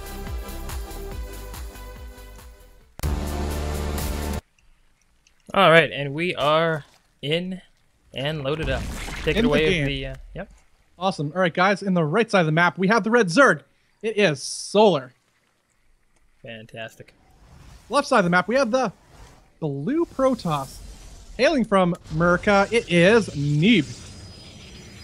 Neeb versus Solar. I am stoked for this Yes, one. this is the Gauntlet Legacy of the Void Open Finals, guys. Best of 7. Winner takes $150. Loser goes home with 100 bones. I mean, holy cow, man. I mean, Holy both cow. of them are, those are both good. Like for an online cup, 100 bones for second place. That's Ridiculous. more than the prize of a lot of the other weekly tournaments that happen for first place. Yeah. Yeah, Yeah, and a well-deserved win for these guys, too. They actually, both of them went through a lot of tough opponents to get here, so. Oh, man. Solar's checking out that spot where he got rocked a little bit the last time. Yeah. Making sure that doesn't happen again. No, never again. Yeah, never again. Not Good, again. That's good. Yeah, that's a smart player. yeah. When you still take the third hatch, but you go and check that out. Because Although- what's the point of playing a game and losing it and not learning from it? That's exactly what White Raz told us for years. Exactly. And in this case, it is a 3-hatch 4 pool. Yeah. And at the same time, it's an early Nexus from Neeb as well, so both of them are in okay spots. Now, what we've seen from Neeb previously, so far in this tournament and in other events, we all know he is an aggressive Protoss. I wouldn't call him exactly a all-in Protoss. He's an opportunistic Protoss, knowing that, or being that he knows when to exploit little holes in your game, and he won't stop until you're dead. This is how he does it. This is how he rolls, and he's so good at it. I don't know why. Just what is how he is. He's amazing. Yeah, he is for sure. One of the things that's going to be Legacy Boys, you get right into the action, and this is about the point where you find out where the tech's going to go. He's got the double gas, but what building he's going to drop, and that pretty much determines how the rest of the game's going to play out as well. So let's see. What do you got for us? What do you got for us, Neeb? Drop that tech. I'm thinking it's going to be Twilight Council, just by the looks of it. But, Yeah, you got double cast, so it's likely to be a Twilight Council. Twilight Council tech has opened up with Legacy of the Void because of the Adept. The Adept has an upgrade in there. Now it's called, I don't even remember, it's called something. The name is super complex. What it does is it increases the attack speed of the Adept by 45%. Yeah. It'll eventually get called, Starport it is. Stargate, I mean. Yeah. It'll eventually be called Adept Attack Speed or something like that. Just like Ling Speed is called Ling Speed. I know, yeah, not That's the only name I know about. Yeah. That's all we know. Adrenal glands, what is that? Who calls it that? Yeah. Nobody. Except 2 for drones go down though, which is actually pretty sweet. This Yeah, Adept and the is a Adept's little still alive too, and he's gonna get these Lings. They're no match for him. This guy's a boss. bit- Queen's forced Like he to just keeps dancing back and take care forth of too. business. But the Adept will. He did not evade the Queen. I'm surprised he canceled the Shade. Now, also, matter of perspective, Adepts, again, if people not fully aware, have been nerfed again in the latest patch. They have 10 less shield health, but their new upgrade ability, like I mentioned, has increased 45% attack rate. Because they attack so slow, increased attack rate is a pretty big bonus. They used to have a shield upgrade, but they got rid of that. But in this case, it's not going to be Twilight at all. It is, as you said, Stargate with Oracle opening. Pretty excited to see what he can do with this. Spore is going down, though, in the natural of Solar, as to not be caught off guard, and in the third as well. Solar will be prepared for this. Yeah, I mean, yeah, you just gotta keep on nerfing when you get good units. Just nerf them until they aren't used. Nerf them into oblivion. Yeah. People are making infestors. Nerf them. Exactly. We need them. Yeah. You know, I like infestors. I think, yeah, I think they're nerfed too hard. Like, you still see them used, but they're such a... Yeah, back in I don't know. Wings of Liberty days, early Wings of Liberty days, they were yeah, used all the time. Either way, the Zerg has a lot of tools now in their disposal, such as the Rav. Disposable. You got that right. Well, they are. Well, they are disposable technically. That's true. Yeah, that's what the Zerg all about. And oh, look at this Oracle coming in. Do your work. Look at this Queen. Oh my goodness, and he gets away. Neeb doesn't play games. No, he almost StarCraft. Yeah. Only for a living. Yeah. All right, we got Neeb's actually a carpenter. Over three quarters of the way down is speed. Ling speed for Solar. Long flowing his third hair. is up and running just fine. Lings are going to come to try to apply some pressure, but the Mothership Core is on hand to full overcharge these pylons should the need arise. And these Oracles are also here to defend. So I like this is the best of 7, by the way, guys. Yeah, it's best of 7. Just to the first let everybody know. First game, we don't have the score screen up because, like I said, every time a new patch happens, something gets bugged in the replay editor. Or, well, yeah. The interface, basically. And I can't do scores at all. So, I'll just have to go with my word. Score screen is bugged. Best of 95. You'll never know. Yeah, exactly. But we'll just tell you. We'll keep telling you. All right, now as far as economies are concerned, we have 66 probes to 71 drones, which is a really good position for the Protoss player. Both are reaching what seems to be their max amount of workers to head into a mid to late game right now. I like the position of the Protoss player. The fourth base is being taken by Solar just now, but they're going to be on equal economy for quite some time yet. Oh, Neeb with the micros. Oh my god. So the mutas are coming out. You might as well just throw these guys right into here, because after the mutas come out, not really work much. They're actually just fine, as long as you keep them over your army and then you tag them with Revelation. I guess so, yeah, that's true. That's actually what, you got to keep them alive as long as possible. And sometimes going to walk right by them, and they see them. I've even seen Huck use his oracles to do the stasis ward around. And his Voidray's going to die too. Ouch. I don't know if Neeb saw this until it was too late. Yeah, I mean, no Phoenix were on the way, and he's just now dropping more Stargates. He has 1 Stargate at the moment, and Blink about halfway done. Yeah, he was caught off guard. These Mutalisks are going to do some sweet damage by the look.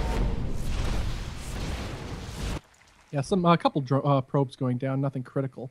But in the meantime, it's one pylon's powering all these gateways, so Neeb's got. Yeah, there you go. This is like the. This is the Protoss version of the Overlord. Hold on, I'm just gonna finish out first. Then I'll give you the funny.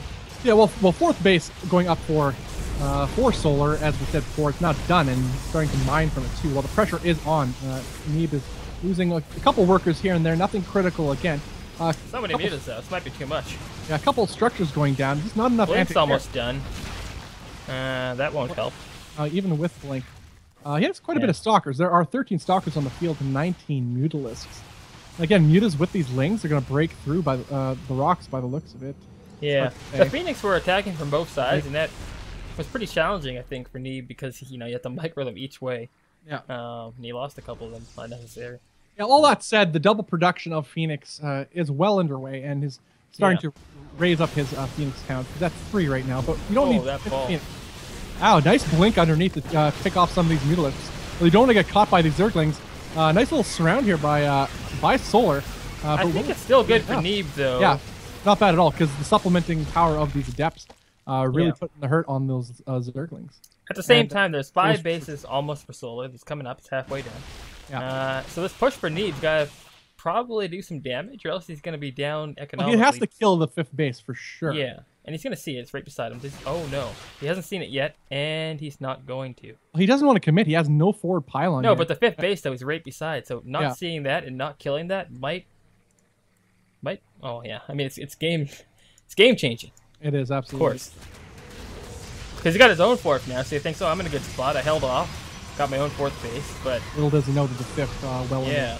And Legacy of the Void, these natural in the main, those are going to be mined out soon. Yeah. Yeah, those who don't know, the bases mine... Ouch, he wasn't paying attention to his Phoenix. Yeah, I was not paying attention. You need every single one of those Phoenix to counteract these Mutalisks. There are 23 Mutalisks on the field to 4 Phoenix. That is not a ratio you want to see.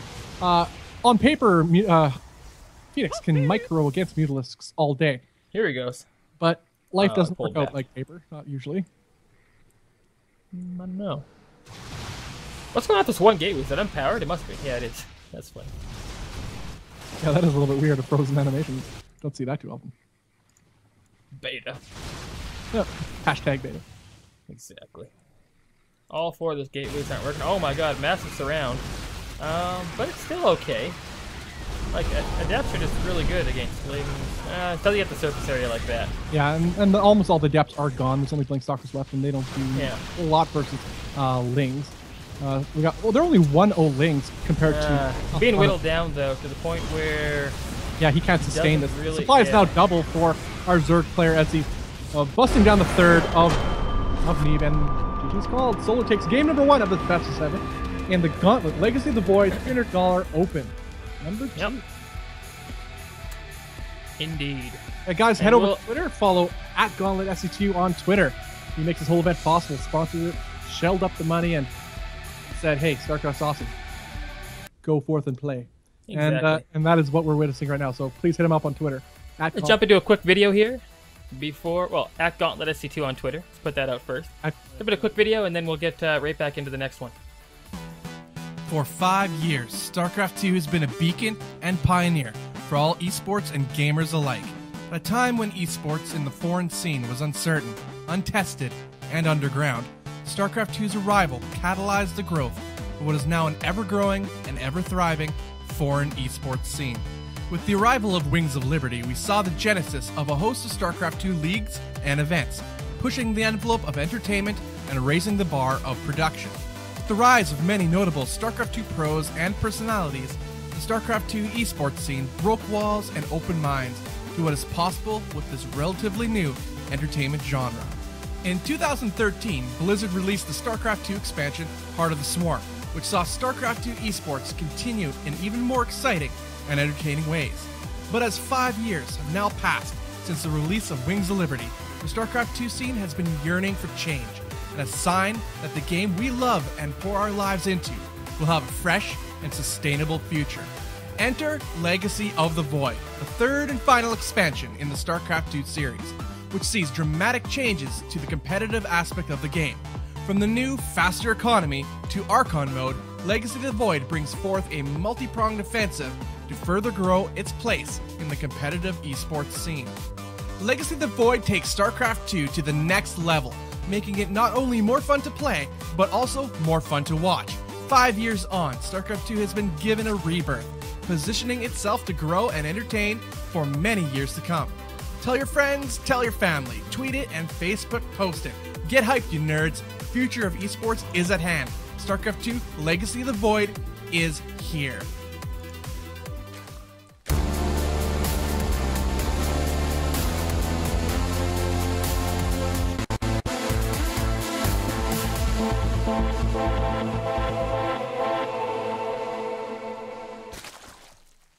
All right, we are back in game.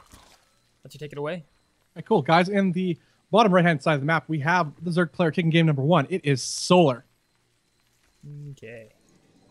In the top right-hand side of the map, we have the red American Protoss player. It is Neeb.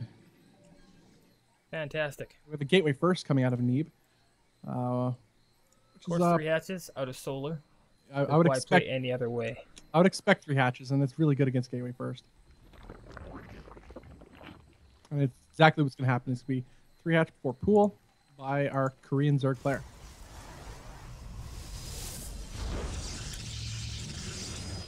All right, guys, it says game number 2 of this best of 7 in the Gauntlet Legacy of the Void Open. How does Neeb know? How doesn't he? Oh, of course, the Overlord walked right into his man. Oh, you're such a noob over there. Yeah. Map hacks! Overlord walks into his base, yeah. Yeah. Oh, boy. Overlord should be invisible. That would be so dumb. Never be in charge of balancing. Flying invisible units to make that happen. Yeah. Make that happen, Davey Kim. Exactly. I'd like to see... Remember that... Oh, well, you don't remember, and I barely remember, but the Tempest, the original Tempest in StarCraft... And that was a carrier? Well, it was a carrier. The attacks from the carrier were melee, so the things actually came down and hit you in the face. And plus, it had the Immortal Shield, but only from ground units. So if you shot it from the ground, you couldn't do more than 10 damage to it. Oh, I didn't know that. When you think about like how many units shoot up and only or do more than 10 damage, mainly against Protoss, I guess, for PvP. Stalker and Archon, of course, both do more than 10 damage. But like Marines, it wouldn't do anything against that. It wouldn't do anything against... Well, Hydras to do a little, but yeah, you get the gist. Sounds like a pretty sweet unit, Element. Pretty sweet unit. It was. They just got rid of it, and that was sad. I'm not sure why the music isn't playing, but that's okay. It is what it is. All right. Well, thanks for that. With the Queen's coming out for with the Queen's coming out for Solar right now, just to supply some sort of defense here against this Adept, as well as get some injects. Just mostly a scouting Adept to see what's going on in Solar's base. But he's actually fended off pretty well by these lings. Neeb. Neeb is not having a hard time cracking what Solar's doing here. Pretty sure Neeb just shot his own building. And why not? Neeb does what Neeb does. Solar looks like he's going to do a drop here with the lings. With these lings? Yeah, you will. That thing does get away, though. Evil guy. Yeah, the Adept manages to escape, making part of the wall at the natural for Neeb. Neeb does have a Warp Prism on the way. This is, again, a pretty early Warp Prism. But it only has 1 gateway right now. So, to what end? Oh, there's the other 3 at the wall, of course. This is going to be an interesting attack. We've seen this a couple times, but we also seen this fail. We'll see how he tries to do this differently for Neeb here. Yeah, I mean, this is a good map for dropping units, for starters. Yeah, and the whole north side here for the Zerg base. I mean, the thing is, you can even like go from the up top to the 3rd really quickly. Yeah. Not only is it close, but it's really quick to do that. So it's good play overall. And we'll see. Like how prepared is Solar right now? He's got only lings coming out. Roachhorn's not even done. Just a straight up attack right now could be pretty powerful. All right, we have 4 Adepts inside this Warp Prism ready to drop and maybe doing a supplemental warp in the main of Solar. So we'll see what Solar has. Solar does have lings. They're nice. Not exactly the best position to be dropping Adepts, but again, they can be microed inside the supply block, though. Well, I guess it is now, but he's got no pylons on the way. Am I missing something here? Who needs pylons? Yeah, there we go. Yeah, he does have now, actually, but... But he could be warping in at this point.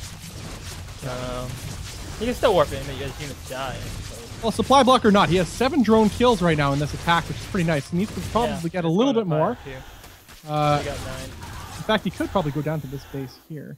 Yeah, definitely could.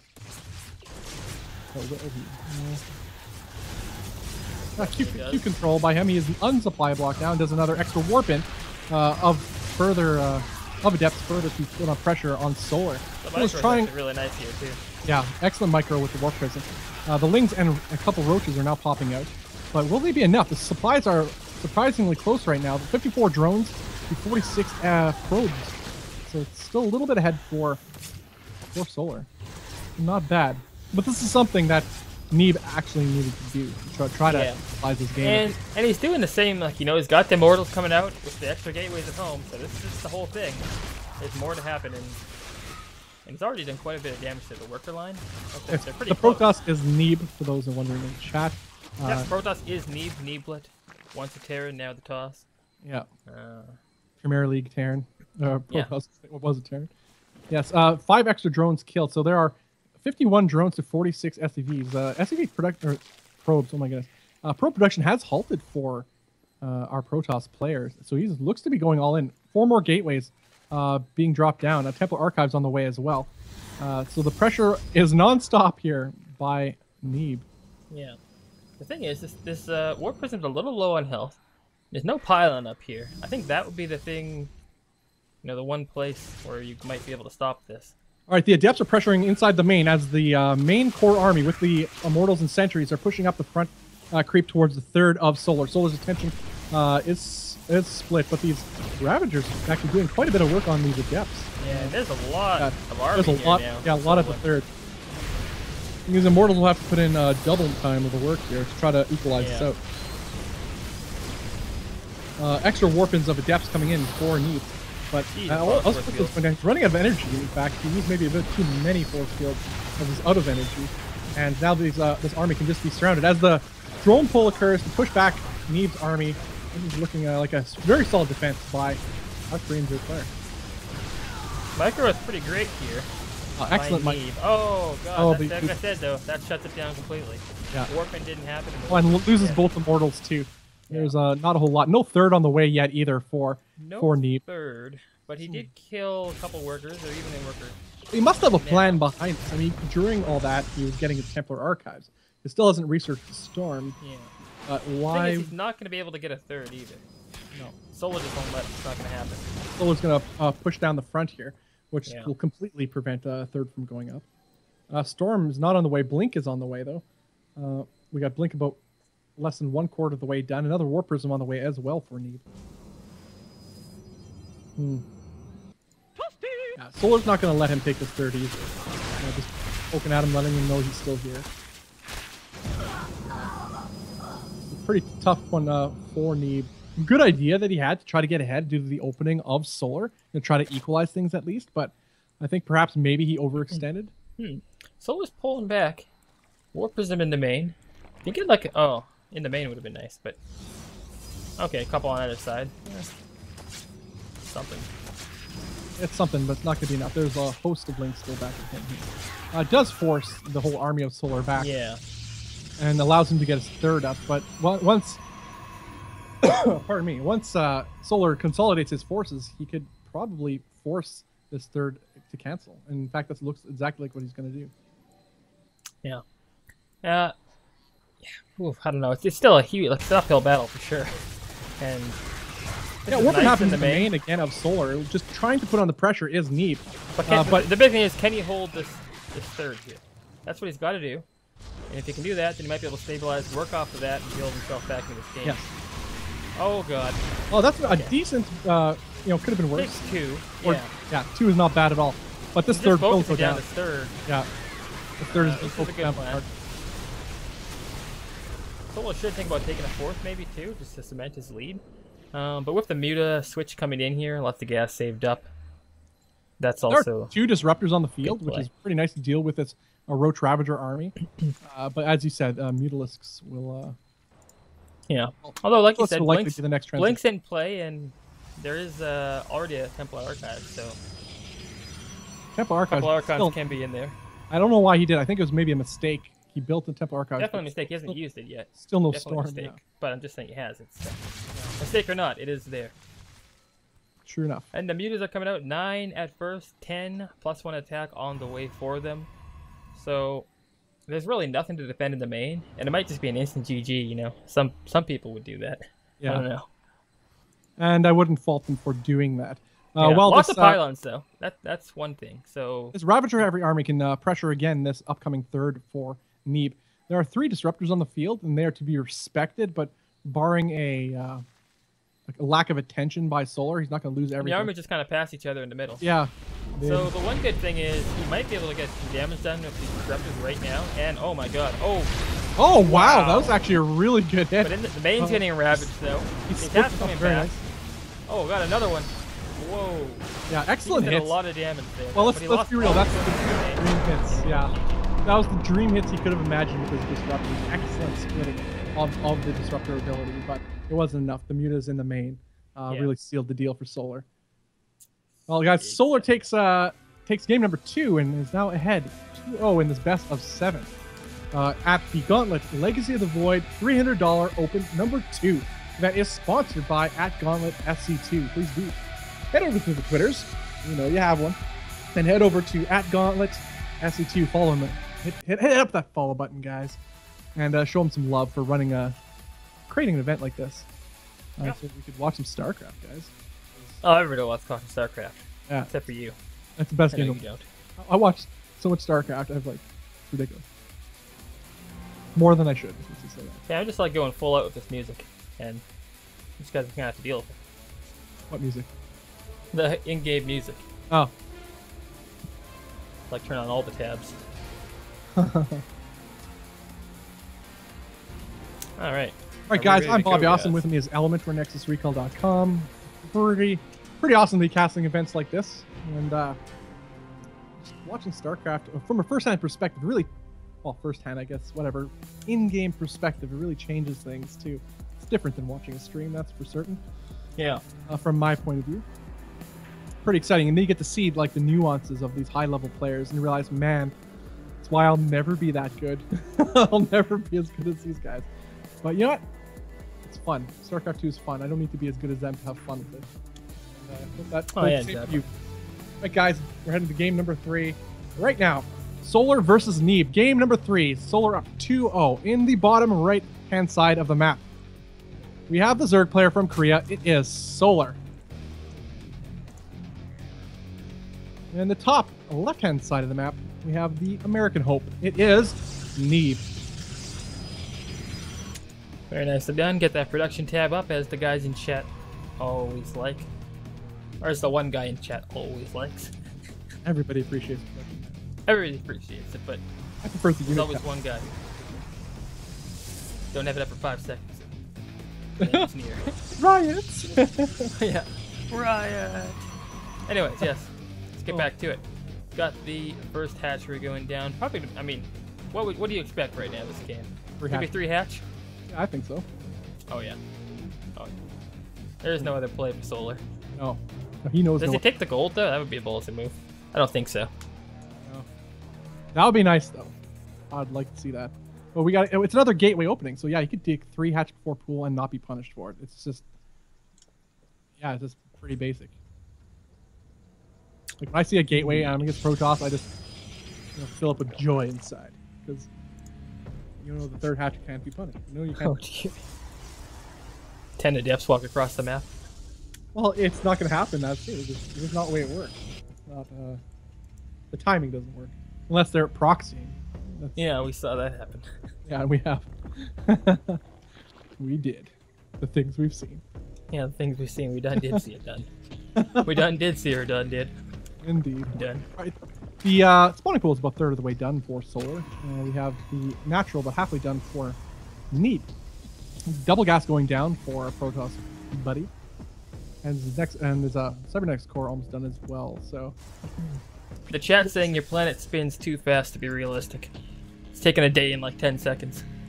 It does, but it's like, but it just shows that we're on a different level of space-time. So just saying. Just saying. Yeah. Just letting you know, chat. Science. Oh my god. This guy does see the probe going back home. Knows that there shouldn't be any shenanigans, pylons being placed around his base, that kind of stuff. Still could be, but shouldn't be. Mind games. It's a very identical opener to the previous few games from Solar. We've seen this time and time again. This is his favorite ZVP opener. A little bit different for our Protoss player. We got a Stalker, not an Adept. I like it. I mean, there's an Adept already out, so. I mean, as a second unit. But I mean, okay. Yes, right. Get a Stalker, unless maybe they deny scouting. Well, you know, we haven't seen many blink all-ins at all. Like, if that could be a shame. He doesn't want any drops in his name. That's why he's getting the Stalker. That's true, yeah. And it's a good play too, because this map especially is really good for that. And we've seen it work. Oh, have we seen it work? And we've seen it not work too. So it's been hit and miss this event. But when it works, patience. Oh god, poor patience. Poor patience.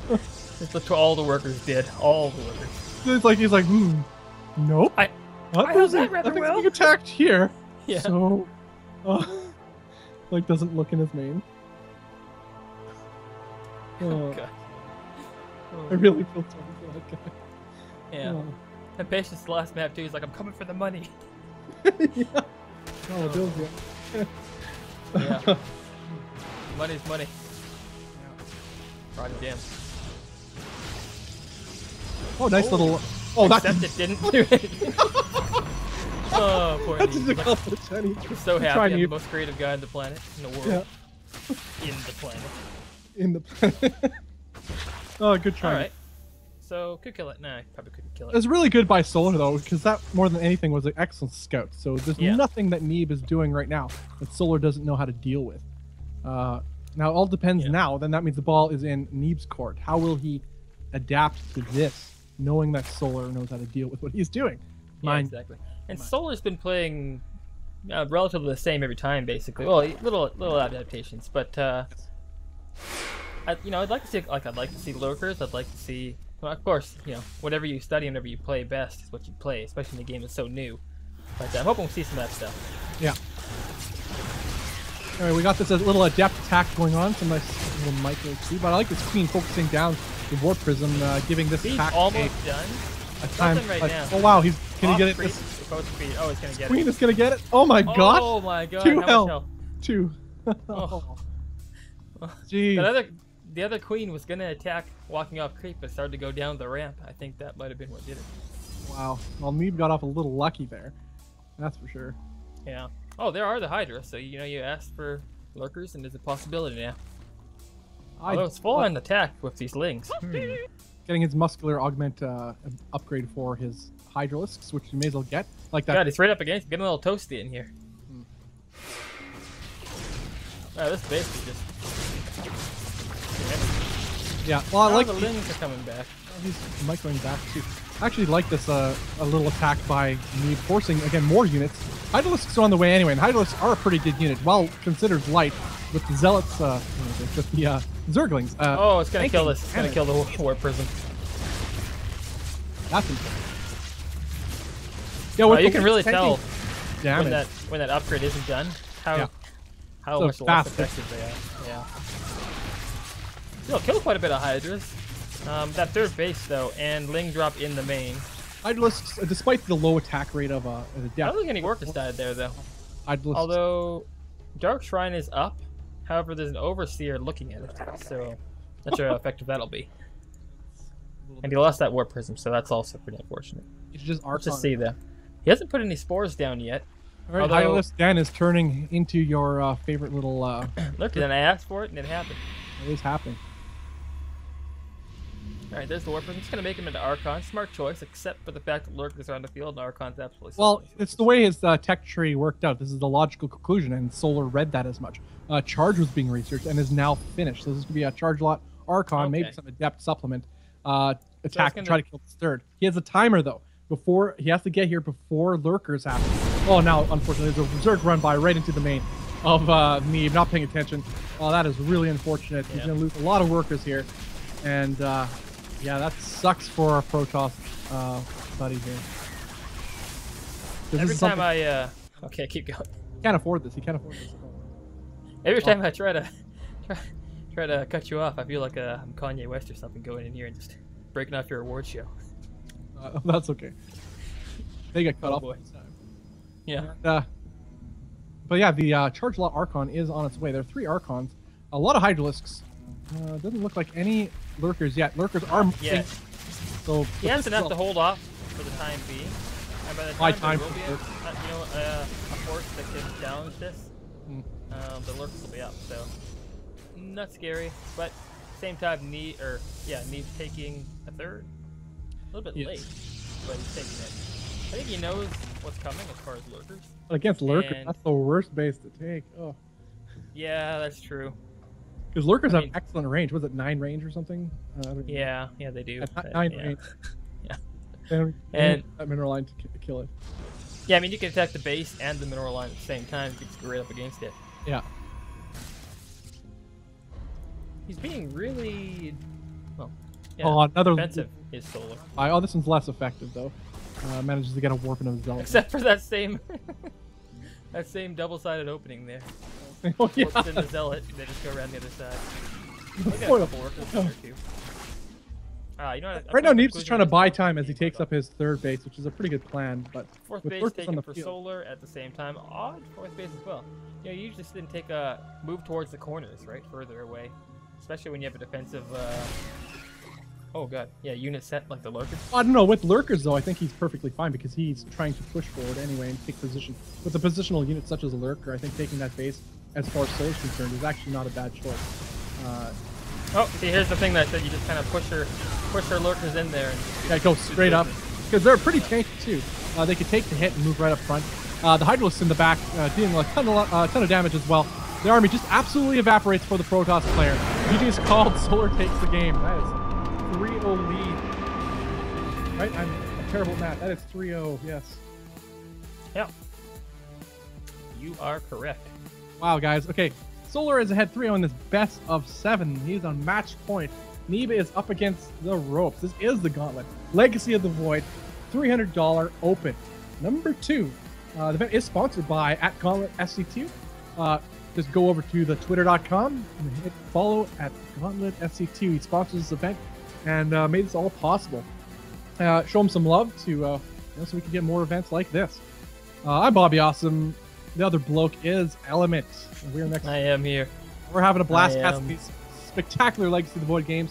Legacy of the Void, it still has a little bit of balance here and there, but overall, it's never StarCraft has never been more exciting to watch. It just never has. It has between this and Archon mode, which like we casted an Archon mode match before, and it's mind bleeding. It's so your mind bleeds. Like you need hospital like to take care of you afterwards. It's so ridiculous. It's so fast paced because Legacy of the Void by nature is very fast paced. Archon mode takes that to the next level. Very exciting future for Legacy of the Void. And never been a better time to be a fan. And how about that? Exactly. That cinematic trailer too. I keep mentioning it. I just can't stop. I watch it every day. I watch the cinematic trailer every single day. Or Legacy of the Void. I can't stop. Indeed. All right, guys, we're heading to game number 4, actually. Yeah. So between Solar and the American Hope, Neeb. Neeb has been read like a book throughout this series so far. No surprises here for Solar. And maybe that's exactly what Neeb needs to do. Switch it up. But as we've shown in previous events, Gauntlet events, remember when we casted him against who was he against now? Because he beat QXC and then he faced who did he face? And he did the same opener every time, but then lost like 3-0 because of it. Intense, I think it was. Yeah, I think it was intense. Yeah, and Intense just stomped him. 3 games in a row made it. I'm pretty sure it was a 3-0. I think. Yeah, I mean, Intense has certain people he faces and certain game steps he faces or styles, whatever. He's just, super, super good. Yeah. And of course, Intense himself, all around, is super good. But if he brought that level to all his, every type of gameplay he has, yeah, he'd be just, Intense is amazing. Yeah, well, he did just sign. Class, yeah, he got signed to My Insanity, so congratulations to Intense. Love that. Love his play. Really exciting to watch too as a Terran player, up and coming American player. And but yeah, we saw Intense defeat in that Gauntlet event, Neeb, 3 in a row, mainly because he wouldn't change his play style. Neeb. And he came really close. He did so well. Yeah. Oh, that was a good one. I want to go back and watch some of these ones too. Cause some of the series, in fact, got so close. Was that the one where Jon Snow took out Jade? Was that the same one? Yeah, that's the same event. Yeah, for sure. Where Jon they called him like the Dog Killer or something like that and shit. Yeah, all the guys defeated Jadong, and then Jon Snow went on to have that epic matchup against the best of 5 against Intense. Oh yeah, right. Oh yes, where it came down to the very end. Yeah, that was a really good one too. Yeah. Epic. But all right, guys, in this game we have in the top right-hand side of the map, it is the Red Zerg. It is Solar. In the bottom left of the map, we have the Protoss up against the ropes. The one true American hope, it is Neeb. Yeah, and just because I absolutely wasn't showing Solar, I'll just... That's Solar, guys. Yeah. I was in the bottom left looking for something. But yes, so Neeb, it seems like we said before, is sometimes stuck in his ways in a series. He doesn't mix it up. And again, we've seen right now the exact same opener he's been doing in the last few games as well. He just sticking to what he knows. He's good at it, but it's just that the awareness of Solar is just that that next level, and that's what we're witnessing right now. But we'll see if maybe Neeb executes it, uses his patented execution of smelling blood in the water. We may see a different game. Lupa would like to know more about the Gauntlet, so I'll let you go ahead and tell him. Gauntlet? Oh yeah. Well, at Gauntlet SC2 is the. Hold on. Address it towards Lupa. Oh, Lupa. Hey, Lupa. All right. Thanks for watching and being so awesome in chat. So Gauntlet, you see, is the sponsor of this event. His name also is known as C-Tone. You'll see him in social media and such. He loves StarCraft, wanted to support StarCraft, and this is what he's doing. Fronting the money to run these awesome StarCraft events throughout this year, and hopefully more to come. And just, hit up that follow button on Twitter and here on Twitch TV, so you're apprised of the upcoming events, because it's amazing. I love this sort of thing. I love seeing other people love StarCraft as much as I do, or even more so, and it's super crazy cool. And all the people watching, thank you so much as well. All right, guys, we're headed to the game. And a little bit of a harass here by these adepts. Doing its thing. It's going to get cleaned up, though, very quickly. Mostly a scouting adept. It looks to me like he's going for the... Oh, okay, I was going to say he's going for that mass... What was it again? Was it Mass Phoenix? Yeah, it's Mass Phoenix, and then a bunch of... I like that build. That build is strong. I like to see it used more often, too. Yeah. And adepts. Phoenix and adepts. He's getting a Oracle first. Although this is still a 2 base. This is a little bit different here for Solar. See, Solar's switching it up. You got a 2 base here going on here. That's true. I was so into the creep spreading that I didn't even see Solar not taking third base. Yeah. Well, this is a pretty big deal. This changes everything. Yep. Changes everything. We got a fast lair as well. So what is up, Solar? Well, he's got so much gas. I think he's going to go Mutus, I think. Well, yeah, he's going Proxy Spire, so there it is. Oh, Jesus. There it is, guys. Nice. But the... well, a little bit unfortunate. Solar does scout hold on. Stark. What's going on here? He's also getting the Hydralisk yet. Well, because he saw the Stargate. He scouted the Stargate with his Overseer, and he saw that Phoenix were being built out of it. So he knows his Mutalisks likely aren't going to... I'm kind of surprised he's not canceling his Spire. Some people early on, though, went Lurkers with Corruptors. You think that might be a possibility here? Yeah. Who did we watch that did that, actually? That was a pretty good play. Well, I mean, just basically everybody. Well, anyway, no, it's like instead of the Mutalisks, because we thought it was going to be Mutalisks the whole time, but ended up being Roach Corruptor, which is Roach Rabbit Corruptor. My apologies. It's a very powerful build.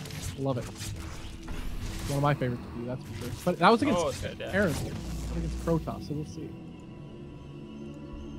Just stacking up the Phoenix at home, not really revealing them. Although, lots of drones on the way, and it is Hydralisk being made. Nothing out of the Spire so far, so I think he's kind of, he let it finish because he already put it down and was already a lot of the way done. But it's not going to be used very much, I don't think. I like the Revelation. The Revelation animation on buildings looks way better than it did before. Oh yeah, that's nice. Like, way cooler. Love it. And a couple lings just checking out the front, making sure nothing fishy is going on. Worker lead for Neeb. I think this is the best game of the series so far as starting out for Neeb. Yeah. Would you agree? Because Neeb decided not to attack. That's where the big difference is. That's true, yeah. So his opening was really the similar. He's going to see the Spire here and be like, what the hell is going on? And just killing this Overlord is enough to kill it eventually. So that's done. Nice. And it was actually a really pretty safe opening anyway to do Phoenix opening against the Zerg. And this just solidifies it, seeing that. And just like I was saying, he's got a whole huge, massive load of Phoenix on the way, so I'm hoping we see that attack. Although this might be Hydras again, right? So yeah, same type of thing. This might be a misread though. He saw the Spire, right? But there are no Mutalisks on the way. No, but I mean, like, this is the exact same build we saw earlier in the day. Yeah. Against Hydralisk, and it completely wrecked them. So. It did, yeah. So with the Adept support. Yeah. So I'm just wondering. I mean, it's not a. Oh, okay, carriers. Never mind. Everybody, forget everything I said. Calm down, everyone. Calm down. Yeah, calm down. Oh yeah, so he's not going to do his Adept, the Adept. And I guess that's kind of good because there's already a bunch of Infestors coming out, and Adepts don't have the largest range, and Phoenix also kind of suck against those two units, Hydras and Infestors. Yeah, super stuff. Good. So nice reactionary play by Solar actually to recognize the Phoenixes were on the way. So didn't end up producing any Mutalisks, so no loss to him. But at the same time, it's like, okay, I'll just go a bunch of carriers then. See what you can do about it. Yeah, this is. I'm actually really excited to see how Neeb does this. Yeah. We've seen carries a few times today, and exciting Neeb. Love it. Fun to watch. So basically, Solar has to scout this out, and then he has to take many bases quickly. And you only have a certain amount of time where you can do it too. Like you can't just. It's too late. It's too late. These infestors are on the prowl though, so Neeb will have to keep an eye on his. I don't know if you noticed it, but there's queen migration going on here. Just kind of doing their thing.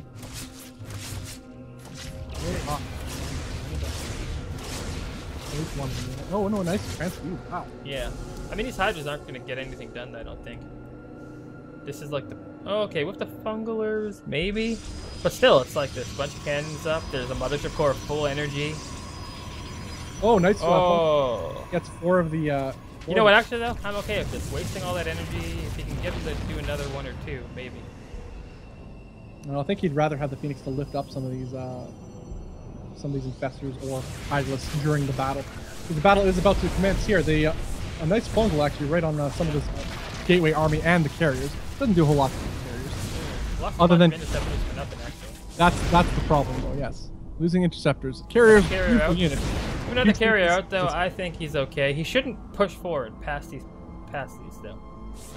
Let these things do their work. This is a pretty committed attack by Solar too. So what really needs to happen? Yeah, but it's just getting wrecked as far as I can tell. Yeah, Neeb has to bust out of this, and looks like he's doing exactly that. Hydralisks are good. Guys, it's carriers and cannons. Come on, you can't get much more Neeb than that. Like, Neeb composition. The only thing we're missing is mass void base, but that's beautiful, because that works. I love it. Good job for Neeb, guys. Taking game number 4. He was up for 5. Game 4, sorry. And he was up against the ropes and managed to play it safe this time, guys. So his opening was the same, but his execution was completely different. Instead of going for it, he decided, no, I'm going to just take a third. And that's exactly what went down. So beautiful play by our American Hope, the Protoss Neeb. All right, guys, this is the Gauntlet Legacy of the Void Open number 2, $300 prize pool. These guys are fighting for first place gets $150. Second place does not leave empty-handed. They get $100. As well, this event is sponsored by @GauntletSC2. Head over to Twitter and follow @GauntletSC2. Show them some love. Yep. We're just gonna jump into this next game. We'll have a short little break-up screen where we do that.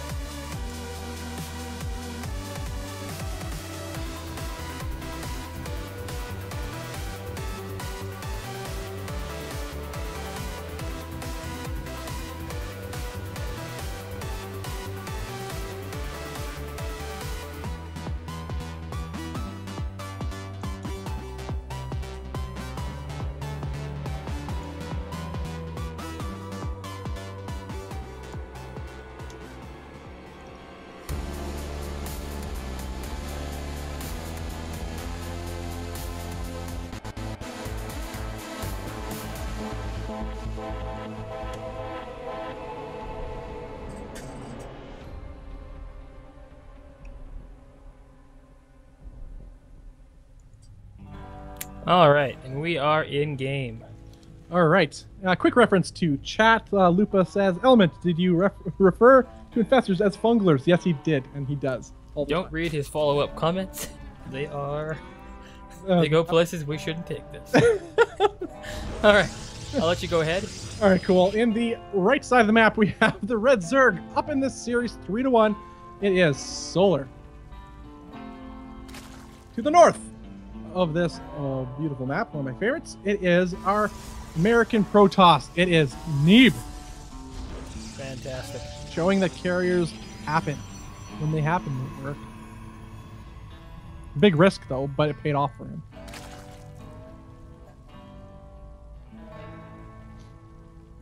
But it shows that Solar is mortal, guys. Solar is mortal. Solar just lets himself die every 1,000 years, just so you know. Just so he could be reborn. Stronger than ever. You know what? He made a mistake there. He only took 2 hashes. So he's going to rectify that this time. Take the 3rd hash. He's like, never again. Oh. Lupa, of course, wants to know why you don't use the Twitters. And at least But very rarely.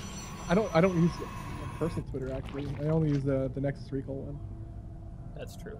You need a personal one just for I have a personal one, but I just never use it. #1 fan. I don't think I've logged into my personal Twitter in forever. Speaking of Twitters, guys, follow at Gauntlet SC2 on Twitter.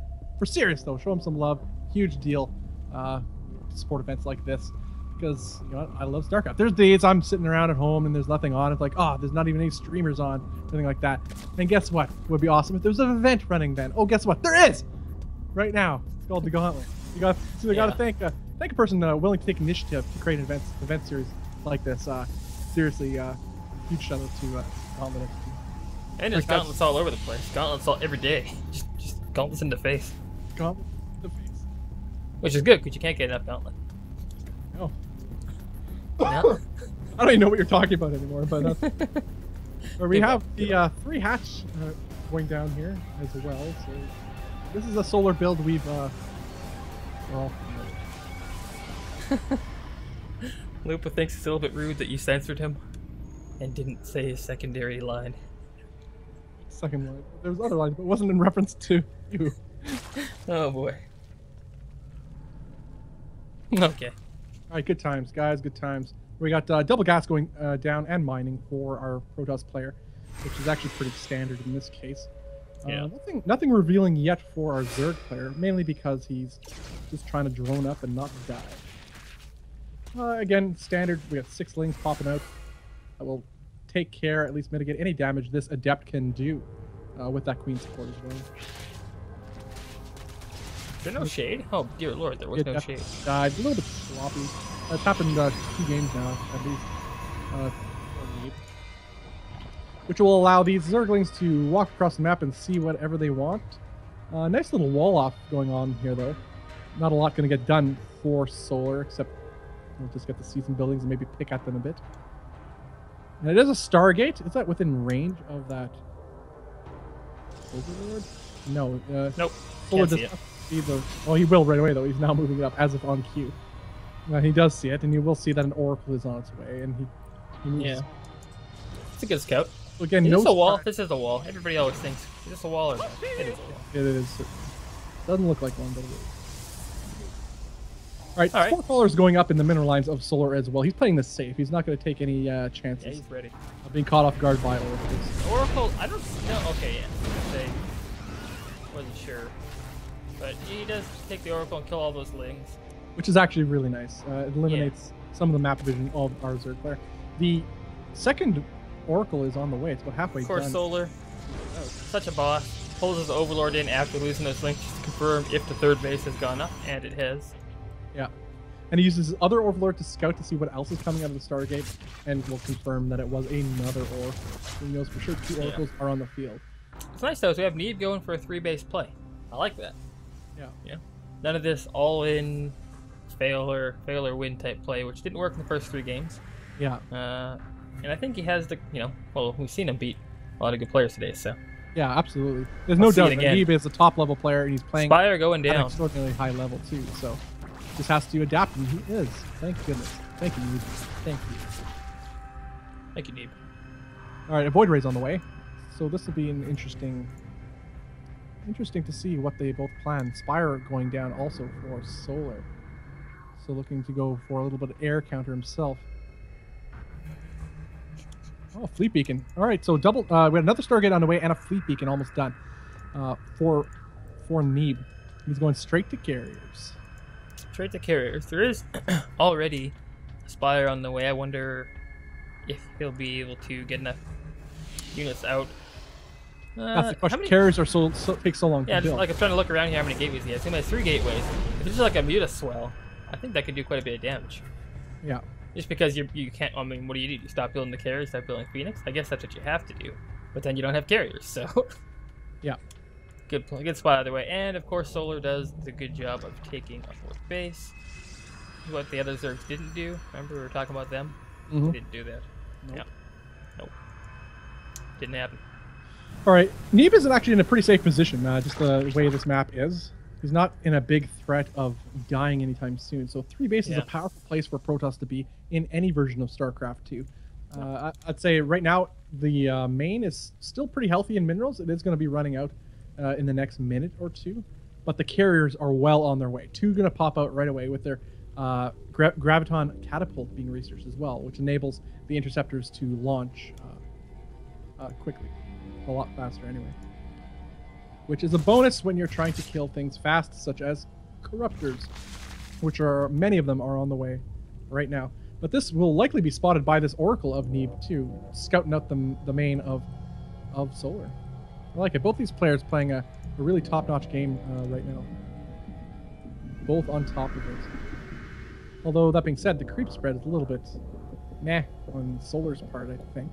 Considering creep spreads a lot faster right now in Legacy of the Void. Than it also recedes fast too, so if you clean it up, it's not a big deal. Just gotta stay. You gotta stay twice as fast as it. Yeah. So you gotta stay on top of cleaning it up, which I like that balance too. Yeah. Okay, so lots of corruptors here, tons of corruptors. Of course, one void ray, so they're all null. So they're all made irrelevant. Yeah. So they don't actually exist. Yeah. Not sure why the one void ray, but okay, yeah, these corruptors are moving in. Oh, look at all these. Bam! Tons of photon overcharges going down. Yeah, this is actually a gauntlet. He completely resets. This is a gauntlet right here, boy. Yeah, this is actually a very bad play for... I understand diving in before the number is too high for carriers, or void rays for that matter, but you walked right into a box of doom. Yeah, I don't know. Like, the thing is, if Solar takes a fifth base, which I think he will, he can. Oh, now he's getting the fourth. Thing is, like, you can't attack across the map with two carriers. You just can't do it. It won't work. No. So if you keep that low enough while taking bases, then you're in a pretty good spot. And there it is. Solar's going down. Gonna grab that fifth, like I had hoped would happen. At the same time, he could go up and stop this. Just Lings would do it too. This base, this fourth on the left-hand side of Neeb. Yeah. Not going to. Doesn't know it's there. If he did, I think he would stop it. Yeah. So that's a little unfortunate for him. But at the same time, yeah, I think he can afford to do that trade as long as he keeps taking bases, keeps making the money. Well, as far as the air army for Neeb is concerned, he is chrono boosting out of 3 Stargates, and that's actually pretty intense. Void rays. He's now switched to void rays, which I do like. Good plan. I mean, carriers are good and all, but against this pretty corrupting army. Now the Lings see that base. Too late though. Too late. By the looks of it, there are no Vipers. Ooh, Bungles. I'd like to see this. Oh, that's a smart play, I think. Yeah, just cancel it. And right now, that puts Solar into magnificent position. Well, I actually think this could put Neeb in an excellent position if he attacks. Well, yeah, he has to attack, but just killing that base. I would like a bunch of spores to go down now for Solar, just like in the in the main creep area by the fifth. Just to make it so if you attack, you have to do something weird, like go around the side or something.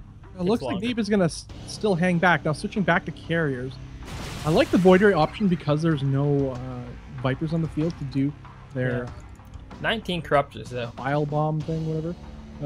You remember what it's called? Yes, that is a lot of corruptors. And this base is gonna get canceled instantly. Oh, guys, we're looking at a pretty heavy air versus air battle here with the Fester supplementing the Zerg army, which does go down. Pretty nice. Although they didn't catch too many interceptors, though. So largely null. And now now Neeb is on the move. He couldn't do this. Nope, pulling back. There are only 25 corruptors on the field. Yeah. I mean, both guys would like to have, the Zerg would like to have Vipers, and I think Neeb would like to have Storm with this. If nothing else, but here's the cannon wall that we liked so much before. Yeah. But if nothing else, then to just take out these infestors, make them useless, and at the same time put 1 or 2 shots on top of the Lings and the corruptors. Yeah, I see what Neeb's idea is. He's gonna sit back, try to defend this fort, get it up and running, and then go from there. Just transfers workers from his mining up base. This is actually a pretty difficult attack to deal with. Nice bundles going down, but again, not on the interceptors. So this engagement is actually pretty okay for Neeb. But Solar's economy is booming. He could actually afford it. A lot better than Neeb can at the moment. Neeb loses his entire army. Yeah, that's actually once the Void Rays died, this actually turned heavily into Solar's favor overall. Eventually, all the corruptors there died, but like you said, Solar's economy, he's got 89 workers. And 5 bases. Like he could create a smaller army, but more of it. Ling follow-up is going to be pretty powerful. In fact, I don't know if there's enough I guess you wouldn't want to attack over top. Yeah. Those things. Oh, the carriers, yes. You said Right, over well- top, but which probably meant was underneath. It's okay, I'll let that one go. Exactly, sure. The fourth base for Neeb is up and mining, as we expected, which is nice to have. But and the creep, as I said before, which is something that Solar was lacking, is now just beelining its way straight towards the side of the map of Neeb. The mothership is up. That I did not see coming. But although it's pretty exposed right now, Void has got to turn around. Yeah, I don't think he wanted to go in on that. I would like to see him kill these lings. They're pretty much up for grabs. Oh, free Void Ray. Again, Storm is something he could really use right now. Just to thin stuff up. You put one on and everything dies so much quicker. now what needs to happen is one big engagement that Ooh, he's gonna camp. take He's gonna camp these. overwhelming. I guess he couldn't see what he can. All right. Well, I like the position of Solar here. He's Yeah. It looks like he might even try the old Nerio thing. Wonder if do you think he has so many workers right now and might Well, just, I mean, he's up there and he's doing it. At the same time, though, he's taking a sixth base. So if he can, he tried to starve him out on 3 and stop the 4th. But if he can stop any more than 4 too, that's also pretty good. right, the air battle is occurring. The fungals are good. Almost all the Void Rays are dead. In fact, only 2 on the field right now. The number of carriers are plummeting. Actually, this battle is going extraordinarily well for Solar. But the carrier interceptors are actually being dumped out before the carriers die. So that's actually good on Neeb as well. He's killing all the... Yeah, like they're invisible now. So that happened. So again, manages to Neeb's defend. kind of hanging on. He's got to keep this base alive, though. Lost 12 workers. Base has to stay alive. Oh my god, it's close. Okay, invisible. Oh, Oh, oh thank god, goodness there's for no invisible overlord base. being made. Yeah, exactly. Thank god. You put that pylon down and get those cannons back up. What was I saying earlier on? Earlier on, I was like, oh man, what about an invisible flying unit? There's like a whole Yeah, bunch. something like that. Except you need a mothership to do it. No. Oh, I mean, you're a noob. Well, Yeah, Neeb has you're right. Neeb has been forced to. Oh, that's a little play- bit trying to take another base, eh? I mean, he has to do it. at some point. Yeah, he's mining up pretty quickly from his natural. The natural's almost done. The third is getting low as well. He has 0 choices in the matter. But I like this. The tenacity of Solar to find those openings and see the reinforcement carriers and Void Rays and pick them off. That is so expensive for a gas, I could say an economically starved Neeb. But he's Yeah, Neeb's bases are mining out. He's got to get another one. floating a lot of gas right now, but again, That's why I'd like to see that it goes away so quickly. When Twilight you Council. Void Rays and carriers. I mean, Templar Archives. That's the one. That's the one. Right now, Neeb is just holding on for dear life while the assault of Solar pokes in left to right, left to right. Yeah. And someone's doing this without going high. So that's pretty interesting. That is a really good, interesting thing. And his upgrades are actually terrible. He's not even doing his +1 fire attack. Oh god, that was actually a really bad battle for the first one. Now, although Neeb shouldn't go too far for it, I don't think. There's nothing here to stop him. There's not enough infested. Yeah, I mean, he doesn't know that, though. Killing the creep would be nice. If you can't kill that creep, you can't... Oh god, Mothership core. Mothership, no, no!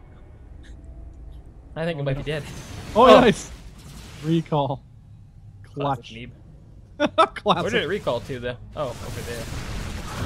Alright, well, this Although- gives these corruptors the best opportunity they Yeah, have. not to having this it. air- Not No. having that whiff the army.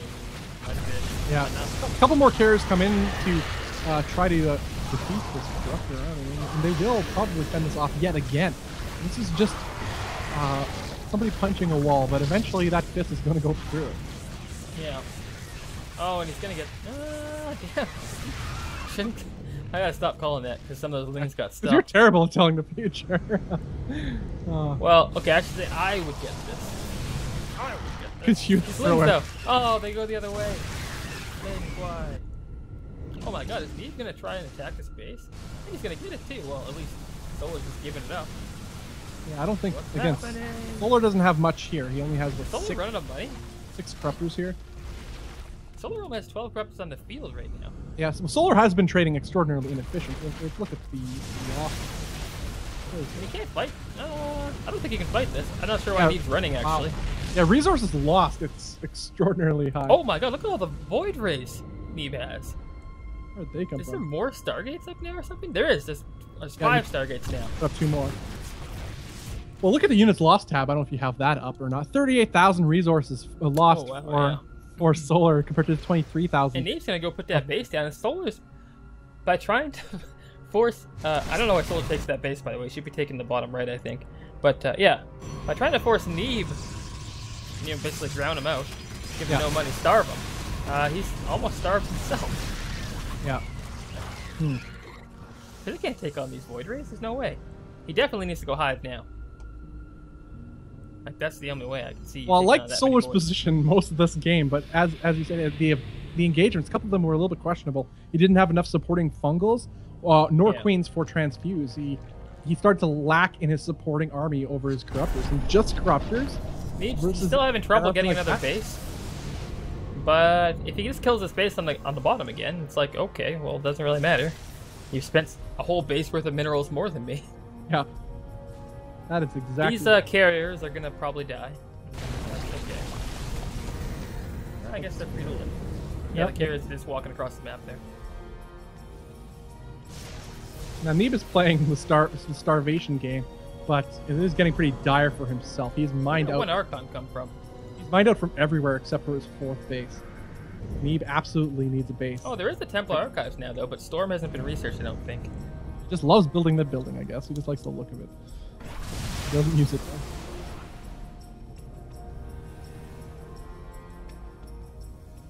though. Alright, well, this is a pretty intense game, guys. This is, again, match point. If Solar wins this, he takes this tournament. And Neeb is fighting for his life. And Neeb's going to take that gold base in the bottom. Whoa, what the heck? Never mind. He decides no. Yeah, he actually looked like he was going to, but instead decides to opt for the center base. Just enough clear that he can take it. Well, I think he's in a pretty good position. Solar's going for it. I think. Maybe said that too early. Oh god, don't get the massive fungal. Again, Neeb's playing one of the most patient games I've ever seen from this guy. Ever. But it's actually kind of working.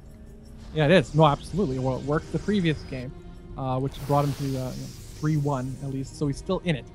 And now if you could pull this game out, that would be quite something.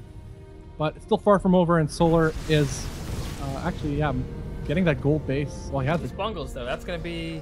Oh, God, don't clump. Please unclump. Neeb, unclump. What are you doing? Whoa, God. Taking bungles to the face. I don't think it matters, though. There's just so much... Oh, lots of queens there, though. That's pretty cool. Yeah. Well, he recognized the one thing he was missing from this composition that he had earlier on when he was being successful, and that was queens. That was fung.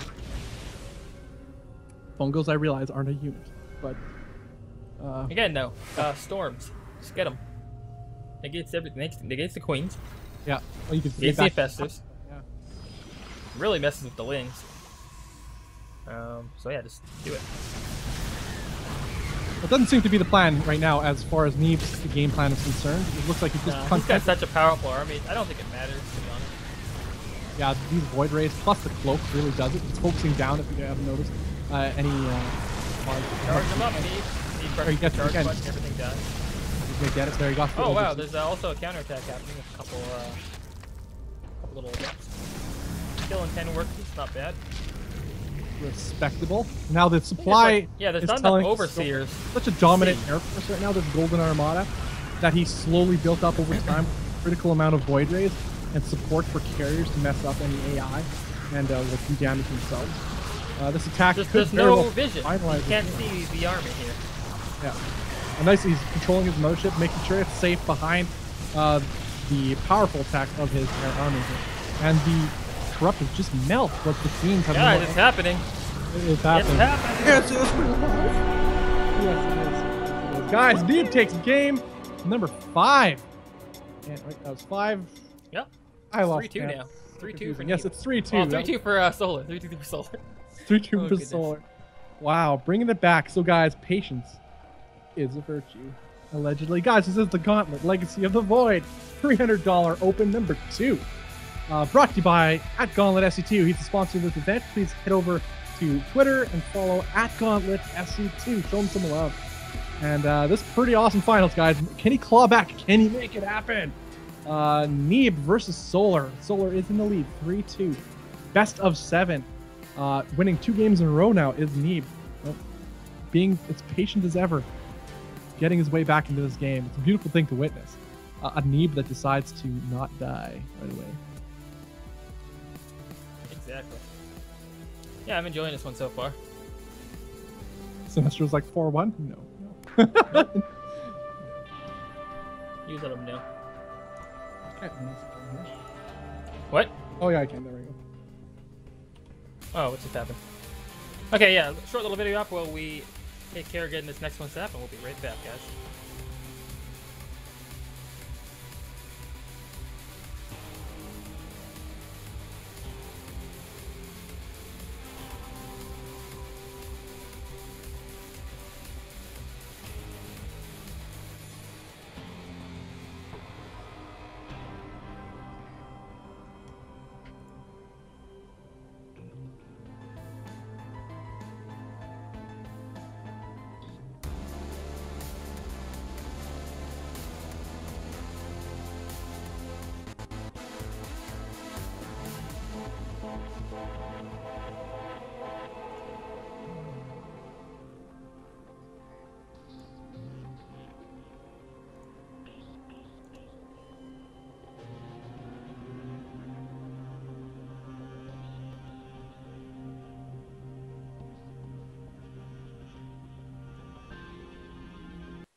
Alright, we are loading up now. Back to the Game splash 6. Screen. Well, yep, Game 6 of the NBA. Wow, that was a... Need to split all his workers. Okay, anyways, I'll let you take this one away. Yeah, you don't do that? All 12. Go for it. All right, guys, in the top right-hand side of the map, it is Neeb. Just cut right to it. Yeah, you did. I wasn't ready for that. All right. Then the bottom left-hand side of the map, player up 3-2 in this best of 7 series, it is Solar. Awesome. All right, guys, Neeb, man, taking it to Solar right now. Guys, just tuning in, this is Gauntlet, Legacy of the Void, $300 open, number 2. Shout out to Lupa, the favorite mod of the channel. Yep. Shout out to our sponsor, at Gauntlet SC2. Oh yeah, of course. Follow him on Twitter at Of Gauntlet course. SC2. Great guy. Great guy. Yeah, super awesome. Fantastic. But also, I believe I forgot what I was going to say, so that's that. Sweet. Oh yeah, about the last matchup, right? So you had you kind of have the balance between how many void rays you have and how many corruptors there are, and then of course, when you get to the carrier mount, you want to be able to say, okay, if he has more void rays than carriers, then you need to get those vipers in there, of course, to use the what's it called? Yeah. What's the attack called? The viper one. Caustic bile, is that the one? No, something bomb. Something. Parasitic bomb. Parasitic bomb. Yeah. That's absolutely vital against large numbers of voids. Yeah. I mean, it just completely wrecks them for starters. Like they're gone. They just melt. And if he had that for any of the fights where there was, 10 plus void rays, things would have gone much differently, I'm sure. And that'll come with time. Maybe Solar doesn't play a whole lot of Legacy Void. I'm not too sure. Maybe just... I mean, we've seen him use it, right? In the last couple games? I'm pretty sure one game Solar... We did see him use it, yes. It's just, the game's so new, you think, how do I do this at this exact moment in time? And a lot of the time, you go back to the old standards that you used in the past. Mm-hmm. Mm-hmm. What comes naturally to you at the time that you've trained again to do. Yeah. I know people sometimes you just queue up those corruptors and you realize they don't have enough gas for vipers. And then it happens the next time, and it happens the next time, and then you're dead. Yeah. So. I mean, you kind of want to go Hive anyways to keep your upgrades on fire. But, I think that's something. I think he thought he could just starve him out. But yeah, you just saw the cost and efficiency skyrocket. So,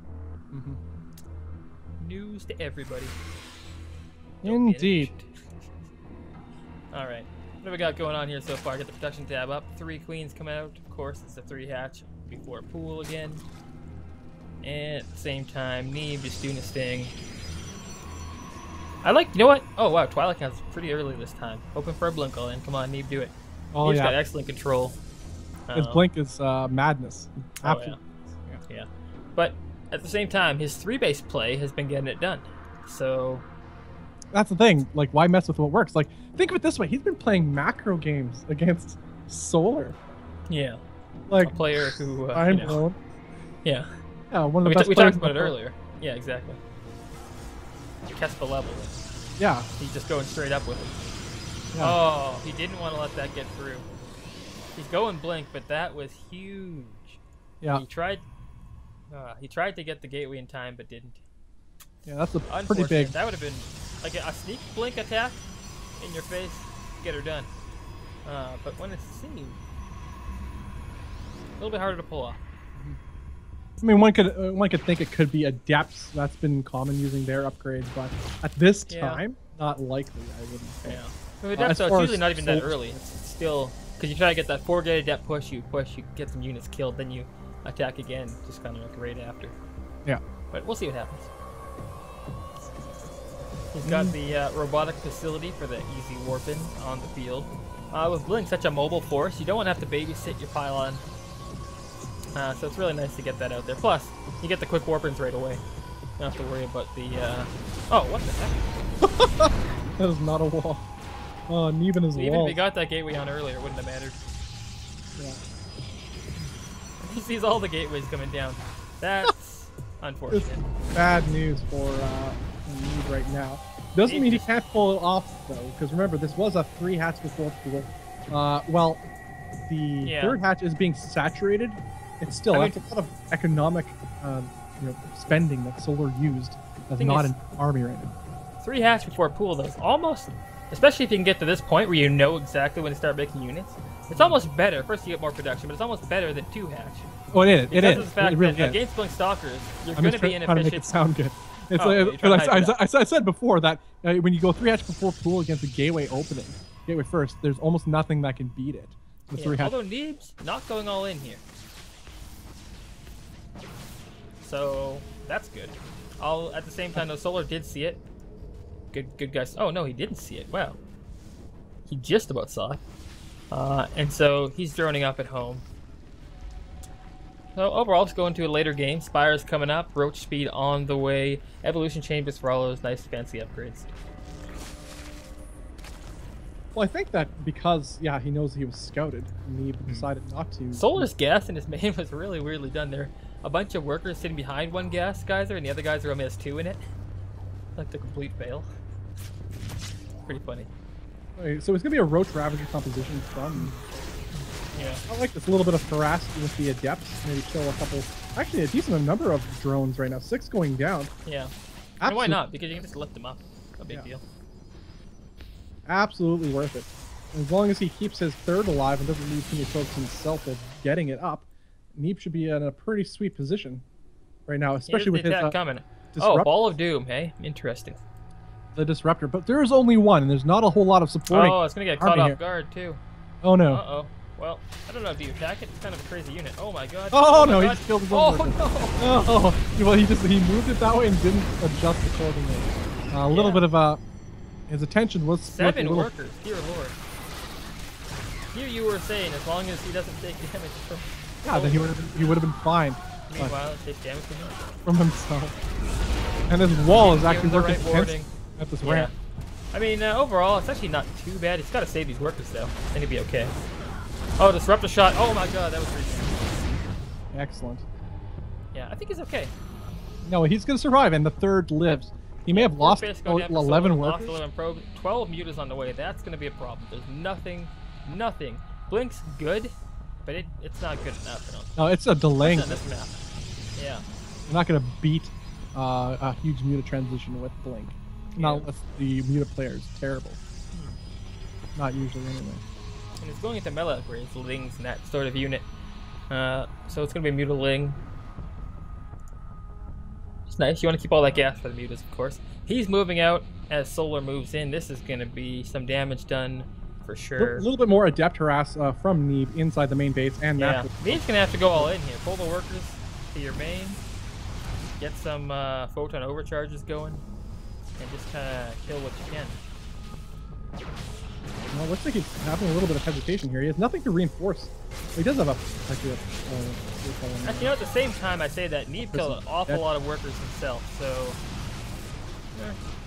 Now, right now, it's still 70 drones for just Solar trading. to They're trading 52 SCPs. This is actually a really excellent position for Solar. That was unfortunate. He's starting to pick. Spire's Stargate's unpowered. Ling's coming in for the front. They're just gonna die. With Blink, all you could do is buy time at this moment, trying not to die with Blink. And then, well, mutas being as they are, just fly away and then come back and fly away. Over and over. This could go on for the whole game. In the meantime, the Zerg player, Solar, will expand and expand. And that's exactly what we're seeing. Fourth base is taken and it's starting to saturate up as well. Solar Ooh, nice. Well, I see even say nice plays from Solar himself. And a couple more worker kills here. Why not? Well, Neeb has put forth a spectacular fight so far. This game is not over, but this hold right here is ready. Ling's just walking right in, all the way around through the middle line, straight into the main. Why and how? So many times the depth, they never get the job done with falling off. No, the depth. Failures. First of all, being hit on 3 different sides. Yeah, supply is 170 for Solar to 107 for Neeb. He's lost quite a few workers. 13 more probes going down. 71 drones to 46 probes.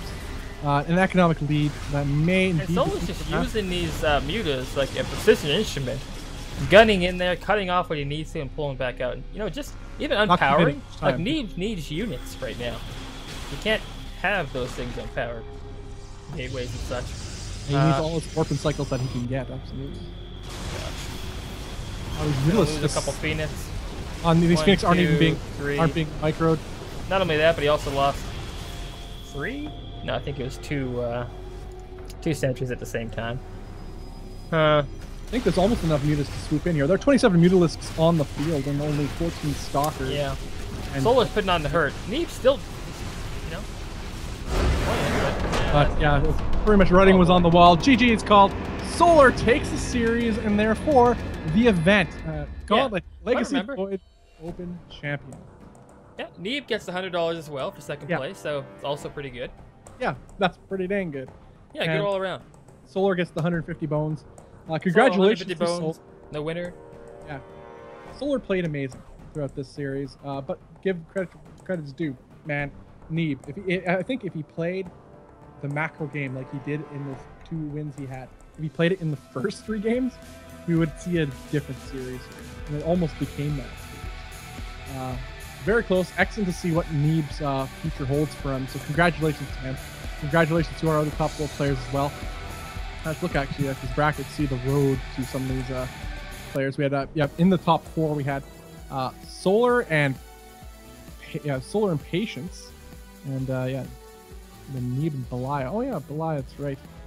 That's who we saw do some of those shenanigans earlier on. So yeah, congratulations again, guys. This is the Gauntlet Legacy of the Void Open number 2. I'm Bobby Awesome. With me is Albert. We're NexusRecall.com. Guys, give a huge shout out to @GauntletSE2. Please head over to Twitter right now. Type it in your internet. Go to twitter.com or on your phone and go to @GauntletSE2. Please hit up that follow button. Show them some love for putting on sweet StarCraft 2 events, because we need more of these, and it's just that's all you gotta do too. He's not asking for anything else. Not asking for like a Patreon or any subs or anything like that. He's just saying, you know what, you guys come and follow the Twitter so I can get the word out to you when more tournaments are happening. And more tournaments will happen, which is awesome. Yeah, super. And you can give your final shoutouts to the admins. You're the admin. Yeah, of course. Dimitri was holding it down the whole time. We had a lot of good casts going on too. Other people joining in to help out during the early stages. Great games all around. Yeah, so congratulations again to Bly and Patience for 3rd and 4th, and then of course Neeb for 2nd place and Solar for 1st place. Indeed. Hey guys, I guess that's us signing out. I'm Bobby Awesome. With me is Element, NexusRecall.com. I guess that's all. Signing off. Thanks for watching so much, guys. Get hyped. StarCraft Legacy of the Void is coming soon. Yeah, and we'll just throw down a couple videos here, and then that'll be it for us. Take care, guys. Till next time. For 5 years, StarCraft 2 has been a beacon and pioneer for all esports and gamers alike. At a time when esports in the foreign scene was uncertain, untested, and underground, StarCraft 2's arrival catalyzed the growth of what is now an ever-growing and ever-thriving foreign esports scene. With the arrival of Wings of Liberty, we saw the genesis of a host of StarCraft 2 leagues and events, pushing the envelope of entertainment and raising the bar of production. With the rise of many notable StarCraft 2 pros and personalities, the StarCraft 2 esports scene broke walls and opened minds to what is possible with this relatively new entertainment genre. In 2013, Blizzard released the StarCraft 2 expansion, Heart of the Swarm, which saw StarCraft 2 esports continue in even more exciting and entertaining ways. But as 5 years have now passed since the release of Wings of Liberty, the StarCraft 2 scene has been yearning for change, and a sign that the game we love and pour our lives into will have a fresh and sustainable future. Enter Legacy of the Void, the third and final expansion in the StarCraft 2 series, which sees dramatic changes to the competitive aspect of the game. From the new, faster economy to Archon mode, Legacy of the Void brings forth a multi-pronged offensive to further grow its place in the competitive esports scene. Legacy of the Void takes StarCraft 2 to the next level, making it not only more fun to play, but also more fun to watch. 5 years on, StarCraft 2 has been given a rebirth, positioning itself to grow and entertain for many years to come. Tell your friends, tell your family, tweet it and Facebook post it. Get hyped, you nerds. Future of esports is at hand. StarCraft 2 Legacy of the Void is here.